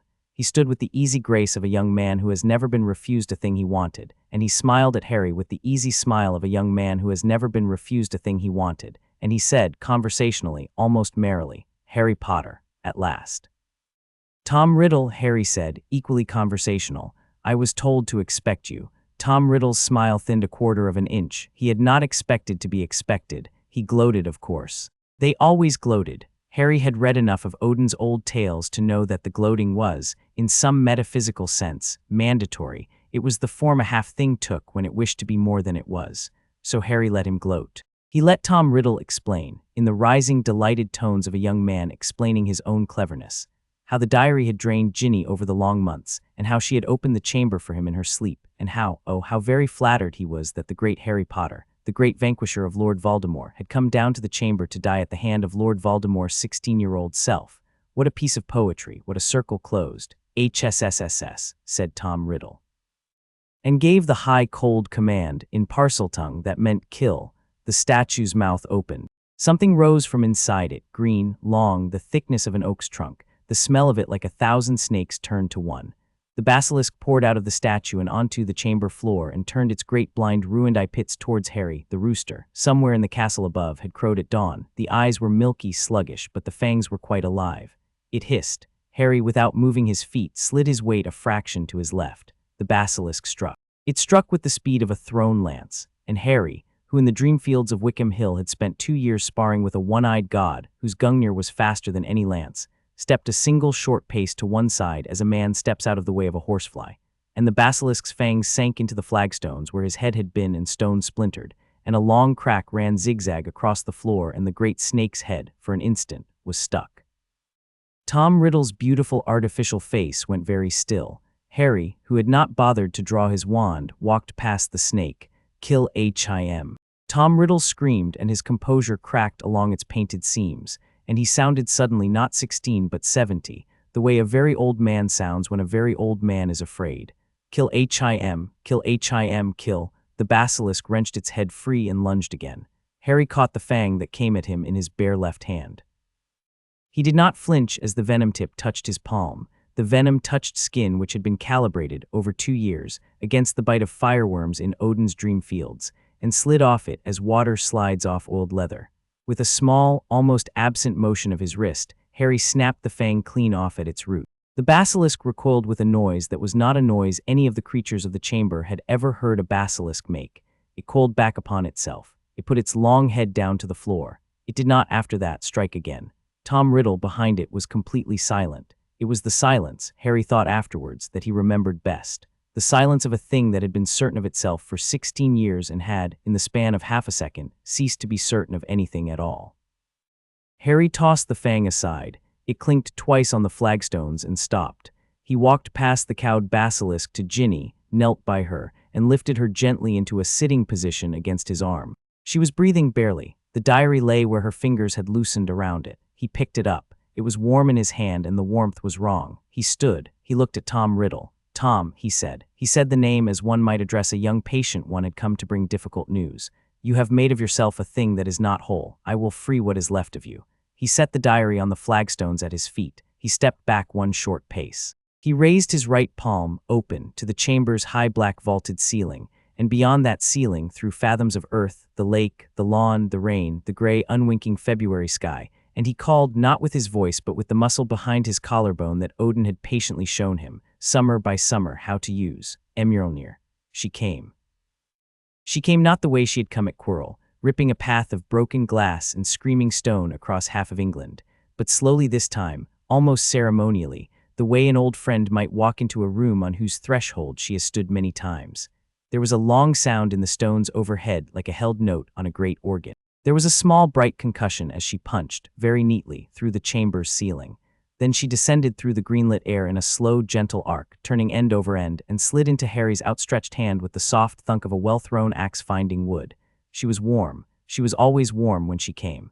Harry raised her over the diary. Tom Riddle, 16 and beautiful and finally afraid, opened his painted mouth. Harry said in the old tongue Odin had taught him for the small ceremonial sentences a king's son must know, far till Heljar, go to hell. The lightning came down through Mjolnir's haft as if down a copper wire, white blue and humming, and it stepped from the hammer's head into the diary like a man stepping into his own house. The leather screamed. The pages flared. Tom Riddle, mid-gloat, mid-rage, mid-form, screamed with them, and his scream was not the scream of a young man, but of a great many old things piled into one young throat. Where Mjolnir's lightning touched, the diary did not burn so much as unmake. The leather unwove, the paper unwound.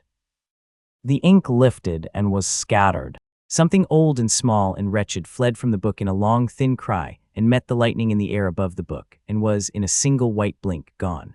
Tom Riddle's beautiful 16-year-old shape held for one more breath. Then it crumpled into dust as a sketch in chalk crumples under a wet thumb, and the dust drifted down onto the flagstones, and the flagstones were wet with chamber water, and the dust mingled with the water and was nothing at all. A small puddle of black ash sat where the diary had been. Harry, after a moment, dipped 2 fingers into it. The ash was cold. Ginny gasped. She drew a sudden long breath as if she had been a long time underwater, and her eyes opened, wide and brown and full of horror.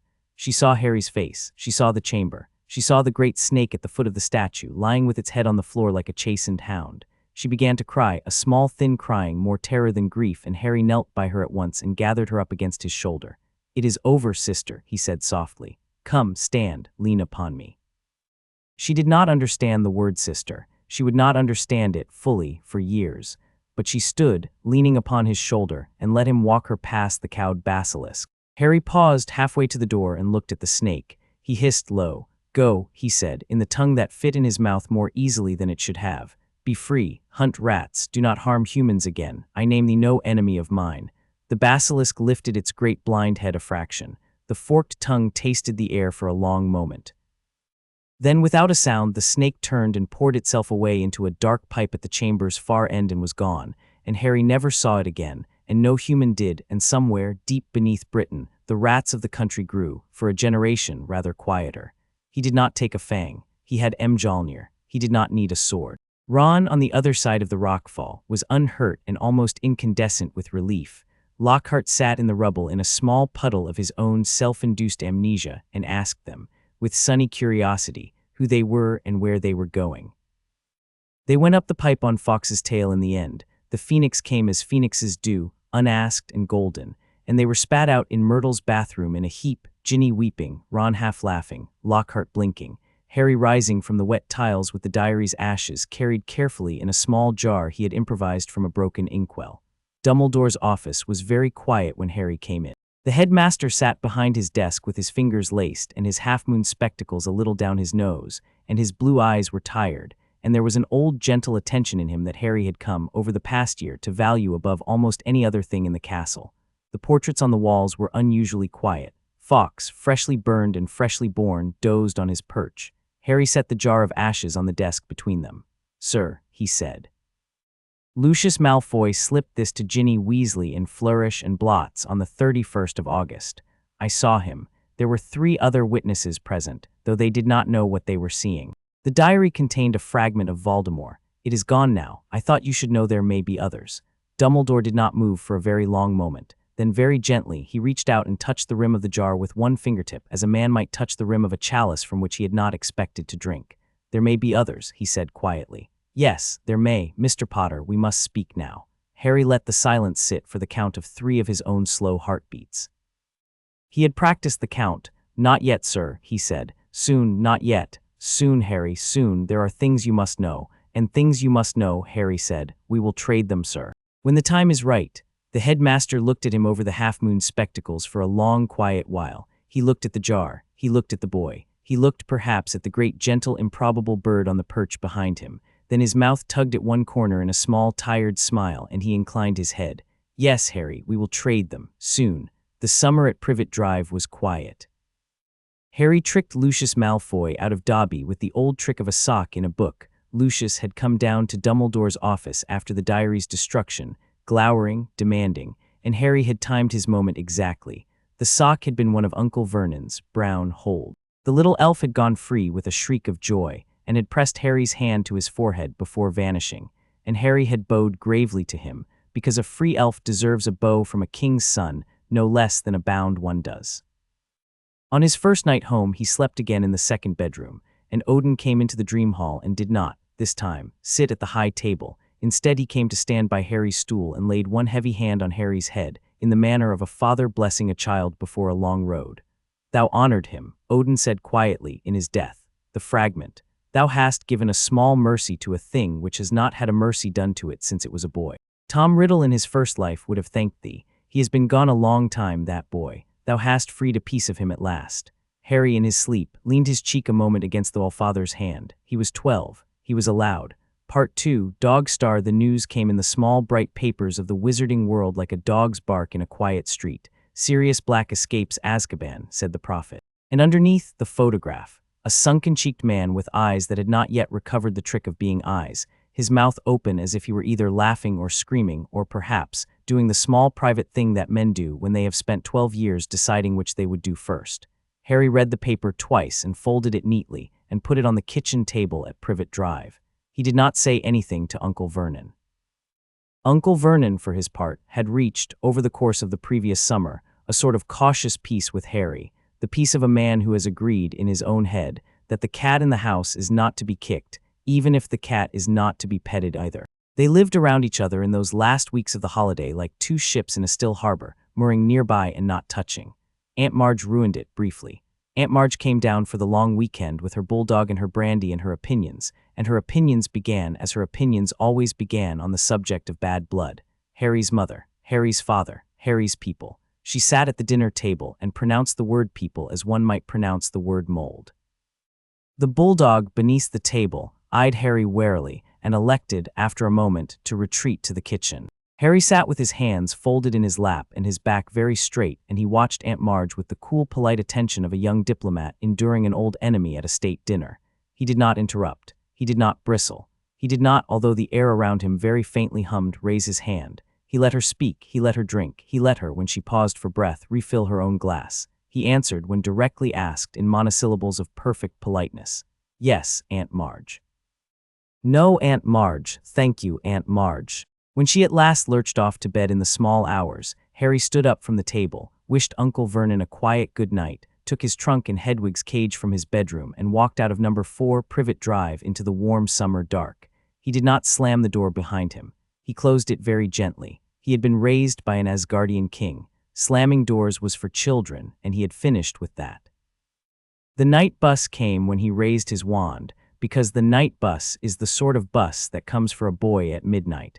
He sat on its rocking purple seats and rode it to the leaky cauldron. Fudge met him there, all bluster and nerves. Harry, who could read a minister of magic at 20 paces by then, recognized the bluster and the nerves for what they were. The bluster of a small man putting on his official face, the nerves of a man who had been told that something very large was coming for the boy in front of him, and who was not at all sure whether his office was supposed to help the boy or quietly arrange to be elsewhere when the large thing arrived. That night in the dream hall, Odin lifted his horn and said only, "Better, thou hast grown." Hogwarts came back. Diagon was Diagon. Hogsmeade was Hogsmeade. The Dementors at the station tasted Harry like dogs tasting a stone, and did not, this time, take him for prey. He stood among them on the platform with his trunk in Hedwig's cage and felt, distantly, their cold reach for the marrow of him, and find it not where they had expected to find it. Find it, instead, warm with mead and rafter smoke and the steady fire of a hall in another world. The Dementors moved off, faintly puzzled. The wizards around them shivered. Harry walked on. Professor Lupin was thin and tired and kind, and there was something in him Harry liked at once, the way a hound likes another hound at a gate. The Boggart class came in the 3rd week. Neville with his Snape, the line of children laughing, Ron with his enormous spider, Hermione in the back, with what was not, in fact, McGonagall, but a thing she would not afterwards say. And then Harry's turn. Harry stepped up to the cupboard and the wardrobe door creaked open and the Boggart stepped out. It was a city. The Boggart, with the strange smallness Boggarts sometimes have for big visions, condensed the whole vast image of it into the small space of the classroom. The towers of Asgard, golden and high and burning. The Bifrost, a smashed rainbow across a black sky. A great hall fallen on its side, its banners trampled, its rafters glowing dull red, small figures running. A great bearded king lying on a flight of broken stairs with his one good eye open to the sky. The smell, though no smell could be in the room, of mead spilled into fire. The class did not understand. They saw a city burn, and that was strange enough. They could not see the king. But Harry saw, and Harry's hand, which had not for an instant trembled on the diary, trembled now for half a heartbeat, and the Boggart, scenting that, leaned eagerly forward. "Ridiculous," Harry said. He flicked his wand. The burning city compressed itself, very obediently, into a small puff of pantomime smoke and a single confetti cannon. The class laughed uncertainly. Lupin behind them did not laugh. Lupin was looking at Harry with the quiet attention of a man who had seen something he did not yet have a name for. He kept Harry back after class. "Harry," Lupin said gently when the others had gone, "what was that city?" Harry took a moment. He chose his words the way Odin had taught him to choose words when an honest answer would not survive being a complete answer. He said, "Sir, it is a memory I do not have, but I know. It is my father's death." Lupin's eyes softened. Lupin, who had been at Godric's Hollow's funeral, who had stood in the long line of mourners that had stretched the lane that gray November, nodded slowly and laid a hand on Harry's shoulder and said, "Yes, yes, I see." And he did not press, and Harry did not correct him. He had meant Odin. Lupin had assumed James. Both meanings were true. Harry, walking back down the corridor, decided he would not lie about that to himself either. He had two fathers. They had each, in their own way, fallen for him. The boggart had known. The year went on. The Dementors guarded the gates and the Quidditch matches, and the days got darker as autumn went. In his free hours, Harry trained with Lupin on the Patronus. Less because he needed the Patronus. He could already, in his second attempt, summon a great silver stag, which made Lupin go very still and very quiet for several seconds, than because the lessons were pleasant. Lupin made tea. Lupin asked about books. Lupin asked about Harry's parents, gently, never pushing. Harry asked about Lupin's school days, gently, never pushing, and a friendship grew between them which Harry recognized, with a small private smile, as the careful friendship of two men, each of whom has a great secret, and each of whom suspects the other of having one, and each of whom respects the other too much to ask. And then, in the long blue dusk of a June evening, the dog came. It came across the lawn on the way back from Hagrid's hut, after Buckbeak's appeal had been lost, and Hagrid had been left weeping into his enormous mug of tea. Scabbers in Ron's pocket was thrashing as if a hawk had a thumb on him. The dog burst out of the gloom, black, enormous eyes like coals, fastened upon Ron's leg and dragged him bodily into the dark hole at the base of the Whomping Willow before Harry or Hermione could move. Hermione started forward, white-faced, wand raised. Harry caught her wrist gently with one hand. She looked at him. "He is not eating him," Harry said. "He is taking him. Wait, run after, but quietly." They ran. They went down the hole. They came up in the Shrieking Shack, in a room of broken furniture and old dust, and there in the middle of the room stood a gaunt man with the eyes of the photograph on the front of the prophet, a wand in his hand, Ron on the floor at his feet, and an expression on his face like a man who had rehearsed a great long speech and had now opened his mouth to discover that none of his lines fit. He raised the wand. He pointed it at Harry. He drew breath. "Stop," Harry said calmly. "Speak." Sirius Black, who had spent 12 years in a stone cell rehearsing the murder of Peter Pettigrew, who had broken out of the most terrible prison in the world on a single thread of intention, who had come 100 miles on his black paws to the door of the Whomping Willow with one purpose, and one only in his mouth, stopped. His wand hand very slowly lowered. He looked for a moment like a man who had been pushed at speed against a wall he had not seen. "Speak," Harry said again. And Sirius spoke. The whole story came out, in the broken hoarse voice of a man who had not made it as a sentence in 12 years, and at the end of it Ron, on the floor, was sitting up with his hand still around a struggling Scabbers, and Lupin had come in through the door behind them at the end of the third sentence and finished some of the others in his quiet schoolmaster's voice, and the two old friends had embraced each other and wept a little. And Hermione had stood very still and white in the corner and not interrupted once. Harry, in the center of the room, listened. When they had finished, Harry walked over to Ron, knelt, and held out his hand for the rat. "Give him to me," he said. Ron, blinking through his fringe, gave him over. Harry held Scabbers a moment in his cupped palms. The rat thrashed, the rat squeaked, the rat made the small mad noises rats make when rats are not in fact rats. Harry whispered Mjolnir's name in his throat, not loud enough to call her, only loud enough that the air in the room hummed, the way a wire hums under a low current. He looked into the rat's small black eye. "Peter," he said. The rat went still. Harry set the rat on the dusty floorboards, and Mjolnir, who had after all been hanging at his belt under his cloak since they had left the castle. Harry never went, now, into circumstances where there might be a man with a wand without her, eased herself loose without his asking, and laid her warm haft into his right hand. He did not raise her. He turned her slow in his palm, and the leather thong from her grip uncoiled itself in a long, unhurried loop, and the loop settled over Scabbers like the loop of a stockman's lasso. The rat in the loop became a man. The man was small and gray and balding, with watery eyes and a long pointed nose and a hand which trembled as it lifted to his mouth. Harry, Peter Pettigrew began. Harry, your father would have. Be silent, Harry said. Peter Pettigrew was silent. Harry stood over him a long moment. Behind him, Sirius's breath came in short, choked gasps. Lupin had a hand on Sirius's arm. Ron was sitting up against the wall, his eyes very large. "You will live," Harry said, looking down at Peter. "You will have a trial. You will not flee from me. Hear me, Peter Pettigrew. Look upon me." He bent slightly and he let the small thing in his iris, the small gold ring around the green, the thing Odin had set there when Odin had named him Heir, which Harry had never until that moment let anyone see, flicker for one brief instant in the lamplight. Peter Pettigrew saw. Peter Pettigrew fell to his knees. Peter Pettigrew did not attempt, after that, to transform. The gold ring had spoken to whatever was rat-shaped in him, and had told it that the rat shape would not, this time, save it. They left the shack with Peter bound in the thong, and Ron limping on Lupin's shoulder, and Sirius walking very carefully beside Harry, as if Harry were a chalice that might spill. They came out under the moon. Lupin, halfway across the lawn, stopped, stiffened, and looked up at the sky. The moon was full. Lupin had taken his potion that morning, but the potion had not been quite enough. He stumbled, and his hands began to lengthen, and Sirius, without thinking, pushed Harry behind him and lunged for his friend. The Dementors, in that moment, came over the lake. They came in a long black drift, 30 or 40 of them, pulled by the sudden bright misery in the lawn the way crows are pulled to a kill. Sirius fell to his knees. Peter, in his bonds, fainted clean away. Hermione gasped and sat down hard in the grass. Lupin, half-wolf, half-man, snarled and bolted into the forbidden forest where he would do less harm. Ron, leaning on no one, swayed. Harry walked alone to the edge of the lake. He raised his right palm to the night sky. He raised Mjolnir in his left. He spoke a single word in the old tongue, which was not a spell but an invitation, and Mjolnir very willingly answered. He did not summon a patroness. He could have the great silver stag was in his chest, ready and antlered patient strength, which was his father's gift, and his mother's love combined into one creature. But the Dementors had already, this term, felt his patroness in practice and would feel it again. He owed them tonight something else. He raised Mjolnir and he called down, not lightning, but light.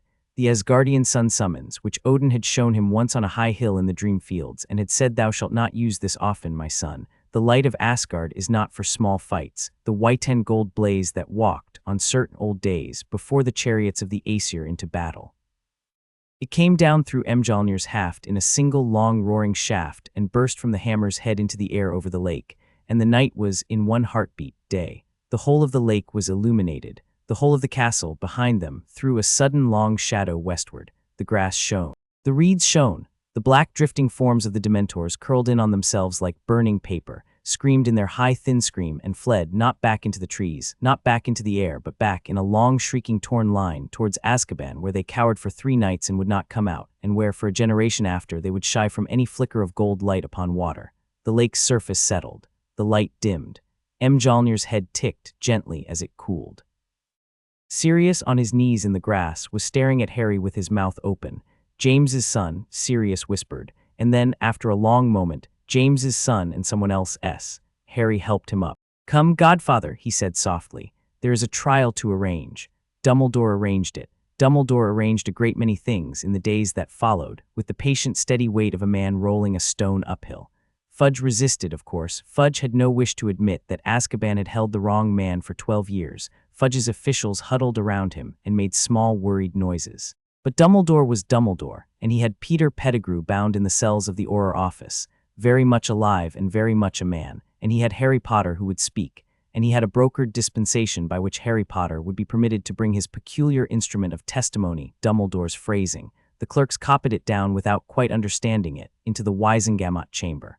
The trial was set for the second Tuesday in July. The chamber was full. The benches sloped up to the high vaulted ceiling, plum-colored robes packed into them shoulder to shoulder. The chief warlock's chair, in which Dumbledore sat with his hands folded in his lap, looked down over the well of the floor where a single chair, chained, faced the assembly. Sirius sat in the chair. He had been bathed and shaved and dressed in plain dark robes by Lupin's careful hand, and he sat very straight, with the chains loose around his wrists out of legal ceremony rather than necessity, and his gray eyes followed Harry as Harry walked down the steps to the witness bench. Harry was 13. He looked it. Several of the older Wisengamot members chuckled when the clerk announced his name. One of them, in the third row, said audibly to his neighbor that he had not been aware that the chief warlock had taken to summoning his witnesses from the nursery. Harry waited politely for the laughter to finish. When it had, he said, in a clear voice that carried up to the highest bench without any sense of having been raised, "I call upon a witness." The chamber, which had been settling, paused. The clerk looked at his papers. The clerk looked up. "Mr. Potter," said the clerk, "the witnesses are called by the prosecution and the defense in their order. You do not." "I call upon a witness," Harry repeated, with the same exact polite intonation, the way a man knocking at a door knocks the second time exactly as he knocked the first. A ripple of laughter began on the upper benches. Someone called down a witticism about the boy's manners. Harry waited. He had waited 8 months for Lucius Malfoy to act through the diary. He could wait 8 seconds for a courtroom to finish a small, unkind joke. When the laughter had thinned, he reached under his robe and drew Mjolnir out, and laid her, head down, halved up, against the floor of the witness ben, the way a man rests an axe by his stool. The chamber's small sounds, the rustle of paper, the clink of chains, the shuffle of robes all stopped. Mjolnir in Harry's hand began to glow. She glowed a soft pale gold, the gold of a candle behind a single sheet of fine paper, and the glow grew and the glow shaped itself. And beside Harry in the witness ben a figure stood up out of the glow as a sleeper sits up out of his bed. He was tall. He was taller than any man in the chamber. He wore a long robe of silvered light. He had one eye, and his beard was long, and his beard was white, and in his right hand he carried, in silver shade, a spear whose shaft ended in his palm, and whose blade went up out of sight into the chamber's vaulted ceiling.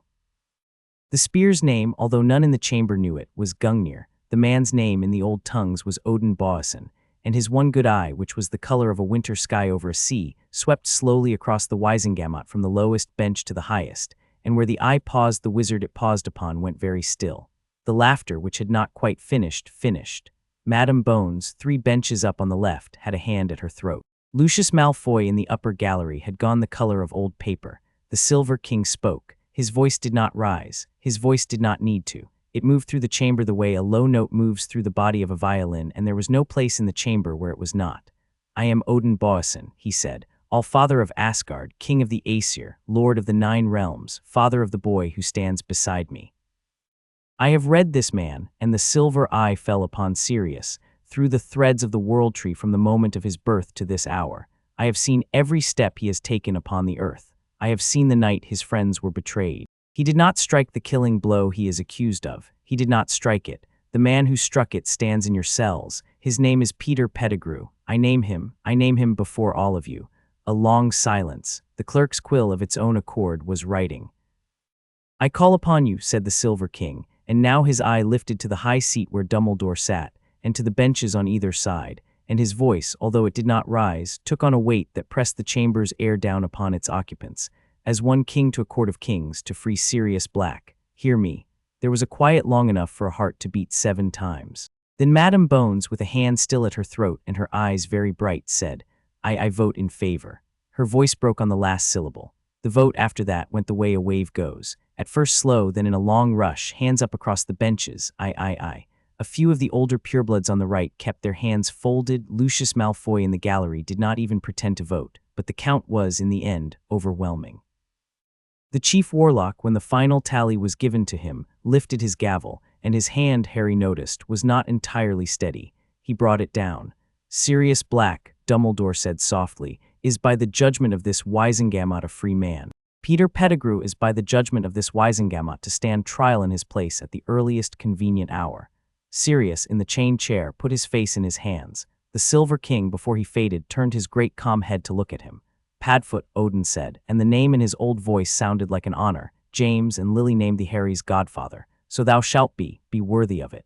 Sirius, on his knees in the chains that no longer held him, wept. Then Odin turned his eye for one short moment to the upper gallery, and Lucius Malfoy, who had been a man of granite for 30-odd years, met that eye for half a second and did not, after that, meet any eye in the chamber until he had hurried out of it by a back door. And Odin turned his eye to Harry, and Harry inclined his head as a prince to his king, and the Silver King inclined his head as a king to his prince, and the figure unmade itself, slowly, gently, and unwound back into the gold of Mjolnir's haft, and Mjolnir's haft cooled to its ordinary warmth, and the chamber breathed out. Harry picked up his hammer, bowed to the chief warlock, and walked across the floor to where Sirius was rising out of the chair. He put his arms around his godfather. Sirius, who had not been embraced for 12 years by anyone he could be sure of, held on so hard that Harry, for the first time in a long while, allowed himself to be very nearly hurt. They went in the end, Sirius and Remus and Harry, and Hedwig in her cage, and Buckbeak, retrieved from Hagrid's hut at a cheerful canter on the night after the trial, to number 12 Grimmauld Place. The house was filthy and unkind and full of doxies, The portrait of Sirius's mother screamed at them in the entrance hall, and Sirius screamed back at her with the unfeigned delight of a man who has earned the right to scream at his mother's portrait again. And Remus, behind them, laughed for the first time, Harry thought, in some long stretch of years. They cleaned the kitchen first. Harry did most of the lifting, Sirius did most of the cursing, Remus did most of the conjuring of cleaning charms. By dusk the long pine table had been scrubbed, the fireplace lit, and a kettle was singing on the hob. They sat down to eat. Mrs. Weasley had sent over an enormous hamper that afternoon: pies, sausages, 3 loaves, a great jar of pickled onions, a fruitcake, a basket of strawberries, and the 3 of them spread it across the table and helped themselves without ceremony. Sirius, having shaved that morning, looked 10 years younger and 20 pounds stronger than he had a month before. Remus, in a clean shirt of Sirius's, looked tired and tranquil. Harry, with his elbows on the table and his hair very much as his mother's had been, looked, for the first time in his life, like a boy in a kitchen who had nowhere he had to be. He lifted his cup of tea. "To the dead," he said, "who watch." Sirius's eyes filled. Remus's eyes filled. They lifted their cups. "To the dead," they said together, "who watch." Outside, on the railings of Grimmauld Place, a black dog of the sky, Sirius, the star, not the man, had come up over the chimneys, very bright in a clear July night. Somewhere above that, much further, a one-eyed king with a horn of mead in his hand was, in a hall Harry would not enter until he slept, raising his own cup in answer. They drank. Chapter 6. Triwizard. The summer at Grimmauld Place began, as all the best summers do, badly. There were doxies in the curtains. There was a portrait that shrieked at every footstep on the stairs. There was a house elf who muttered curses into the soup. And there was Sirius Black, freshly cleared, freshly fed, freshly absurd, leaning across the breakfast table to ruffle Harry's hair for the 3rd morning in a row and declaring it a national disgrace. "It defies gravity," said Sirius. "It defies the statute of secrecy. There are muggles in Islington who feel it from here." "It is hair, Sirius," said Remus, behind a copy of the Prophet, his tea cooling untouched at his elbow. "It has been hair for 14 years. It will continue, I suspect, to be hair." "It is Potter hair," said Sirius, with the gravity of a man delivering testimony at the Wisengamot. "Which means it is half James and half whatever black-tempered curse-cloud Lily inherited from her grandmother. We must do something. We must take it to a professional. We must." "Harry, are you laughing at me?" Harry was. Harry, who had spent 4 winters in a cupboard and 3 summers training alone with a hammer that could split stone, was laughing into his porridge with the slow, uncertain laugh of someone who had only recently learned the muscles for it. Hedwig hooted from the windowsill, less in alarm than in solidarity. Outside the high, grimy window of number 12, a pigeon, a London pigeon, the color of an unwashed shilling, picked its way along the ledge with the dignity of a creature that knew it was being watched. "Sirius is jealous," said Harry, recovering. "His own hair is—" "Don't," said Sirius. "The color of a wet cat, don't, and stands in directions unknown to ordinary geometry." Remus snorted into the Prophet. Sirius reached over and stole Harry's toast in revenge, and for a long, happy minute the kitchen of Grimmauld Place was a kitchen and not a tomb, was a house in which 3 people, 2 of them broken in their own ways, were trying very hard, and rather successfully, to be a family. That night, in the dim half-place between sleep and waking where Harry had met him 1,000 times since he was 6, Odin was leaning on his spear and smiling under his single eye. "It is good for a young man to be teased," said the old king. "It teaches humility better than instruction. A father may lecture for a year and shift a son but little. A brother who mocks a son at breakfast can mend in him in a week what could not be mended in a decade alone." "I have no brother," said Harry in the dream. "Thou hast a godfather," said Odin, "who is half a brother and half a boy. Receive him gratefully. They are scarce, men who will tease a heir at his own table and not flinch from the title." "I will," said Harry. "And the wolf," said Odin. "He counts the hours till the moon," said Harry. "He counts the cups of tea. He is the gentlest man I know." "Then this house is well built," said Odin. "Sleep, my son. The year that comes will not be quiet." The Quidditch World Cup rose out of the Welsh hills like a great green and gold cathedral built for the worship of motion. Harry went with the Weasleys, Arthur fussing over portkeys, Molly fussing over scarves, the twins fussing over a small wooden box that they declined to discuss. And from the moment he saw the stadium he forgot, briefly, that he was the boy who had killed Quirrell with a falling hammer and burned a Horcrux to glittering smoke. He was, for one afternoon, a boy at a Quidditch match, eating overpriced toffee out of a paper bag, and shouting himself hoarse for Ireland because Ron was shouting for Ireland, and because Crumb was magnificent, and because Lynch kept slamming into the ground in ways that, frankly, deserved to be cheered. Ginny sat on his left and Hermione on his right, and Ron leaned forward over the rail and bellowed, and the night was warm and the omniocular's word, and the leprechauns spelt rude words in gold across the sky, and Harry, for one whole match, was 14. It did not last. It is the curse of those who are taught early to listen for the change in the air that they cannot stop listening. Harry was halfway through his second helping of treacle tart in the Weasley tent at midnight when he felt the air outside the canvas thicken, felt the smell of wand smoke that was not Catherine Wheels and not children's fizzers, felt, beneath the laughter at the next campsite, a low collective scream begin. "Up," said Harry very quietly before any of the others heard it. "Now, up all of you." "What, Harry?" "Up," said Harry, and his voice was not the voice he used at breakfast. They were already moving when the screaming reached the tent. Death Eater's old habits, old masks, old cruelty were marching through the campsite, and the Muggle campmaster and his wife and his small frightened children were being juggled in the air above the burning canvas like dolls in a great pitiless joke. Arthur Weasley, white-faced, was shouting at the older boys to take the younger ones into the woods. Harry took Ginny's elbow in one hand and Hermione's in the other and said, "Stay with me. Do not look up. Do not look back. Ron, left of me 2 paces. Move." He could have ended it. He knew it. The others did not. Mjolnir, in a hidden alcove in his bedroom at Grimmauld Place, was 300 miles away, and 300 miles was nothing. He had called her over 400 once at 3,000 feet for the exercise. She would have come, hissing across the night sky of England in 7 seconds. He could have walked back into that campsite with the hammer in his hand and dropped the lot of them in their hoods. But Odin's voice was steady in his memory. "Reveal thyself only at need, and let the need be true need." Boys in masks burning tents are work for the Aurors. The world is not thy lawn to mow. So Harry, who could have called down lightning, instead led 3 frightened friends through a wood at night, and held Ginny's hand when she stumbled, and held Hermione's when she swore in 3 languages at a tree, and walked the 4 of them through to the clear meadow beyond, where Mr. Weasley was already counting heads. He did this calmly, the way one shepherds geese, and behind them the camp burned, and the sky above the trees was orange, and behind the orange, Harry saw it before the others, because Harry's eyes had been trained, a green smoke gathered itself into a shape. The dark mark, a skull with a serpent for a tongue. It hung over the forest and grinned. Harry looked at it for a long second, and the cold of it slid down his spine into his stomach and lay there like a stone in a well. It was the same cold he had felt at the edge of the Diary Horcrux's shadow in the chamber 2 years ago. It was the cold of a thing that did not love anything. It was the cold of a thing that wanted to be a god and had not earned it. Soon, Harry thought, not in fear, in promise. Soon, soon, soon. "Harry," said Hermione, beside him, very low. "Your eyes, what about them?" "Nothing," she said after a beat. "The light, the fire, it's nothing." She was lying kindly. Harry let her. The Hogwarts Express in early September was the Hogwarts Express. Trolleys, pumpkin pasties, Neville's toad, Hermione's prefect badge gleaming sternly over a book on ancient runes. Ron, recovered from a summer of growth, gangling and grinning, eating his own weight in licorice. Harry sat by the window with a copy of the Prophet that he was not reading and watched the country fall away into Scotland with the dispassionate love of a boy who had come at last to think of a castle as his house.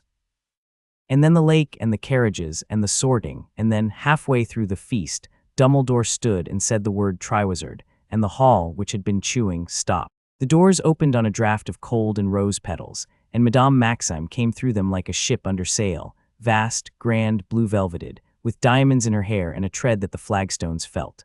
Behind her students filed in shivering and beautiful, silk-cloaked, with fleur-de-lacquer bright at their head like a wick newly lit, and the Hogwarts boys, predictably, lost their wits in 8 directions at once.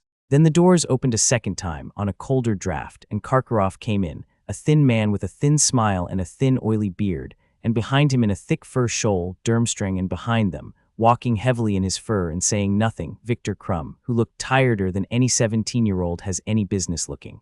Dean fell off the Gryffindor bench. Seamus caught him by the collar.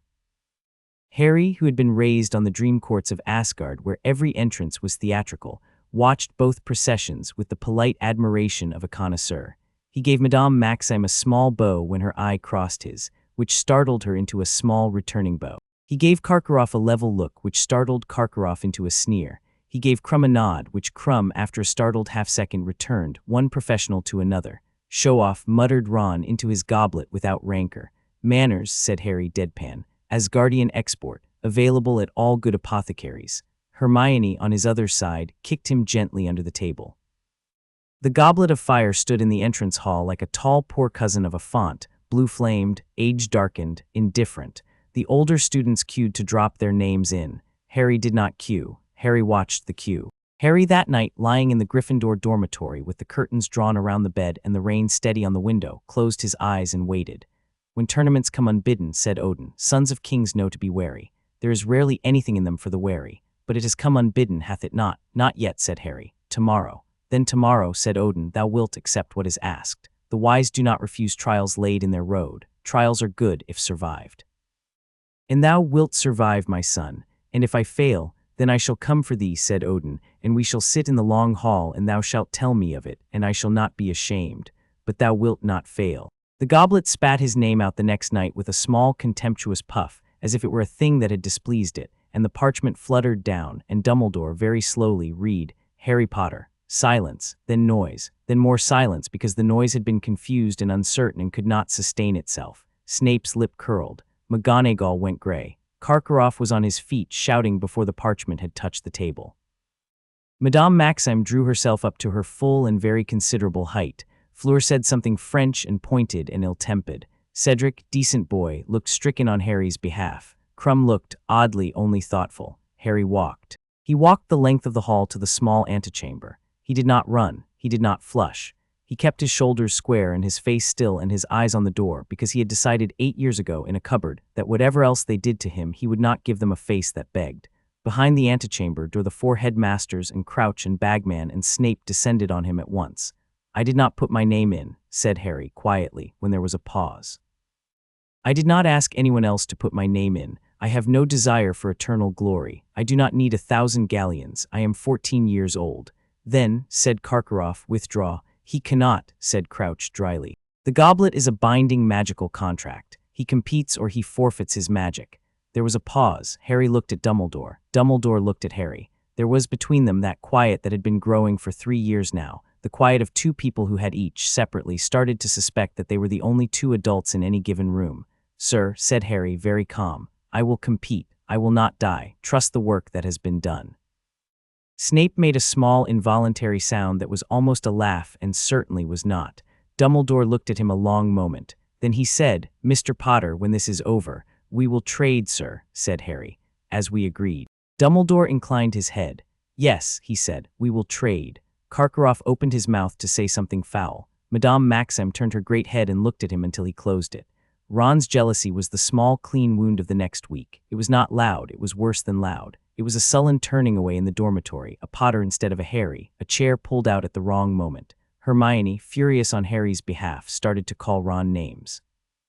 Harry told her gently not to. He waited 3 days. On the 4th night, when the common room had emptied to embers, Harry crossed the rug and sat down on the arm of Ron's chair. Ron, he said. Ron didn't look up. Ron, I have been alone all my life. The Dursleys did not love me. I trained alone for years before Hogwarts. I came here and I made one friend who is a girl and one friend who is you, and you are the brother I have never had. I do not want to be alone now, so I am going to say this once and then I am going to go to bed, and tomorrow we will do whatever you decide. Stop being cross with me, because if you stop being cross with me, I will be a better friend to you than anyone has ever been. I swear it on what I love. Ron looked up. His face was blotched red as it always was when he was about to either shout or weep, and this time he wept once twice into his sleeve, the unromantic sniff of a boy too tall for his clothes, and then he stood up and hugged Harry hard enough to bruise and said into Harry's shoulder, You're strange, Potter. You're bloody strange and I hate it. I'm sorry, I'm sorry, I'm sorry. Harry held him and said nothing, because he had learned from Odin that the man who says nothing at the right moment is often counted wiser than the man who fills it.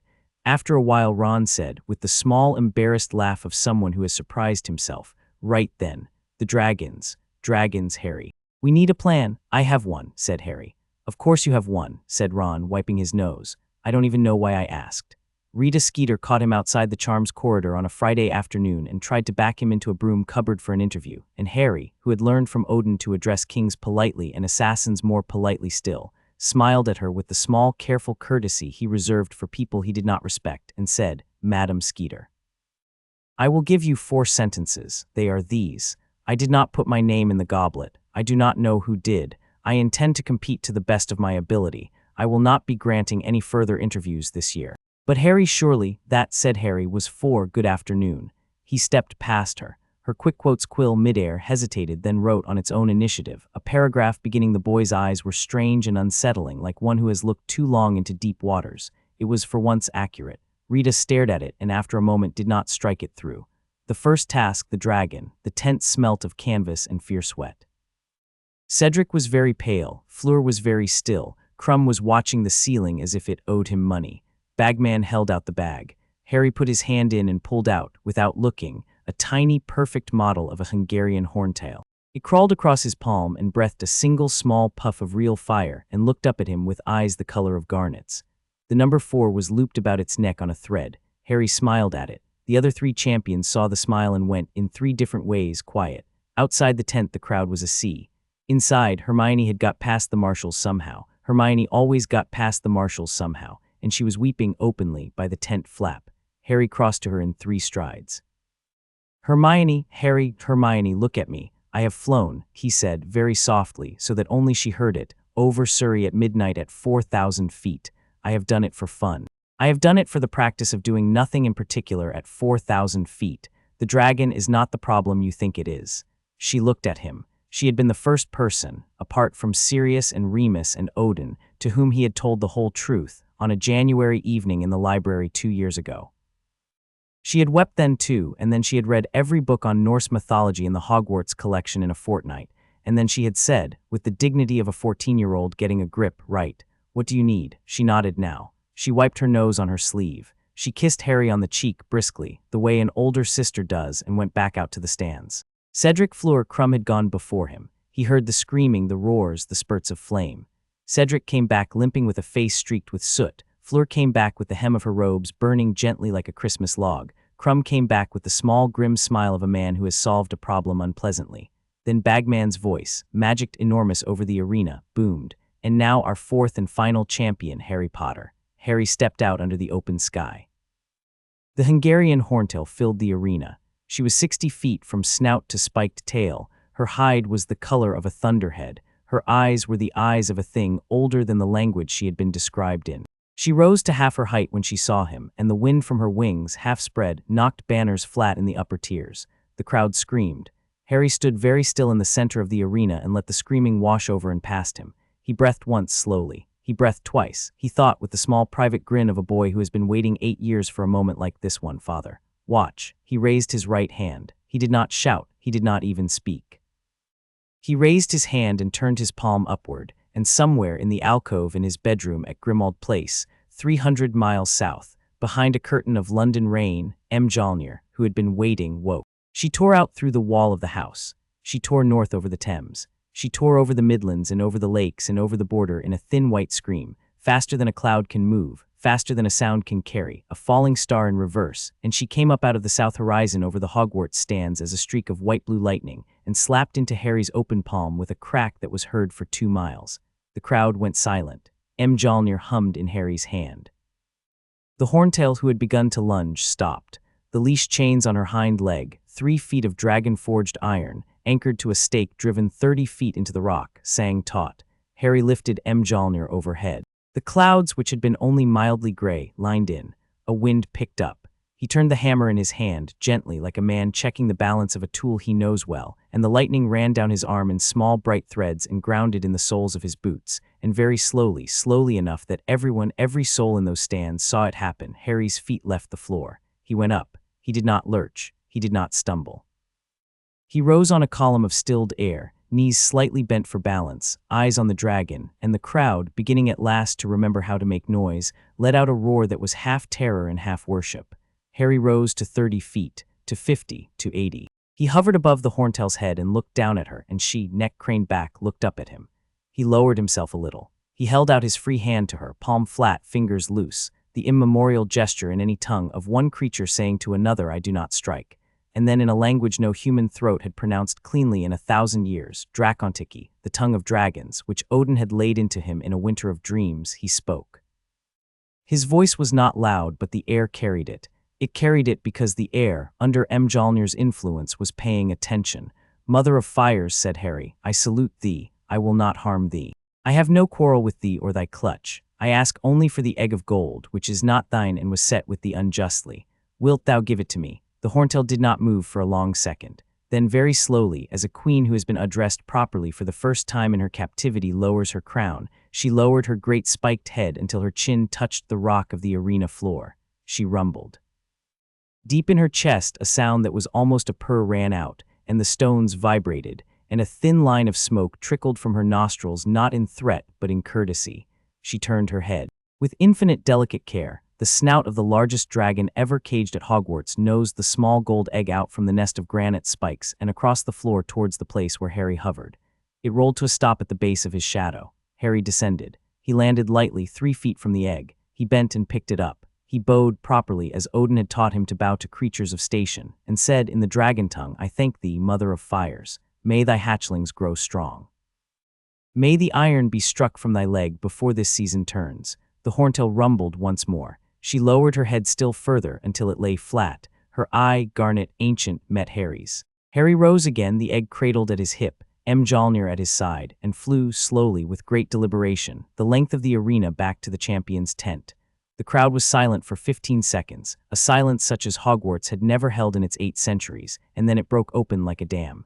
In the upper tier, Madame Maxime was on her feet, both hands at her mouth, weeping. Karkaroff was white as old paper. Dumbledore, hand on the rail of the judge's box, was smiling that slow, tired smile of a man who has seen the thing he has half suspected for 3 years finally come up out of the water. McGonagall beside him was for the first time in her career sitting down in public without realizing it. The scores 10-10-10-10. Karkaroff's wand wrote a 4 in the air, and the crowd booed him for 90 unbroken seconds until he raised it, sneering to 8. Harry walked back into the champion's tent. Cedric, his lip cut, looked at him a long moment, then nodded once, a clean, honest nod, sportsman to sportsman. "Bloody hell, Potter," said Cedric quietly. "Sorry," said Harry. "Don't be sorry," said Cedric. "Just bloody hell." Crumb, in the corner, was watching Harry with a stillness that was almost reverence. Fleur was very quietly crossing herself. The Yule Ball was, by mutual unspoken agreement, a night off. Harry asked Hermione 3 weeks before in the library in a low, even voice, "Will you come with me to this thing, as friends, so that neither of us has to suffer through it with someone whose conversation we don't want?"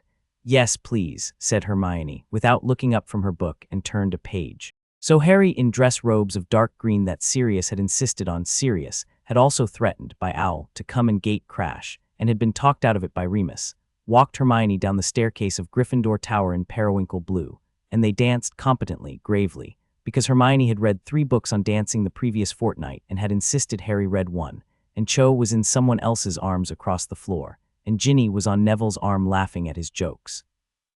And the hall was full of warm gold light and the smell of candles and pine, and Harry, for one whole evening, did not think about dragons or eggs or dark marks. At midnight he and Hermione climbed the stairs back up to Gryffindor Tower and said good night at the door, and Hermione kissed him, again on the cheek, again briskly, and went up to her dormitory, and Harry sat in the empty common room a long while watching the fire die.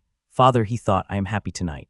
"I know," said Odin very softly in the back of his mind. "Hold it. They are good, the small good nights. Sleep, my son." Sirius's letters began to come more often and more worried.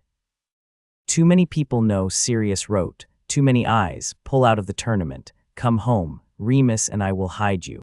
Karkaroff is a rat in fur, and Crouch is a tomb full of ghosts, and there is something in this whole business that smells wrong. Come home, pup." Harry, who had taken the letter into the empty astronomy tower at sunset to read it where no one could see his face, took out a quill and parchment and wrote back at once. "Father mine, both fathers, there is a path here I must walk. I will not abandon Cedric or Fleur or Victor mid-tournament. I will not leave the staff to face whatever this is alone, and I will not run from the lake before the second task, because Odin has said and I have agreed. Trials are good if survived. I am being trained for something. This is part of the training. I love you both, please trust me. I will come home when this year is done." Harry, he sent Hedwig with it that night. Hedwig nipped his ear hard in disapproval before she flew.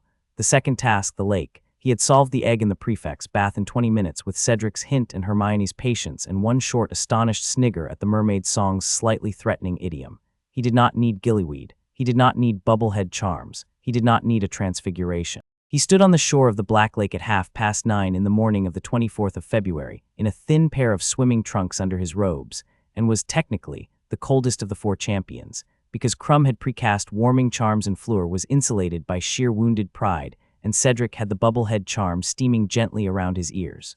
The horn sounded. Cedric strode into the water and submerged in a fume of bubbles. Fleur followed in a flicker of half-transfigured silver, Crumb dove with the heavy splash of a man who had become, from the waist up, a shark. Harry took off his outer robe. He folded it. He set it on a rock. He stepped onto the surface of the black lake. He did not sink. The crowd on the rickety stands above made a sound that was not a cheer. It was the small, confused inhalation of several hundred people, each of whom had just realized, separately, that their eyes were not lying to them. Harry walked. He had practiced this on the same lake at midnight in November, alone, when no one was watching. The slight forward line, the bend of the knee that grounded the lightning in the soles of the feet, the small constant hum at the boot tread that turned water, briefly, into a thing slightly firmer than water. He walked steadily, neither slow nor fast, out across the dark surface, towards the center of the lake. Above the stands, the crowd, who had been ready to wait an hour, fell to a still hush. Harry reached the center. He stopped. Below him in the green-black depths, 200 feet down, the merpeople had tied 4 hostages to the kelp at the village's heart. Ron, with his red hair drifting like seaweed, Hermione, who was, yes of course she was, Crumb was no fool, Crumb's hostage, small Gabrielle Delacour asleep, Cho Chang. Harry raised both hands. The lake's surface lay still around his boots, a black mirror. The wind dropped. Somewhere on the upper stands a person dropped a program, the rustle of it carried. Harry shouted down through the water, not in English, not in Mermish, in the language Odin had taught him for this kind of work, the language of weather, the language of moving things, Old Norse with the breath of a god behind it. Rissith, rise, the lake answered him. It did not boil, it did not erupt. It heaved in one great slow column of dark water, gentled by an art older than the castle and older, in fact, than the language he had spoken it in. A pillar of lake rose, 20 feet across, between Harry and the bed, and within the pillar, held as in a vast glass throat, the merpeople's village briefly shone green and pale and astonished. The kelp groves bowed, the bones of long-drowned things tilted upward and lay still again, and the 4 hostages, freed by the gentle unknotting of their bindings, came up through the pillar of water in a column of slow bubbles, 4 bodies turning lazily in the water as if asleep in a soft, warm bath. They broke the surface beside Harry. Harry caught Ron under one arm and Gabrielle under the other. He held them both above the water. Ron was groggily blinking. Gabrielle was a feather. Hermione and Cho came up beside him at the lake's surface. He braced them with the toes of his lightning-tread boots until the water held them as it had held him. Hermione, blinking salt and amazement out of her eyes, said, "Harry, what?" And Harry, very gentle, said, "Walk, take Cho, walk. The lightning will hold you, trust the boots." She walked, dazed, holding Cho. Harry, carrying Ron and Gabrielle, walked behind her. He brought the 4 of them, dripping, to the dock. The crowd, this time, did not erupt. It had used up all its erupting in the dragon task. It stood instead silent and looked at him, and Madame Maxime, who had been standing at the rail not entirely able to breathe ever since she had seen which child was Crumb's hostage and which was hers, broke down across the gangplank in slow, great, elegant tears and gathered Gabrielle to her vast blue bosom and would not for some minutes let go. 3 minutes. The whole task, 3 minutes. Cedric, Crumb, and Fleur had not yet surfaced. Harry, suddenly, deeply, terribly embarrassed, found himself standing in front of the judges in dripping swimming trunks with no plan for what he had just done. He cleared his throat. "I could not leave the others," he said quietly to Bagman and Crouch and Dumbledore and Karkaroff and Maxime. "Once I knew I could lift them all, I could not leave any of them, sirs. Madam, I am sorry if I have broken the form of the task." There was a long, stunned conference behind the judge's bench. Karkaroff made a noise. Maxime, very wet, very dignified, raised a vast hand and silenced him with a single gesture and said, in her thunderous accented English, "The boy is given full marks." No discussion. There was no discussion. Cedric came up some minutes later and was awarded second. Crumb followed and took third with a grave nod. Fleur, who had been driven back by Grindelows, was helped up by her sister and would not let go of Gabrielle for the rest of the day. She gave Harry, from 12 feet away, a French nod that contained, packed into it like cargo into a hold, a debt she would not articulate. Lull. In the lull in the second week of March, in the corridor outside Defense Against the Dark Arts, Professor Moody's magical eye whirled too fast and rested on Harry, and Harry, walking past, felt distinctly, undeniably, like a finger laid against the front of his skull, a half-formed legilimency probe. Harry did not flinch. He kept walking. He kept his eyes on the corridor. But behind his eyes, where Odin had built him over 8 years a small bright room with locked doors, Harry, very gently, very precisely, turned the probe. He turned it like a man turning a knife away from his stomach with the flat of his palm. No violence, no grip, only the small redirect that says not here, not in me, go elsewhere. And he sent back along the redirected line, towards the consciousness behind that eye, a single brief calm impression. I see you. I see what you are wearing. Be still. Then he kept walking, without turning his head. He heard the defense office door bang shut behind him. He heard a chair fall over. He heard the small, involuntary clink of a hip flask being snatched up too hard. That night in the dream, Harry said, "Father, Moody is wearing another man's skin." Odin, who had been waiting at the rail of the long hall with his back to a sea Harry did not recognize, turned and said, "Yes, I have seen. The man within is a son of the family Crouch. He took the eye and the leg and the bottle by murder in the small hours, 3 weeks before the school year began. He drinks every hour from the flask to hold the form. The man who should be Moody is in a trunk in the office. Then I will strike him," said Harry. "No," said Odin. "Do not strike him here. He is a hand of a master we are still hunting. We do not wish to alert the master. Let the hand move. The body will follow. When the time comes, child, the hand will lead us to the body, and then we strike it both together." "I do not like it," said Harry. "I know," said Odin. "Strategy is rarely loved by those who must walk in it, but it is good. Now sleep. Thou hast a maze ahead." The third task, the maze. The hedges of the maze were 20 feet high and full of small, wet sounds. The crowd, far above on the newsstands, had been told only that the cup was in the center, that the cup was a portkey to the winner's podium outside, and that all 4 champions had been given equal start. Cedric went in at the first whistle. Fleur at the second, Crumb at the third, Harry at the fourth.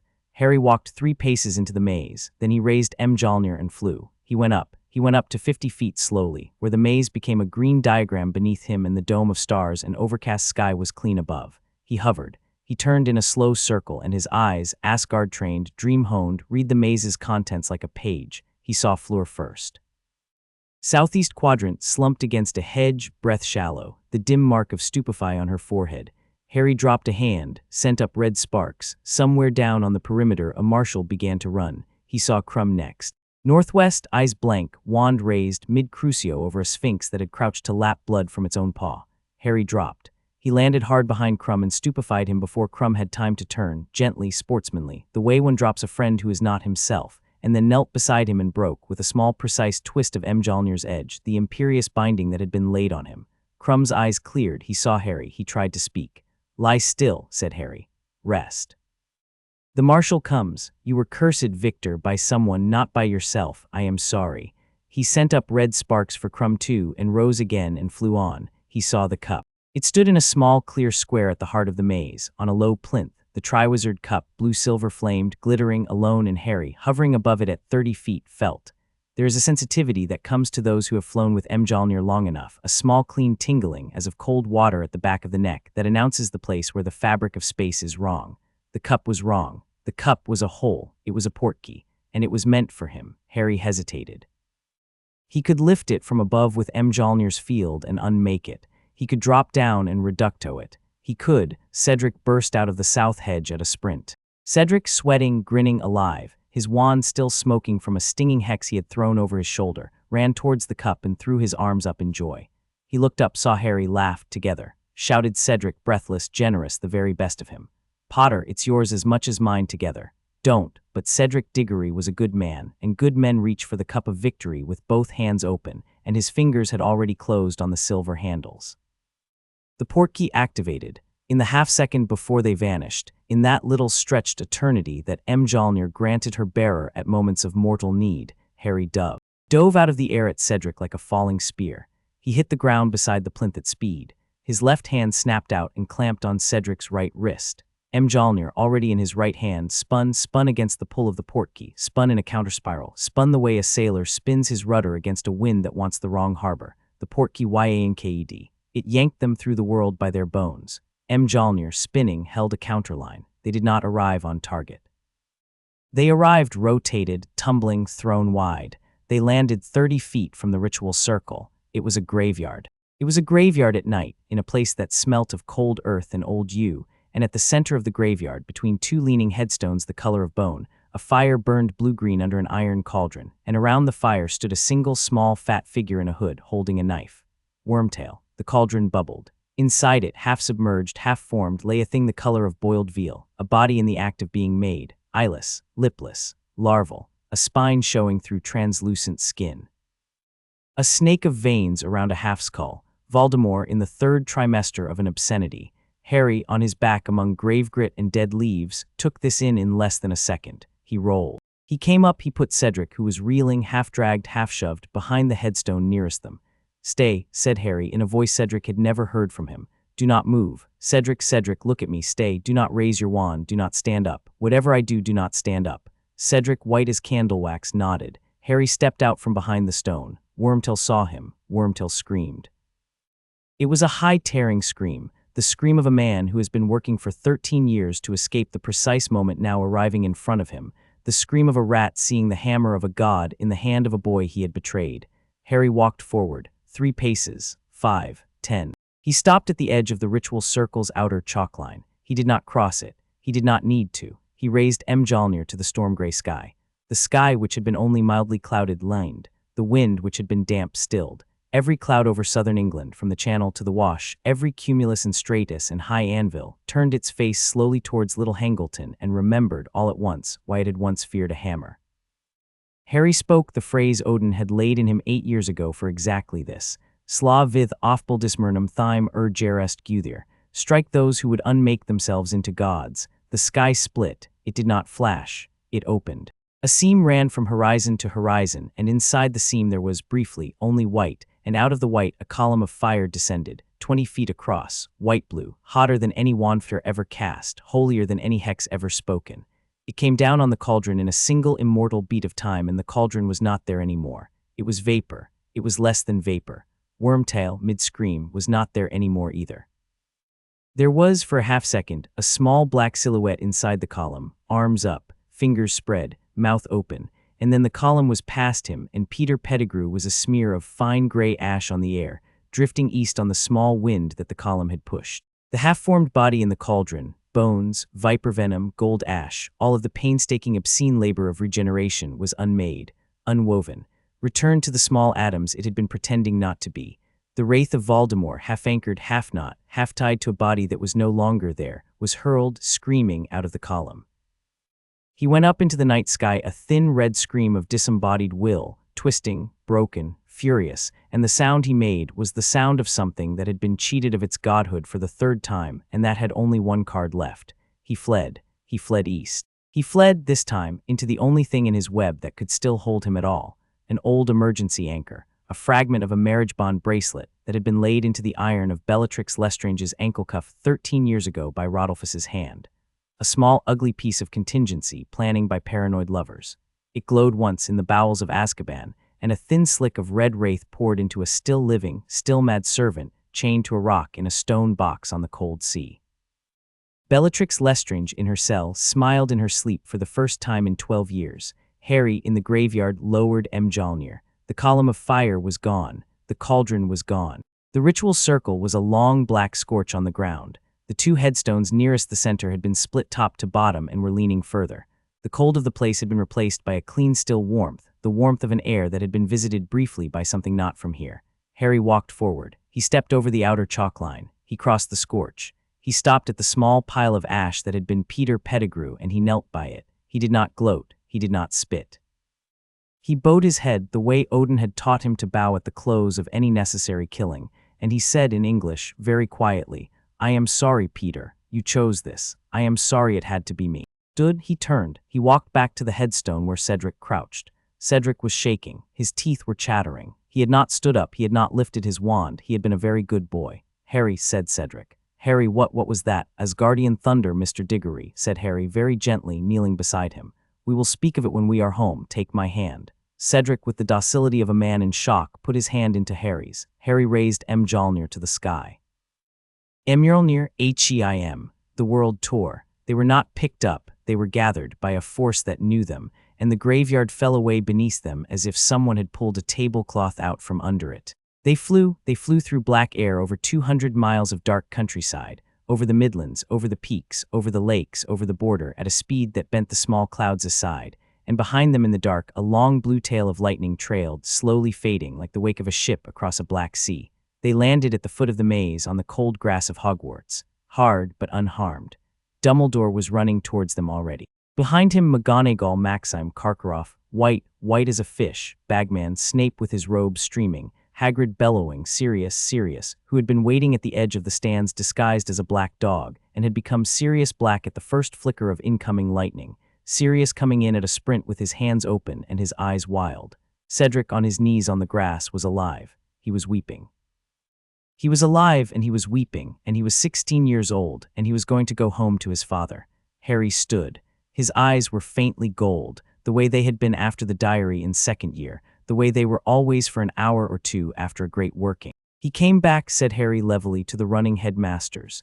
He came back tonight in this hour in a graveyard near Little Hangleton. I unmade his body. He will return. He is not done, but not yet, and not in this place.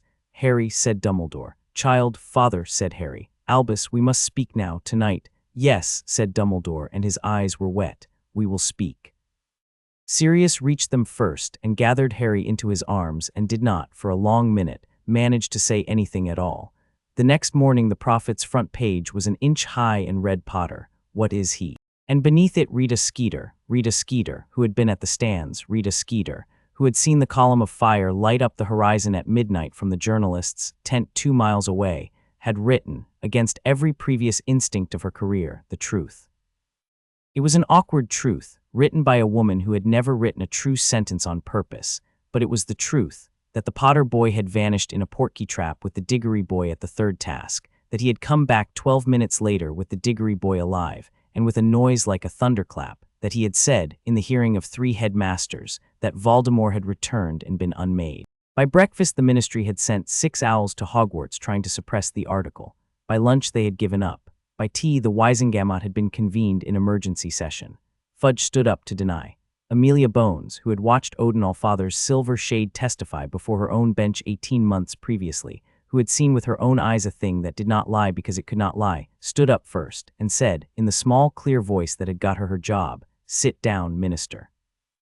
We will hear the boy." Fudge sat down. The wizarding world began, that afternoon, to mobilize. That night, very late, in the headmaster's round high office under the stars, with Fawkes asleep on his perch, and the portraits all pretending not to listen and not pretending it very well, Harry sat in a wingback chair with a cup of cocoa untouched in his lap and told Dumbledore everything. Sirius sat on one side of him, Remus on the other. They had heard most of it before, but they listened anyway, because some stories deserve to be told twice and some need to be told in front of witnesses.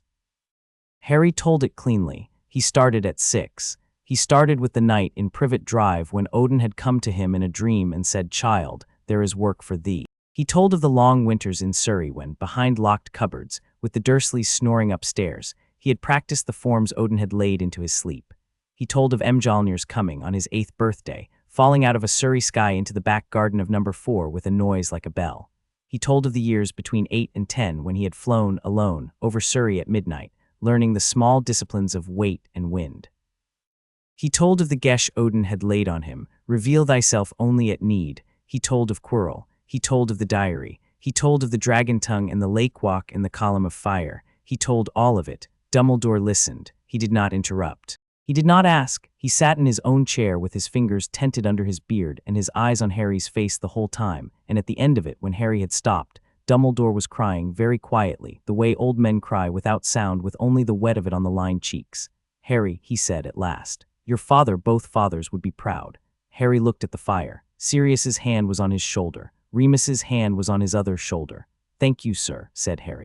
That night in the small bed in the small round room above the headmaster's office where Dumbledore had ordered him to sleep, Sirius would not leave the building. Remus was downstairs in the chair. Harry closed his eyes and Odin was there, immediately, leaning on his spear in the long hall, smiling. "Thou hast done a great working tonight, my son. The world has seen thee. The work that was secret is secret no longer." "I know," said Harry. "Be ready," said Odin. "He will come for thee with his last strength. He has nothing else. He has spent his cauldrons, he has spent his rats, he has spent his bones. He has only one servant left who has not yet been used, a woman in a stone box on a cold sea, who is strong and mad and who loved him in her ruined way. He will come through her. He will come soon." "I am ready, father," said Harry. Odin looked at him a long time. The single eye which had seen the death of giants and the burning of worlds was soft. "I know thou art," said Odin. "I know." He raised a hand, almost a benediction, almost a wave, and the long hall faded, and Harry, in the small round room above Dumbledore's office, with Sirius's sigh audible through the floor below and Remus's slow breathing on the chair, slept. Outside over Hogwarts, the storm that had followed him home from the graveyard rolled slowly east, lightless now, fading. Somewhere east of it, far across the cold sea, in a stone box on a black rock, a woman with long matted hair stirred in her chains and smiled in her sleep with someone else's smile. The year was not over, but the body was unmade and the boy was ready, and the world at last had begun to look up. Chapter 7, The Last Asgardian Part 1, The Gathering. The summer that followed the graveyard was the hottest in living memory, and to Harry, lying on the warm slates of the burrow's roof in the small hours before dawn, it felt as though the whole island of Britain had been laid out beneath a low and listening sky. Below him the orchard whispered. Beyond the orchard, the marsh. Beyond the marsh, the distant glow of a Muggle town, and beyond that, beyond everything visible, the long arc of the world bending east toward Azkaban. He had known the moment he woke that morning, before any owl had come. Mjolnir at his hip had hummed once in her resting silence, a single low note, like a bell struck very far away in a closed room, and Harry had risen and gone to the window and looked east, and felt in his chest the cold particular wrongness of a soul fragment moving in the world. Bellatrix Lestrange had walked out of Azkaban at 3 minutes past 4 in the morning. Or rather, the thing that wore Bellatrix Lestrange like an ill-fitting coat had walked out of Azkaban. The Dementors, the Prophet would later report with curious unease, had not so much failed in their duty as stepped aside, as though they recognized, in the gaunt and grinning figure who passed between them, an older and hungrier hunger than their own. By breakfast, the flue at the burrow had erupted into a green-flamed concert of voices. By noon, Harry had apparated to Grimmauld and stood in the parlor with Sirius and Remus while Dumbledore, looking older than Harry had ever seen him, laid out a map of Britain on the long black table and began to mark the places where Bellatrix Voldemort had already, in those few short hours, been seen. "He has chosen his vessel cleverly," Dumbledore said. His blue eyes in the lamplight were not twinkling. "The Lestrange marriage bond is old magic, blood-deep, an anchor laid down for precisely this contingency, decades ago, in a contract that no one outside the family ever read. Bellatrix consented to it on her wedding day. She consents to it still, in whatever ruin of consciousness Azkaban has left her. He has not possessed her against her will, Harry. He has been invited." Sirius, by the window, was very pale. He had not loved his cousin, had indeed cordially loathed her for 30 years, but he had known her as a child, before the world had broken her, and Harry watched him reach, almost without thinking, for the old silver-framed photograph on the mantel. The Black family at the seaside in 1965, 4 laughing girls in white dresses, Bellatrix on the far left, perhaps 12 years old, her hair already very long and very dark, her eyes already very bright. "She's gone, isn't she?" Sirius said. It was not a question. "She has been gone for years, Sirius," Dumbledore said gently. "Azkaban took her. What remains is concentrated, fanatical, a piloting will. And inside that will, the 7th and final fragment of Tom Riddle."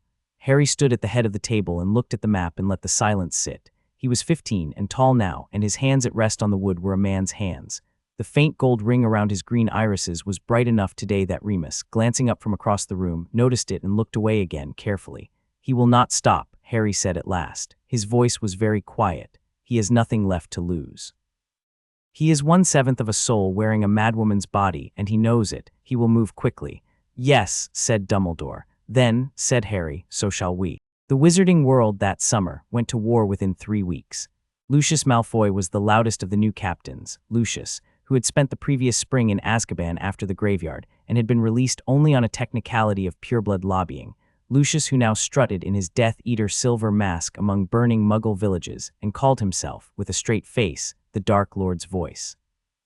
There were others: Yaxley, Macnair, Rookwood, the Carrows, and behind them the long shadows of the giants in the north, the werewolves under Fenrir Greyback in the moors, the Dementors slipping like cold ink out of Azkaban's broken wards. But the wizarding world had changed in 5 years. Cornelius Fudge had resigned in disgrace the previous autumn, his political corpse not even cold before Amelia Bones, square-jawed, monocled, and possessed of a moral spine that her predecessors had merely simulated, had been installed as Minister for Magic by an unprecedented coalition of Wisengamot moderates, house elf welfare reformers, and a very tired Albus Dumbledore. Bones had, within a fortnight of her swearing-in, signed an extraordinary instrument of state called the Tripartite Concord, which formally recognized 3 centers of power in the British magical war: the Ministry, the Order of the Phoenix, and to the astonishment of every conservative pureblood in Britain, Harry James Potter, the last Asgardian. Rita Skeeter, of all people, had coined the title. She had meant it originally as one of her acid little jabs, a sneer at the boy who fancied himself a god of thunder, but the prophet's readers had taken the phrase out of the gutter she had thrown it into and lifted it up and polished it bright. The last Asgardian. By the end of June, it was on placards. By the end of July, it was on tea towels. Harry, when he first saw a small boy in Diagon Alley wearing a knitted hat with a tiny embroidered hammer on it, had stopped walking and stared for a full 30 seconds, and then begun very quietly to laugh, and Tonks beside him had elbowed him and said, "Oh, get over yourself, last Asgardian, we're late for the meeting." The meetings at Grimmauld that summer were dense and warm and grave. Harry sat at the table now as one of them, not as a child to be hushed out into the hall. Moody, the real Moody, recovered after a year in St. Mungo's and 12 stones lighter, his magical eye spinning in its socket like a small mad planet, fixed Harry with that eye more than once and grunted, at last, the only compliment he had ever paid in his life. "Constant vigilance, lad. You've got the look of it." Tonks, whose hair changed color according to her mood and whose mood was determinedly bright, tried each meeting to make Harry laugh, and each meeting succeeded. He laughed more easily now than he had ever laughed in his life, since Sirius had come home to him. Mrs. Weasley fussed. There was no power in this universe or any other that would stop Molly Weasley fussing, but she did not infantilize him. She pressed sandwiches into his hand and kissed the top of his head and spoke to him, in the next breath, as a fellow combatant about wardroons and emergency portkeys. Bill Weasley came in early August with a battered leather case full of Egyptian cursebreaker's tools, and Fleur Delacour came with him, slim and quiet and very bright-eyed. She greeted Harry in the hall by taking his face in both her hands and kissing him once on each cheek and saying in her low voice, "Urai, I have not forgotten the lake. I will not forget." Bill behind her only grinned. It was on the night of the 7th meeting that Harry, lying in his old bedroom at Grimmauld with Mjolnir resting on the chair by the bed, fell into one of his dreams. He was in the Hall of Fire again. The long golden hall, the high black throne, the one-eyed king. Odin sat as he always sat, old, vast, patient, kind. The ravens were on his shoulders. The wolves were at his feet. Behind the throne, almost too faint to see now, the silver shimmer that was Frigga, and farther back still, the great gold-haired shape that was Thor. Harry knelt at the throne's foot. "Father," he said in Old Norse, because that was the tongue of these dreams, "he is hidden in her. I cannot reach him without harming her." "How shall I?" "Listen, my son," said Odin. Odin's voice was very gentle. "The vessel is consenting. Bellatrix's true self is gone. She has been gone for years, since Azkaban. What remains is only her madness and his fragment. You will not be killing an innocent. You will be releasing a prison-built thing. Do not flinch." Harry was silent for a long moment. He let the cold logic of it walk through his mind step by step, the way Dumbledore had once taught him, the way, in fact, he had taught himself, watching Dumbledore think. Item 1, he thought. The diary in the chamber, a soul fragment in an object unmade. No moral cost, an object has no rights. Item 2, the basilisk in the chamber, a creature acting under coercion of a parasitic master. I did not strike her down, I bound her and gave her back to the lake floor of the castle where she sleeps now. No moral cost, a coerced creature given mercy is no enemy. Item 3, Wormtail in the graveyard, a free man who chose the dark, killed by the lightning he himself had called down. No moral cost, a free man bears his own choices. Item 4, Bellatrix Lestrange. He examined her in the cold light of his thought, as one might examine a shape under glass. Bellatrix Lestrange had not been a coerced child. She had not been an unwitting tool. She had walked, of her own free will and laughing, into Frank and Alice Longbottom's house and tortured them past the edge of human mind for the sport of it. She had taken her marriage vow with the Lestrange family knowing what its blood clauses bound her to. She had spent 14 years in Azkaban, and the years had broken her. Yes, the years had unstitched her. Yes, but they had not built her. The structure they had unstitched had been the structure she had laid down by her own hands, and now the structure was gone. Azkaban had finished. What remained by Dumbledore's reading and by Odin's was the husk of a will that had once been Bellatrix, animated by the husk of a soul fragment that had once been Tom Riddle. Two ruins leaning on each other, a prison-built thing. Item conclusion. To act here is not to kill an innocent. To act here is to release. Worthiness is not the absence of doubt. Worthiness is the choice to act rightly through it. Harry opened his eyes in the Hall of Fire and met the one eye of his Asgardian father.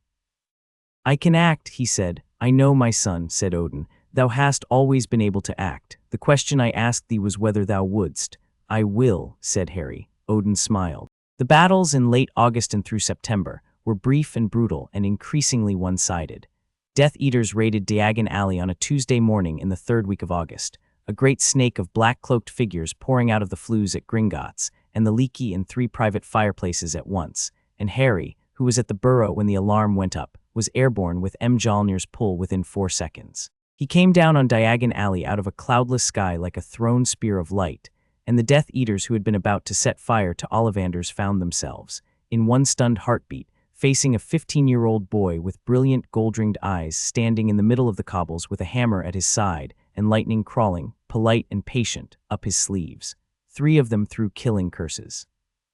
Harry deflected all 3 with the hammer's face in a clean ringing sweep, and the green light bounced off into the empty sky overhead, and the cobblestones beneath his feet sang. The Death Eaters fled or fell. Ollivander in the doorway watched in silence. Afterwards he came out into the street and bowed to Harry, actually bowed, a precise small inclination of the head, and said only, "Holly Phoenix 11 inches, and a hammer, curious, very curious." A week later, in a Muggle village near Devon, Harry never afterwards remembered the name of it, though for the rest of his life he saw the church steeple in dreams. Death Eaters and a half-dozen giants had begun to put the high street to the torch. By the time Harry arrived, 3 cottages were burning and a child had been killed. He did not deflect in that village. He attacked. The giants fell under hammer blows that broke the high street's flagstones and rang in the chest like cathedral bells, and the Death Eaters, seeing their large allies go down like felled oaks, broke and fled into the lanes, where the oars took them. Harry, when the fighting was over, sat for a long time on a low wall in front of the burning post office and did not move, and an old wizard in a faded gray cloak, a hedge witch retired from Nocturne, found him there and sat beside him and said nothing for 10 full minutes, until at last she put her wrinkled brown hand on his and said, "I have lived to see a god of thunder." Harry gently did not pull his hand away. "I am not a god, friend," he said. His voice was very tired. "I am a boy with a hammer, but I will not let your home burn." The old woman cried a little and went away. Harry sat on the wall until dusk. In the days that followed, Rita Skeeter wrote it up. Skeeter, who had never met a mawkish phrase she did not want to wring the neck of, wrote it up with a kind of grudging straightness, and the line "I am a boy with a hammer" went onto placards beside Last Asgardian, and children in the magical primary schools drew Harry on slates. A stick figure with a stick hammer, lightning bolts scribbled around him in chalk, and a stick lightning bolt scar on a stick forehead. He saw these drawings sometimes when he visited St. Mungo's children's ward in the evenings between battles, and he was always very careful when he saw one to admire it gravely and ask the artist their name.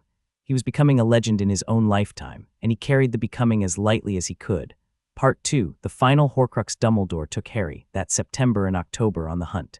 It was, by long standards of long quests in long tales, short, 5 soul fragments. They had 4 left at the start of September. The diary had been undone in year 2 by Bifrost lightning in the chamber, a stupendous discharge that had left the basilisk asleep and the riddle fragment scattered into harmless mist.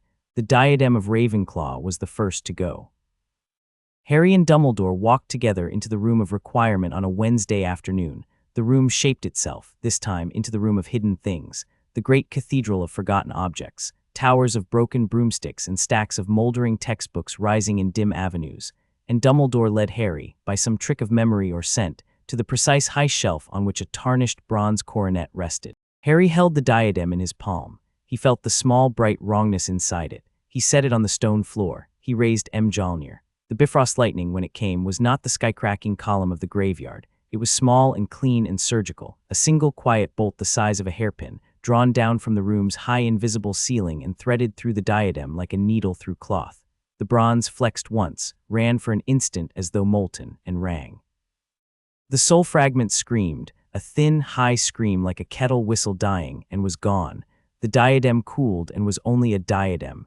Dumbledore picked it up and turned it in his fingers. "Restored," he said quietly, "to what it was when Rowena wore it. I shall return it to the school. There has been too little of Ravenclaw's mind in the world these past centuries." He looked at Harry. His blue eyes were very bright. 3 remain. The locket of Slytherin came next and came easiest. Harry went in mid-October to Grimmauld Place and asked in the kitchen for Kreacher.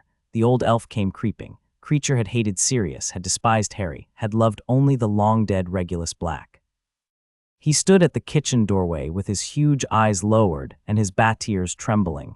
Harry knelt. He knelt at his own kitchen table in his own house, in front of his own house elf, and bowed his head. he said in the slow, grave courtesy of an Asgardian addressing an old retainer, servant of the House of Black. I have come to ask your help. I have come to ask the help of one who served the young Master Regulus, whose courage in the cave by the sea has been remembered by those who can see such things. Will you tell me the tale of the locket? And will you give it into my keeping, that I may finish what the young master began?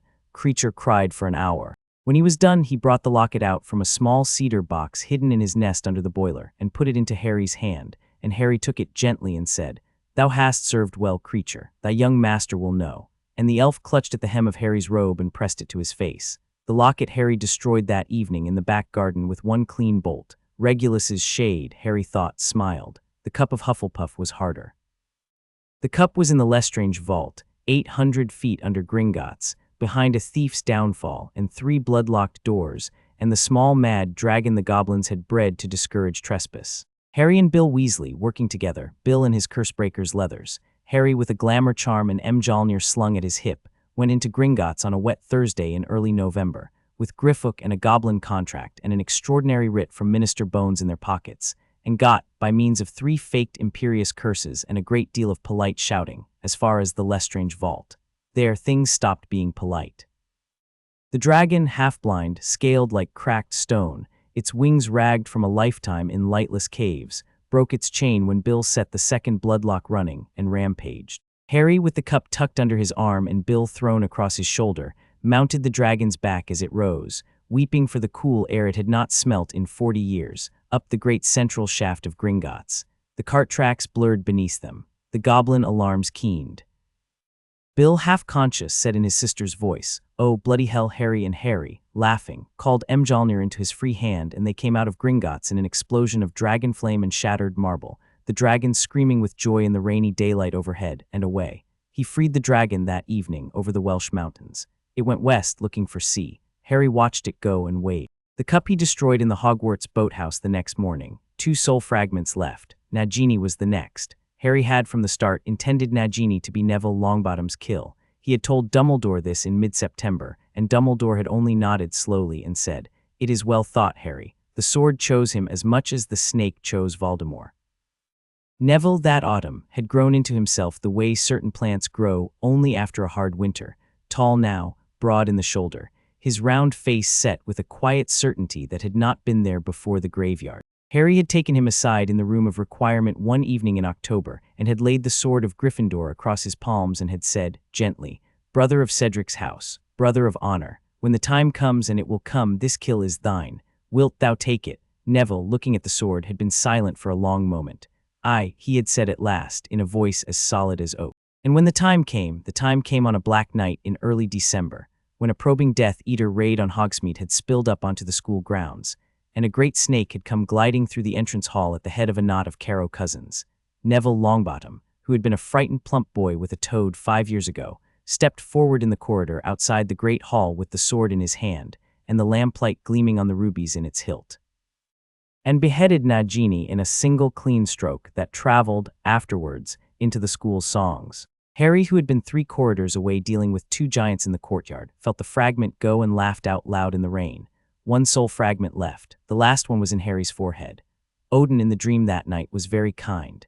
"It is nearly gone," the Allfather said. They were standing, this time, not in the Hall of Fire, but on a high black cliff above a moving silver sea. The rainbow bridge's broken root rose from the cliff's edge and hung shimmering in the air. Odin had one hand on Harry's shoulder. "I have been scouring it gently for 5 winters. What remains is a husk. When he comes to thee for the last time, I will burn it out cleanly. Thou wilt feel pain. Thou wilt not die, I am with thee." "Father," said Harry, and he was surprised in the dream to find that he was crying. "I am afraid." "I know," said Odin. "Be afraid and act anyway. That is the only definition of courage worth keeping." Harry on the cliff leaned his forehead very briefly against the old king's shoulder. The old king's hand stayed steady. "He is coming," Harry said. "Yes," said Odin. "Be ready." Part 3, The Battle of Hogwarts. Bellatrix Voldemort came on the 3rd of May. She came with everything she had left. She had marshaled in the 8 months since the locket and the cup and the diadem and the great serpent, every Death Eater still loyal, every giant still hungry, every Dementor still loose from the cracked open hulk of Azkaban, every werewolf under Greyback's ragged command. They came up the long valley from Hogsmeade in the late afternoon. a great dark stain on the green spring grass, banners of black smoke rising from the village behind them, where Aberforth and his stragglers had held the Hog's Head as long as they could, and then fled up the secret passage to the castle. The defenders of Hogwarts mustered on the lawns and in the towers, and along the broken length of the curtain wall. The Order, the Aurors, the senior students from 5th year up, the staff, Professor McGonagall in her tartan, walked the inner courtyard with her wand drawn and her eyes blazing like a lit forge. Professor Flitwick, half running on his small feet, wove ward after ward into the south face of the castle, small bright runes flaring and settling like fireflies on the stone. Professor Slughorn, of all people, surprised everyone and possibly himself by manning the gatehouse with a brace of bottled potions at his belt and a fierce concentration in his old jowled face. Dumbledore stood at the center of the front lawn, white-bearded and white-robed and ancient as a standing stone, and the line of his shoulders, Harry thought, watching him from a high window, had not bent. Harry, before he went down to the line, walked the corridors of Hogwarts alone. He said goodbye to the portraits slowly by name. He said goodbye to the fat lady who was weeping. He said goodbye to Sir Cadogan, who insisted on attempting to mount his pony and ride down with him into battle, and had to be gently dissuaded. He stopped at the headmaster's office and looked for a long quiet minute at the portrait of Phineas Nigellus, who scowled, and at the portrait of Armando Dippet, who smiled, and at the empty frame where one day Dumbledore's portrait would hang.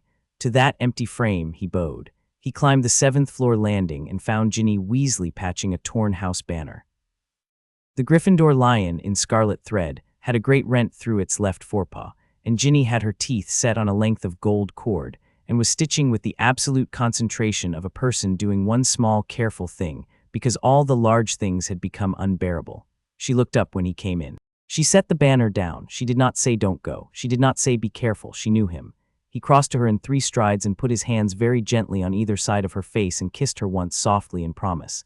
If I do not return, he said, I have loved you well. Wait for no one, live. Her eyes were wet. Her hands had come up to his wrists. She kissed him back once firm. You will return, she said. Harry, who could not promise that, said only, I will try. He climbed to the astronomy tower then, alone, by the long spiral stair. The wind on the high platform was cold and steady. He stood at the parapet and looked out east at the dark moving stain that was the enemy line, and west at the bruised green wash of the Scottish sky, and north at the silver tilt of the Black Lake. He took a long breath. He set his hand on Mjolnir's haft. He said quietly in Old Norse, Father, ek Heir. Father, I am here. Odin, in his mind, was not in the Hall of Fire and not on the cliff above the Silver Sea. Odin was simply, as he had been every night for 9 years there, a warm, steady presence that was Harry's second heartbeat. I have always been with thee. I am with thee now. Go down, my son. The sky is waiting. Harry went down. The battle began. A long-fic chronicler will perhaps, one day, write the full record of the Battle of Hogwarts in some great calf-bound volume. For the purposes of this telling, suffice it to say that the operatic sweep of it filled 3 full hours, and the bards have not since stopped singing. Lightning sheeted across the forbidden forest in great low ribbons. The Death Eaters who had attempted to come through the trees came out screaming, hair on end, their wands dead in their hands. Giants, 6 of them, brought down from the high northern crags, toppled under hammer blows that cracked the front lawn's flagstones and rang in the chest like cathedral bells. One of them, the largest, fell so heavily that the lake's waters slopped a yard up the shore. Dementors fled in droves before the great soft white light that Harry summoned from the Black Lake itself, a patroness light made not of any single patroness, but of the lake's old goodwill toward the castle on its shore. Harry had asked it, in Mermish, the night before, and the merpeople had risen and sung consent, and now the lake gave freely of its hoarded light. Fenrir Greyback met Remus Lupin in single combat on the steps of the defense corridor. Remus, who had lived 25 years with that werewolf's teeth marks in his soul, did not waste words. The duel was short and bloody and ended with Greyback dead on the cold stone and Remus, panting, leaning against the wall with one hand pressed to his side, alive. Let me, the chronicler will note, here grant a mercy. Remus Lupin lived. Bill Weasley was wounded. A curse caught him across the ribs as he held the bridge, but not lost. Madame Pomfrey, working in the great hall with her sleeves rolled, stitched and salved him and sent him back to the line within 40 minutes. Fred and George fought as they had done everything since their first cradle, in tandem, dazzling, laughing, terrifying. A wall blast caught him and would have crushed him, but Percy, who had returned 3 weeks earlier with red eyes and a humble bowed head and had been forgiven by his mother in 7 minutes flat, was there at his brother's side and dragged him clear, weeping. Tonks, her hair the bright urgent pink of warning, held the gates against 3 waves of Death Eaters and turned each wave back. Kingsley Shacklebolt dueled Yaxley in the Rose Garden and won. Professor McGonagall took on 3 Death Eaters at once in the entrance hall, and was, when last seen, transfiguring the third one slowly into a small embarrassed pheasant. At the head of the DA's Year 5 and Up column, a small disciplined wedge of 17 students with their wands up, Hermione Granger and Ron Weasley and Ginny Weasley and Neville Longbottom held the corridor outside the Great Hall. Neville had the sword of Gryffindor still, Nagini's dried blood dulling its silver here and there. They were magnificent, the chronicler will not have words. And then, into the storm above the front lawn, on a dark magic thread spun out of her own opened veins, Bellatrix Voldemort flew. She came up in a great upward spiral, screaming silently into the wind, and landed lightly on the parapet of the castle between the astronomy tower and the headmaster's office. She stood there a moment, very still. She was gaunt. Her hair was loose and matted and gray-streaked at the temples. Her eyes were sunk in black hollows that were not entirely the work of Azkaban. The skin of her face had a dry, papery look, as of a husk through which something else was breathing. Her wand, the wand of Bellatrix Lestrange, was in her bone-white hand. The battle below paused. Armies see champions choose their ground, and armies, magical and otherwise, have the courtesy at such moments of silence. Harry stepped from the shadow of the tower. Mjolnir was in his right hand. The wind was up. His robe was whipped dark, and the gold ring in his irises was no longer faint. It was bright, brilliant, ringing in the air around his eyes like coin. The bifrost residue of 5 long winters of slow scouring lay on him like a faint outline of light. Bellatrix Voldemort sneered. The voice that came out of her mouth was 2 voices, layered. Voldemort's high cold whisper inside Bellatrix's mad rasp. "You are still just a boy, Potter," Harry very quietly said. "I am the son of Odin Allfather. I am the last Asgardian. I am the heir of Thor, and I am here to send you home." The duel. The first stroke came as killing curses always do, without warning, without form, without color but the dreadful flat green of nothing at all, and Harry did what he had done in training 1,000 times. He brought Mjolnir up across his body at the wrist angle Odin had taught him, and met the green light with the hammer's broad face, and the curse rang off into the empty sky overhead in a long lazy arc, and exploded harmlessly against the underside of a cloud. The cloud groaned. Bellatrix Voldemort laughed. "Pretty," the 2 voice said. "Pretty, pretty, pretty." She struck again 3 killing curses in a tight burst, one after another, in a rhythm Bellatrix had used in duels long ago, and Harry met each one with a small, clean ringing motion of the hammer, the green light splashing off into the night, and on the third he stepped forward. Mjolnir met her wand. There was a shock that lit the whole parapet white for half a heartbeat. Sparks the size of doors flew off the stone where they stood. The wand tip and the hammer face were welded for 1 instant in a corona of yellow fire. Bellatrix Voldemort, hissing, ripped her wand free and leapt backwards along the parapet, and Harry came after her in 3 long, unhurried strides. The sky went black with cloud. The duel that followed lasted, by later accounts of those watching from the courtyard below, 3 minutes and 17 seconds. By the only clock that mattered, the clock inside Harry's head, it lasted considerably longer. It lasted, in fact, exactly as long as it needed to last, and not 1 breath more. She threw blood magic. She opened her own left wrist with the wand tip, and began in midair to draw a sigil on the parapet stone in a long arc of dark wet red, an old Lestrange family sigil, one of the cruelties the marriage bond had taught her, the kind of working that, once completed, would have anchored her in this body past any unmaking. Harry did not let her finish. He flicked his wrist. Mjolnir left his hand. The hammer flew once around her in a tight loop. There was a single small sound, a sweet light tick, like a fingernail tapped on a wineglass, and Bellatrix Voldemort's cheek opened in a thin red line from the temple to the jaw, and Mjolnir was back in Harry's hand, having grazed the cheek without breaking the bone, having spoiled the sigil without taking the eye. He had given her, in the cut, a chance.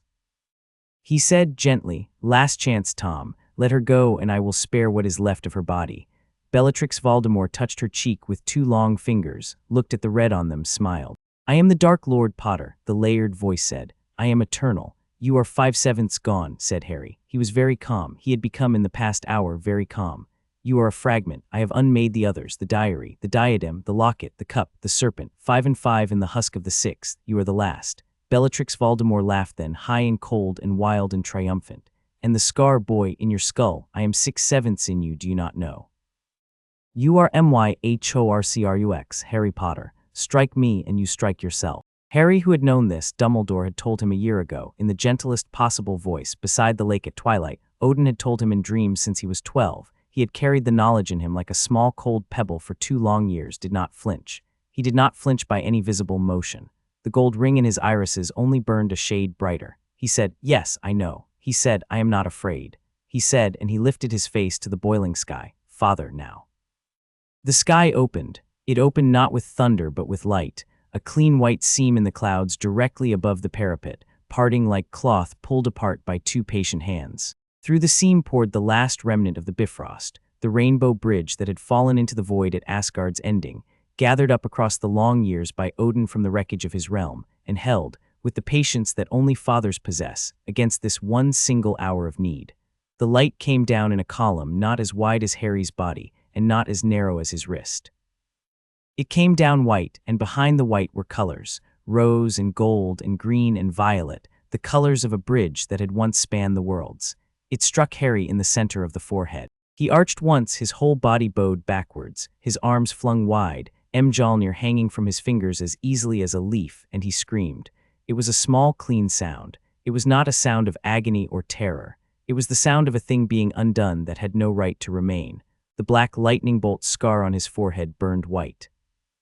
For one instant the shape of it was visible from the lawns below, a brilliant clean white sigil on a brilliant clean white face, the last sign of Tom Riddle in the world, bleached of its color and bleached of its meaning and bleached, at last, into nothing.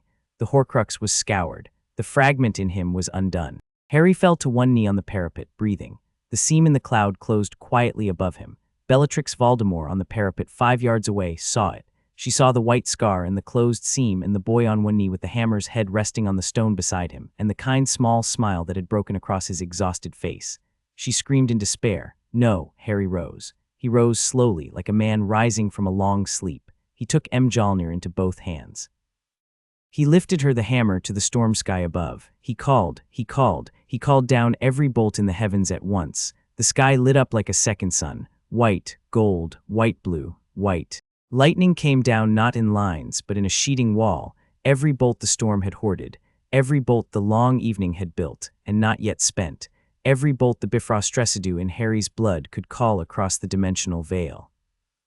They came down together in a single great pillar, and the pillar narrowed as it fell, focused by Mjolnir's head, focused by Harry's steady hands, focused by the small last working of an Allfather watching, on a high black throne in a hall that no longer existed, with one eye full of tears. The pillar struck Bellatrix Voldemort. She did not have time to scream again. Voldemort's wraith was consumed, drawn out of her in a long, high, thin shriek and burned, in less than the space of a single heartbeat, to ash and less than ash. Bellatrix's husk dissolved in the light. It did not dissolve in pain. It did not dissolve in horror. It simply released, a return to elements, a coming apart of the prison-built thing that had once been Bellatrix Lestrange, and had not been Bellatrix Lestrange in many, many years. She came apart into white motes and silver motes, and finally, almost too faint to see, into a single small gray curl that lifted on the wind and was gone. The stones of the Hogwarts ramparts glowed gold for a single instant. It was the gold of unburnt quartz. It was the gold of pillars and high windows. It was the gold of a kingdom Odin had walked for 10,000 years, and for one long-held breath the castle of Hogwarts wore the color of its lost cousin realm, and any of the watchers below who had ever read the old tales, and one or two had, knew in that breath what they were seeing. Then the light withdrew, the pillar lifted, the seam in the cloud closed, the storm sky in 3 slow seconds began to clear. The battle below was over. The Death Eaters, seeing their lord undone, did what such men have always done. They broke and fled, or they fell to their knees in the wet grass. Lucius Malfoy, who had been dueling Kingsley Shacklebolt in the Rose Garden, lowered his wand to the ground in one slow, careful motion, and then knelt. Crabbe and Goyle Sr. knelt. McNair dropped his axe and ran, and was tackled in the lane by a 6th-year Hufflepuff with very good rugby tackling. The giants who had not yet been brought down stopped, simply stopped as though a switch had been thrown, and turned and began in slow, puzzled steps to walk north. The Dementors fled. Greyback was already dead. Yaxley was already dead. Bellatrix Voldemort had been undone. The war was over. The defenders rose from cover, dazed, alive. Harry on the ramparts knelt. He set Mjolnir very carefully on the stone before him. He bowed his head over her. He whispered in English the only word he could find, "Father, I sent you home." A long pause, the wind, the smell of ozone, the very faint sound of birds returning, somewhere in the forbidden forest, calling out, "Is it over? Is it over?" And then in vision in Harry's mind, last and gentlest, Odin, the old one-eyed king on his golden throne, the hall of fire, the long warm light. Frigga beside him, no longer faint, no longer half silver there, and smiling, her long fair hair down on her shoulders, her hand resting on Odin's wrist where it lay along the arm of the throne. Her shade at the last had come for him. Thor, behind them tall, golden, the great red cloak still on his shoulders, his face wet with tears, his hand pressed over his heart and the heart-pressed hand closed into a fist of pride. Harry knelt at the throne's foot. He was wearing in the vision no Hogwarts robe and no British clothes. He was wearing a simple long blue tunic, belted, and his feet were bare, and his black hair was tousled and his green eyes were ringed with their bright gold ring, and he looked in that hall exactly the boy of 6 who had stood, weeping, by Odin's dying side on Wickham Hill 9 winters ago. "I am proud, my son," said Odin. Odin's voice was very gentle. "I always was." Harry in the vision was weeping. He could not help it. He did not try. "Father," he said, "will I see thee again?" Odin smiled. The smile spread slowly into his old beard. "When thou hast finished thy life here, my son, yes, until then live, love, marry, raise children, be kind, be just, wield her when need calls, rest her when it does not. Be Harry James Potter, son of James, son of Lily, son of Odin. 3 fathers will watch thee. 3 mothers, Lily, Frigga, and the earth, will hold thee. Go now, live." Harry weeping, "Yes, father." Frigga reached out in the vision and laid her cool hand on his cheek. Thor, behind them, stepped forward and laid one great gold-mailed hand on Harry's shoulder. The hall of fire was very warm. The vision ended. Harry rose on the ramparts. He picked up Mjolnir gently. He walked down the broken stairs to the great hall, where the survivors were gathering, weeping, embracing. Ginny saw him first. She had been at the open doors with her hair loose and one cheek smudged with soot, and when she saw him she did not call his name, she only ran. He caught her halfway across the entrance hall, and they stood a long moment in the doorway with her face pressed into the hollow of his throat and his hand cradling the back of her head. Sirius and Remus came next, Sirius limping a little, Remus pale but standing, and Sirius did not say anything. He only put both arms around Harry and Ginny together and stood there for 10 full seconds with his eyes shut. Dumbledore, exhausted, his white robe streaked with ash, came across the hall and beamed, a beam that took up his entire face. Ron and Hermione, with Neville and Luna behind them, surrounded him. Ron clapped him on the back, Hermione kissed his cheek, Neville set the sword of Gryffindor down at his feet without ceremony, the way a brother sets down a borrowed thing. Luna last, took both his hands in hers and said softly, "Welcome home, Harry," and went away again. Outside, the spring birds, having decided at last that yes, it was over, were singing. Part 4, Epilogue. The next morning the sun rose over a quiet castle. The repairs would take years. The dead would be buried, with full honor and full tears, on the south lawn in graves that would become, in time, a great green place of pilgrimage. The Death Eaters would be tried and sentenced under Minister Bones, with a thoroughness Britain had not seen since the trials of the First War. The Dementors would be hunted out of Britain and away across the Channel, and the wizarding world would, slowly, begin the long work of becoming a kinder place than it had been.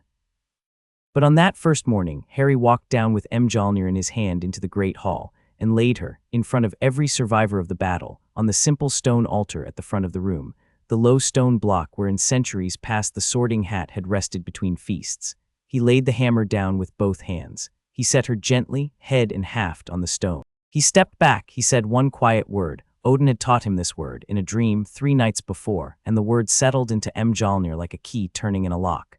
From that day forward, by an ancient Asgardian working that no living wizard could read and no living wizard needed to, no hand but Harry's could lift her. She became a thing of pilgrimage. Children sneaked into the great hall on dares to try. None succeeded. None were hurt for trying. Mjolnir, by Harry's command, was patient with children. She rested there on her stone, ringing very faintly in the way of small bells, like a sound just at the edge of hearing.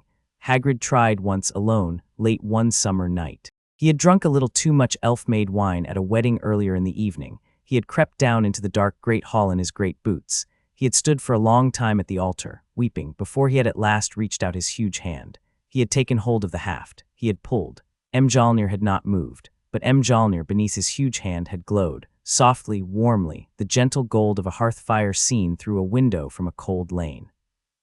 She had recognized in Hagrid a worthiness that had nothing to do with her oath. She had simply, for a few seconds, acknowledged him. Hagrid had knelt down on the cold flagstones. He had kissed her haft very gently, like a man kissing the brow of a sleeping child. He had risen, wiped his eyes, and gone away. He had never told anyone. Professor McGonagall tried once alone on the afternoon of her retirement, 16 years later. The same gentle gold acknowledgement, the same private bow. She told no one either, but Dumbledore's portrait in the headmaster's office above smiled to itself for the rest of the week. Dumbledore himself never tried. He had never needed to. He smiled instead, and the smile, to those who knew him, was answer enough. Harry married Ginny Weasley in time. The wedding was on a fair June day at the Burrow, and Ginny wore white and gold, and Harry wore Asgardian blue, and Sirius Black gave the bride away with such pomp and such relish that Mrs. Weasley laughed and cried in the same breath, and Mr. Weasley, in his best dress robes, played the small brass trumpet he had been hiding under the kitchen table for 2 days. Remus Lupin was Harry's best man. Hermione Granger, in lavender, was Ginny's maid of honor. The toast Sirius gave the toast, of course Sirius gave the toast, was 8 minutes long and contained 4 jokes, 3 insults aimed at Severus Snape's memory, one of them lovingly meant, and 1 passage of such open weeping tenderness that even Moody's magical eye filled with a tear that no one acknowledged. They had 3 children, Harry and Ginny. James Sirius, black-haired, green-eyed, full of every devilment his namesakes could have wished, was born 2 years after the wedding. Albus Severus came 3 years later, quieter, with Harry's eyes and Ginny's thoughtful chin. Lily Luna came last, red-haired and dreamy and prone, from the age of 4, to having long conversations with the Burrow's garden gnomes in a private dialect that the gnomes seemed to understand. James, at age 6, black-haired and round-cheeked and terribly determined, sneaked into the Great Hall one autumn afternoon on a school visit to try to lift Mjolnir. He had been planning it for months. He had drawn a careful diagram. He had eaten an extra breakfast. He failed. He came home weeping, his small face buried in his father's robes. Harry knelt with him in the parlor at Grimmauld and held him a long, quiet minute, and then took his small hands in his and said, very gently, "She is not for thee, my son. She is for the one Odin chose. Thou hast other gifts, and they are great. Come, let us go fly the broom." They flew that evening until the stars came out. Sirius lived long. He grew in time into a long-haired, silver-bearded uncle figure to all of Harry's children and most of Britain's children. He ran, with Remus, a small school for Muggle-born first-years in the August before each term, teaching them how not to be terrified of Hogwarts. He died at last peacefully in his sleep at Grimmauld at the age of 92. Harry was at his bedside. Remus married Tonks, 6 months after the battle, in a small wedding at Andromeda Black's cottage. They had a son, Teddy Lupin, his hair already changing color in the cradle, and Teddy would know Harry as a second father all his life, and would marry Victoire Weasley at the age of 23, in a wedding by the sea that the whole family attended.